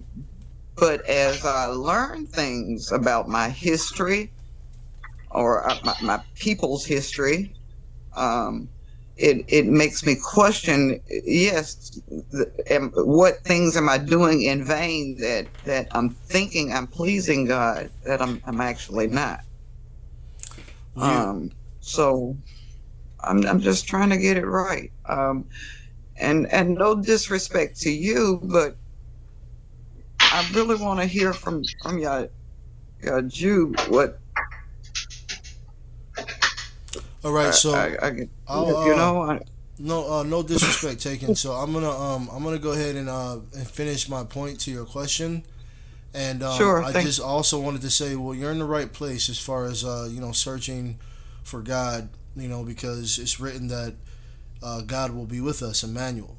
But we have to understand the prophecy to see God, and in order to understand, we have to listen. We have to hear, like what you're doing. But many people want to talk, and many people want to say what they believe or say what they know instead of hearing. So the prophecy in the last day will be about hearing, not seeing. And that's why it's written, we walk by faith and not by sight, because really we were going to have to hear the voice of God in the last days. We weren't going to see anything. And that's why it's written that we will get no signs. A sign is something that you see with your eyes. So with that said, and just kind of wrapping up my point, the things in the prophecies that I'm talking about, the main prophecy is that one would be born of a virgin. And the meaning, but many people don't understand what that means. They think that it's talking about the lie about a man being born of a woman that's actually a virgin that never touched a man. So they look for that, but that's not what is written. The meaning of the prophecy was, the meaning is one will be born of the virgin, which is the only sign that God would give, is one walking with the wisdom that is undefiled. So one of us would be born with the Spirit of God, a wisdom that we have never heard before, has never been touched before. So that is the only sign that would be given. But in order to see that sign, you have to hear it. That's why we walk by faith and not by sight. So you have to hear it first. So that's why I said my eyes are really my ears. And so I'm trying to explain that it was something that I actually heard. I heard a man speaking with such profound wisdom that I've never heard before. That has never been, it's just like the prophecy said, untouched, undefiled. The one born of a virgin. And the virgin is the pure spirit of God. Spirit of wisdom. So he was born of heaven. And this is why he's able to bring us the bread from heaven. And we eat that bread. And so that was the sign that what I've witnessed was the sign that God said he would give us. But I didn't see it with my eyes. I heard it. I seen it with my ears because I listened. So that's what I was trying to explain to you, is that God is not giving any signs. And that's why we're not to walk by faith. I mean, we're not to walk by sight, but by faith. And faith come by what? Hearing.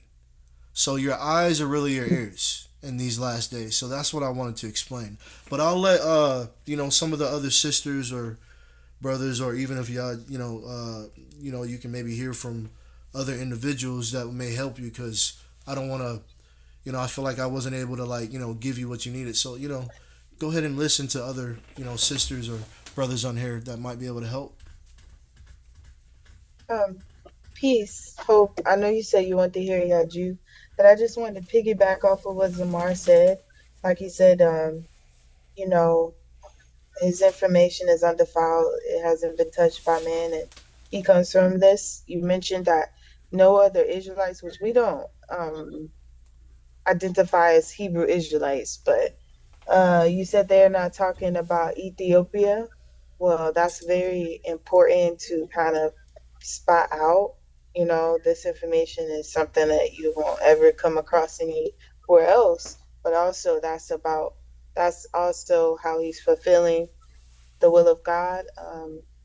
He's restoring the fallen tents of David. So he's gathering the elect of God, the priesthood, and he's helping restore the Solomonic dynasty, which was, at the Siege of Magdala, if you heard it earlier, looted and destroyed. So I just wanted to point that out.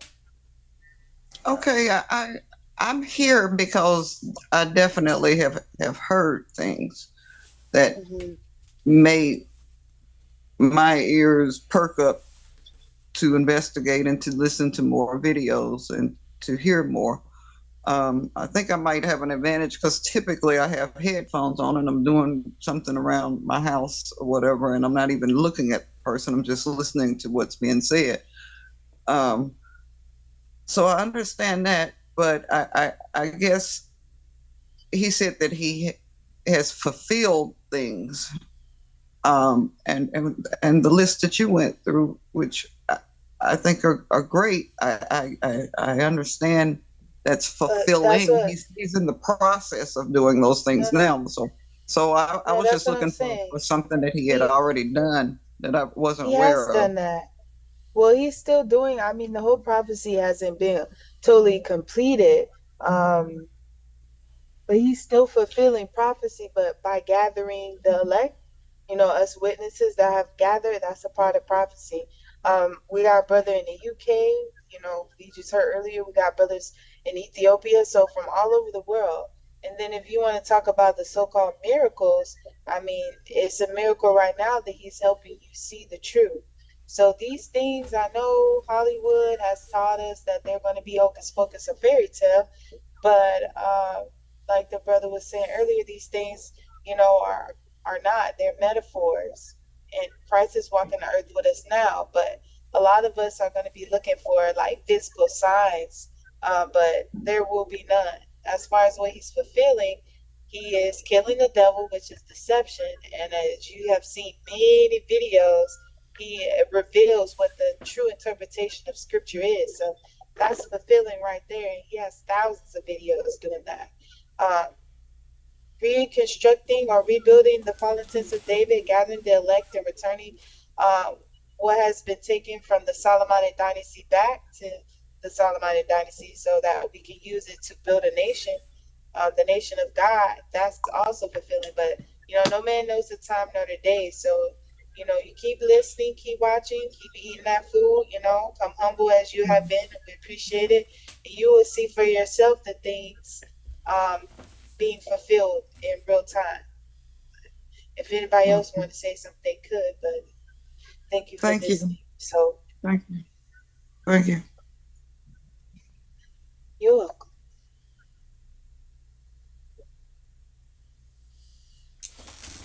If you have any more questions, sis, feel free, and just welcome. Just want to say welcome. Thank you. Yeah. I wanted to know, is it okay to call the Most High God? Yeah. Well, the Most High would be the Most High Priest, which would be the Messiah, Yaju. God is spirit. So essentially, you know, God's dwelling place is in Yaju. But just wanted to give you that clarification. That's what Most High means, the Most High Priest, which is Yaju. Okay. Okay. No, I'm good for now. Thank y'all. I've answered everything that I can think of that for the moment anyway. I want to watch more videos and get a clear understanding. And just know that y'all have my support. I'm going to go online and check out the petition and read that. I did. That was my other question, is that could he explain this petition a little bit more as to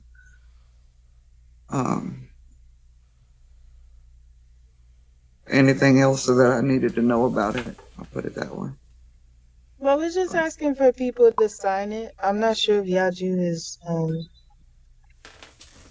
alive right now, but we just need people to sign it to bring awareness to what's happening, because essentially when he receives all these treasures, which are like reparations, we're going to use it to build a nation in Ethiopia. Well, I guess in all of Africa, that would be the central governing place. But it's good news for our people to know that Yaju is, you know, building a nation for us in the name of God, in the order of God, excuse me. And, you know, if you have any more questions, you know, you can ask, but that's essentially what it is. In 1868, treasures were taken from Tewodros, and he's petitioning the Pope to actually get those things back. And in doing so, they'll also be recognizing that he's Christ. So we're bringing awareness so he can be lifted up. So is Ethiopia on board with what he's saying and trying to do? Well, the devil deceived the whole world. So you have some people that are aware, but for the most part, everybody is lost and drowning in the water. So the more they listen to the food for thought, or the bread from heaven that Yaju gives us, the more their eyes can be open to receiving the truth as well. But as my brother was saying earlier, not everybody is, you know, going to be able to see. Only those who've been blessed by God to see and hear, like you yourself, are here and humble.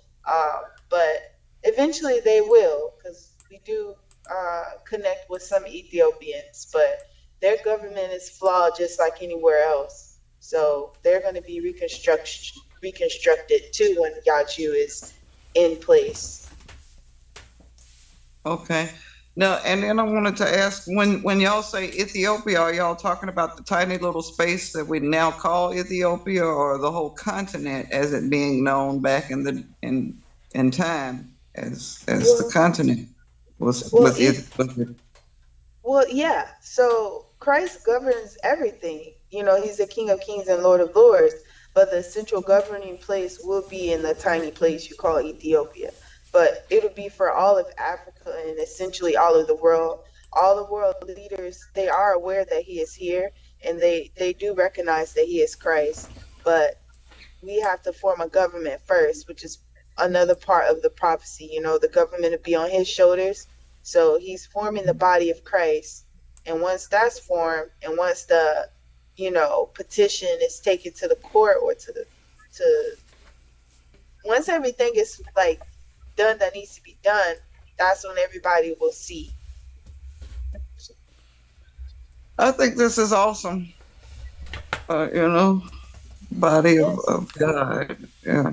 Well, Say it again. We welcome you. Yeah. Oh, well, basically the petition is to get us reparations, the things we need to help build a nation, and everything will be centralized in Africa, but it's essentially for him to govern the world. Okay. No, but you said, was it the nation of God? Is that what I heard? Well, yeah, the nation of God. That's essentially what Yaju is doing. He's restoring the tabernacle, or he's restoring the King David's throne, and, you know, establishing the nation of God on earth, or the kingdom of heaven. Yeah, man, we just got to get everybody that's religious to just get on board, to understand we're all. Yeah, they gotta get rid of their religion, cast out all your bread with yeast, and come to God as a child, which is not something that's gonna happen overnight, but in due time and in God's timing, all will be fulfilled. Right. But God only needs a little bit, you know. Few are chosen, many are called. So we don't know. It could happen tomorrow. It could happen in the next 30 minutes. But God's timing is best. So yeah. Now, when you say it, what Oh, it? Christ being lifted up. So right now, he's being lifted up. So when I say it can happen, like we could have like 5 million signatures on a petition and just like that, or you know, you can see it on the news, you know, it'll become world known, because right now we see him in his slain image. You know, he's not risen up yet, but he's rising. So that's what I mean by like he'll be sitting on his throne, which is in Ethiopia, King David's throne. Right. Let me ask you this, because this is like my favorite saying. I like to say love is letting others voluntarily evolve. Would you agree that that's, say that again? Oh, so that's a nice analogy. Okay, but does, I guess Yaju does, I know you can't speak for him, but do y'all feel that way? Because I mean, just feel like everybody has their. Christianity doesn't allow everybody to evolve. Christianity has proven over and over and again that no, we come in to control and to take over. And I want to say that all of the other religions do too. So if we could just get people to realize that God is love, God is letting others voluntarily evolve. But I don't know. I mean, I think love is telling people the truth. And you know, that's one version of love, but I definitely think what you said is a aspect of love, because God does give us free will to choose him, or to choose his son, or to choose to believe, or you know, to not. So did I turn in the wrong space? I'm sorry, guys. But yeah. Okay. I got a message. I thought that it was for me, but okay. Well, good night, everybody. I'm gonna say good night to y'all. Thanks for staying up late with me and answering my questions, and I'll probably be on the next live, more than likely. All right, peace and blessings. Welcome to come every time. Okay. Y'all have a good night. Peace and blessings to everyone. Peace and blessings. Thank you.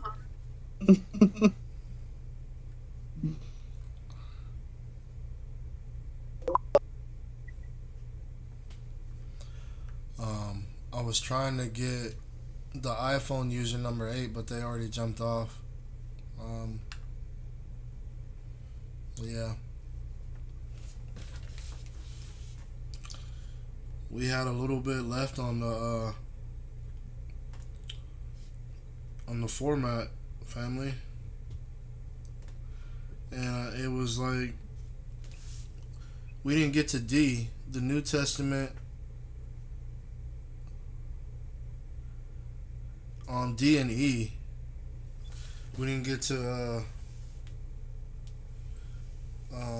It says the canon laws or something like that. I guess we'll do it in the next the part 2. I guess there's gonna be a part 2, right?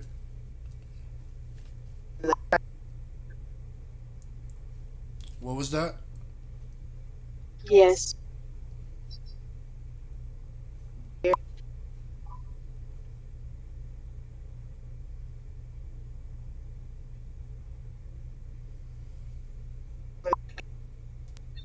there's going to be a part two. For sure. Well, I think that was a good run tonight.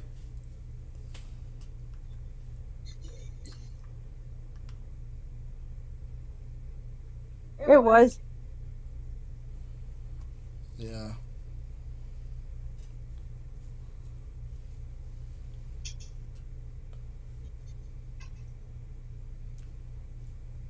You guys think we brought out a lot?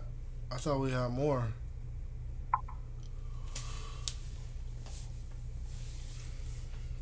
Yeah, I think a lot was brought out.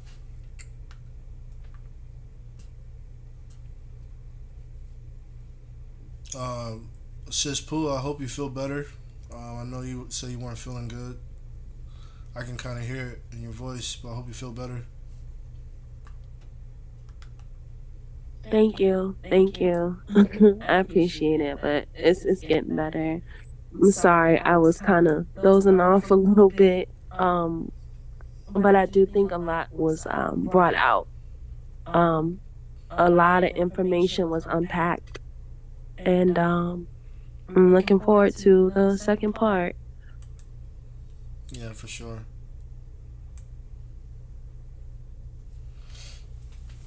I hope you feel better too. Thank you, family. Thank you.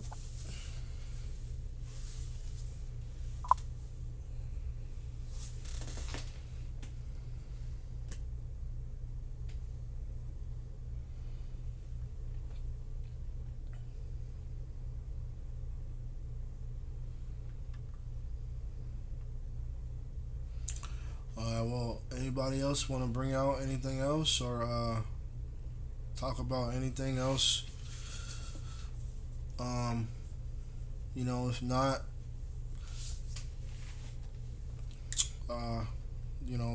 definitely get ready to shut down.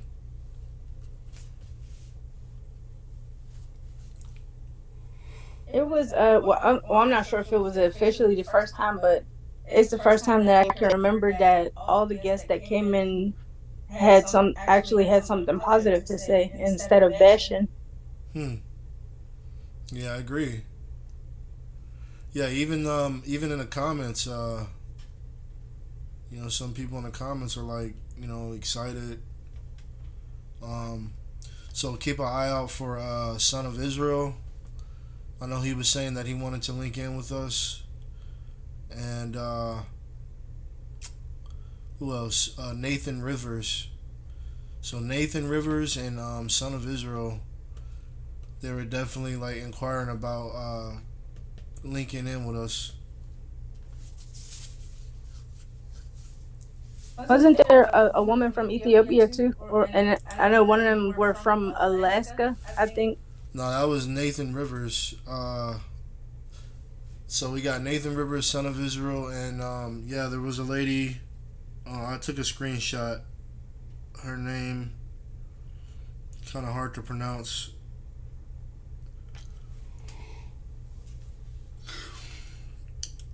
It's Sosi Petros. So it's Sosi, S-O-I-S. I'm sorry, S-O-S-I, and then Petros, P-E-T-R-O-S.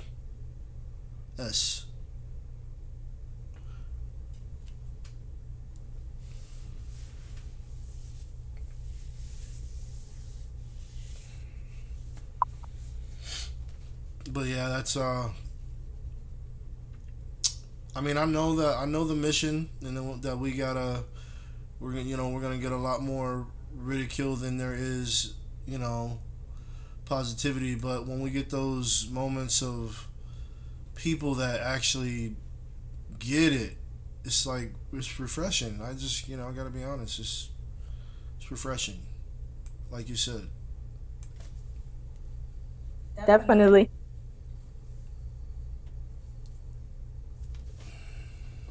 Yeah, it was a good presentation tonight. And even though it was a lot of information, we unpacked it well. So I'm hoping that more people will come up. Yes, definitely. I hope so too. Hopefully.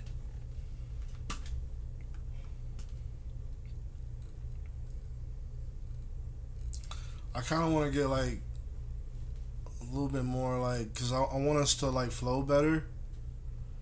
Like tonight was like, it was good, but if we can get things to like flow smoother, like that would be dope. Um,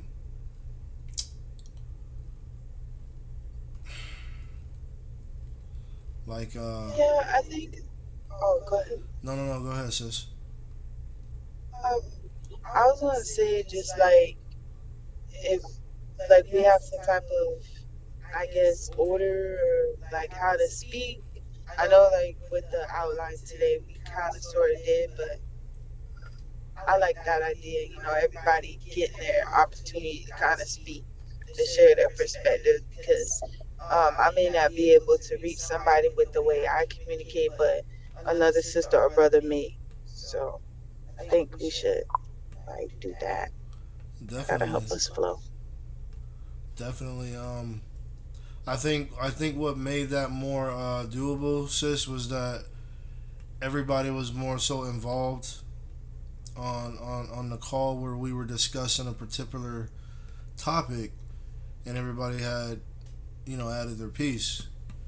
You know what I mean? So, but with the weekly titles and broadcasts, it's just kind of hard getting that going there. So it's like by the time it's time to like do a broadcast, it's like, all right, well, we just got to put a title up. You know what I mean? Like, so if we were more involved, like we were today, this morning, on the titles, then I can definitely see how everybody can have something to bring. You get what I mean?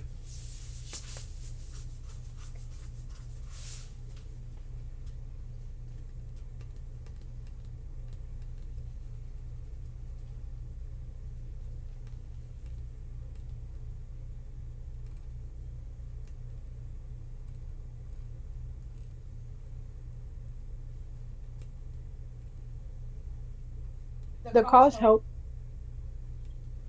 Yeah.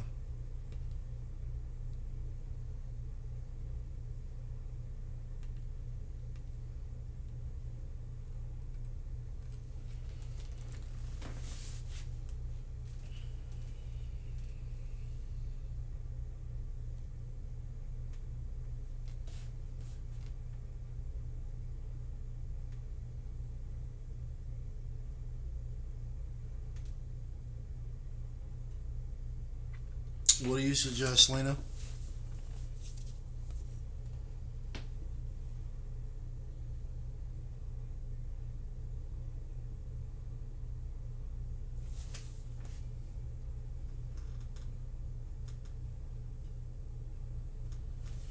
I'm sorry. What do you mean by what I suggest?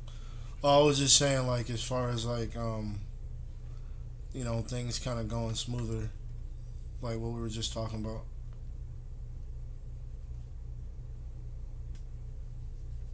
I don't know. Yeah, I would say the calls help. Yeah, that's what I would suggest. I don't know. Y'all just suggested it before that we do like speaker calls every week. Yeah. Those might Yeah, help. I agree. Yeah. The calls help us break down like what the topic is going to be because sometimes I don't know what the topic is until I get onto the live because I'm so busy and stuff. But when we have like, we're not busy. I don't know. Like sometimes y'all decide and I don't be around, or it may not just be me, but it allows us to break down, put in input, and all go into the meeting prepared or the panel prepared. So I like that as well. Did did Weekly calls. did you hear my response to that a few minutes ago, sis, or did you step away? I'm sorry. Will you say it again? No, I was pretty much saying what you just said. I was saying that the reason why because you was talking about everybody's input, um, and you like that, and then you just said it again. But I had said earlier, I think the reason why that went so well is because what we did this morning. We did get in a call, and then everybody had something to add or bring, and then you get what I mean. So that's what I was saying. Well, I don't know if you heard me earlier. Yeah, sometimes I'm working, so I go in and out. But thank you. Yeah, so we probably want to start doing those calls then. We gotta pick a day though, because I know everybody be busy.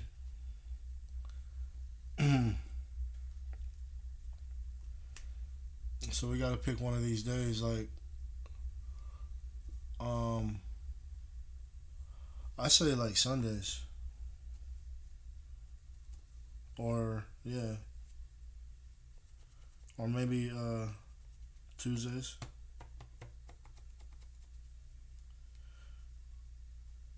Or one of the off days.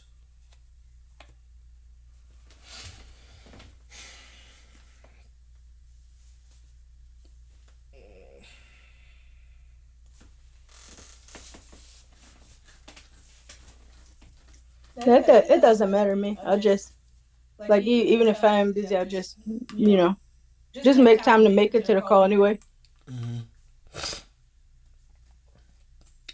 I think something like, like I said, like something like Tuesday. I mean, one of the off days, like maybe Monday or Wednesday. So, but other than that,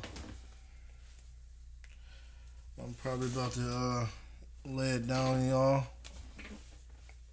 If y'all didn't have anything else to talk about, or if y'all want to still talk, I can leave it open.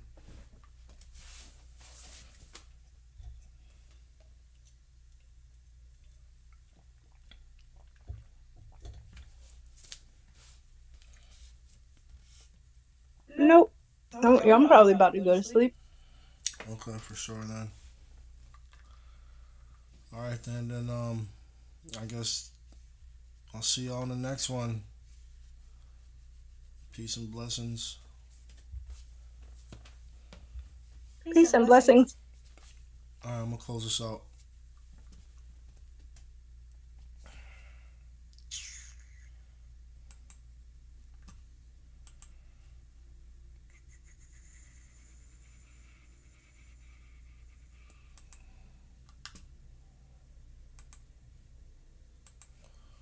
Ooh. Man, these things, man. Something's wrong with my computer.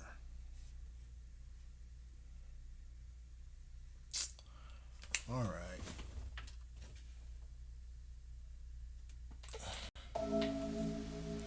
I'ma keep going like you know I got to. My mind say fear, they tryna stop you. You the child of God, why they wanna block you?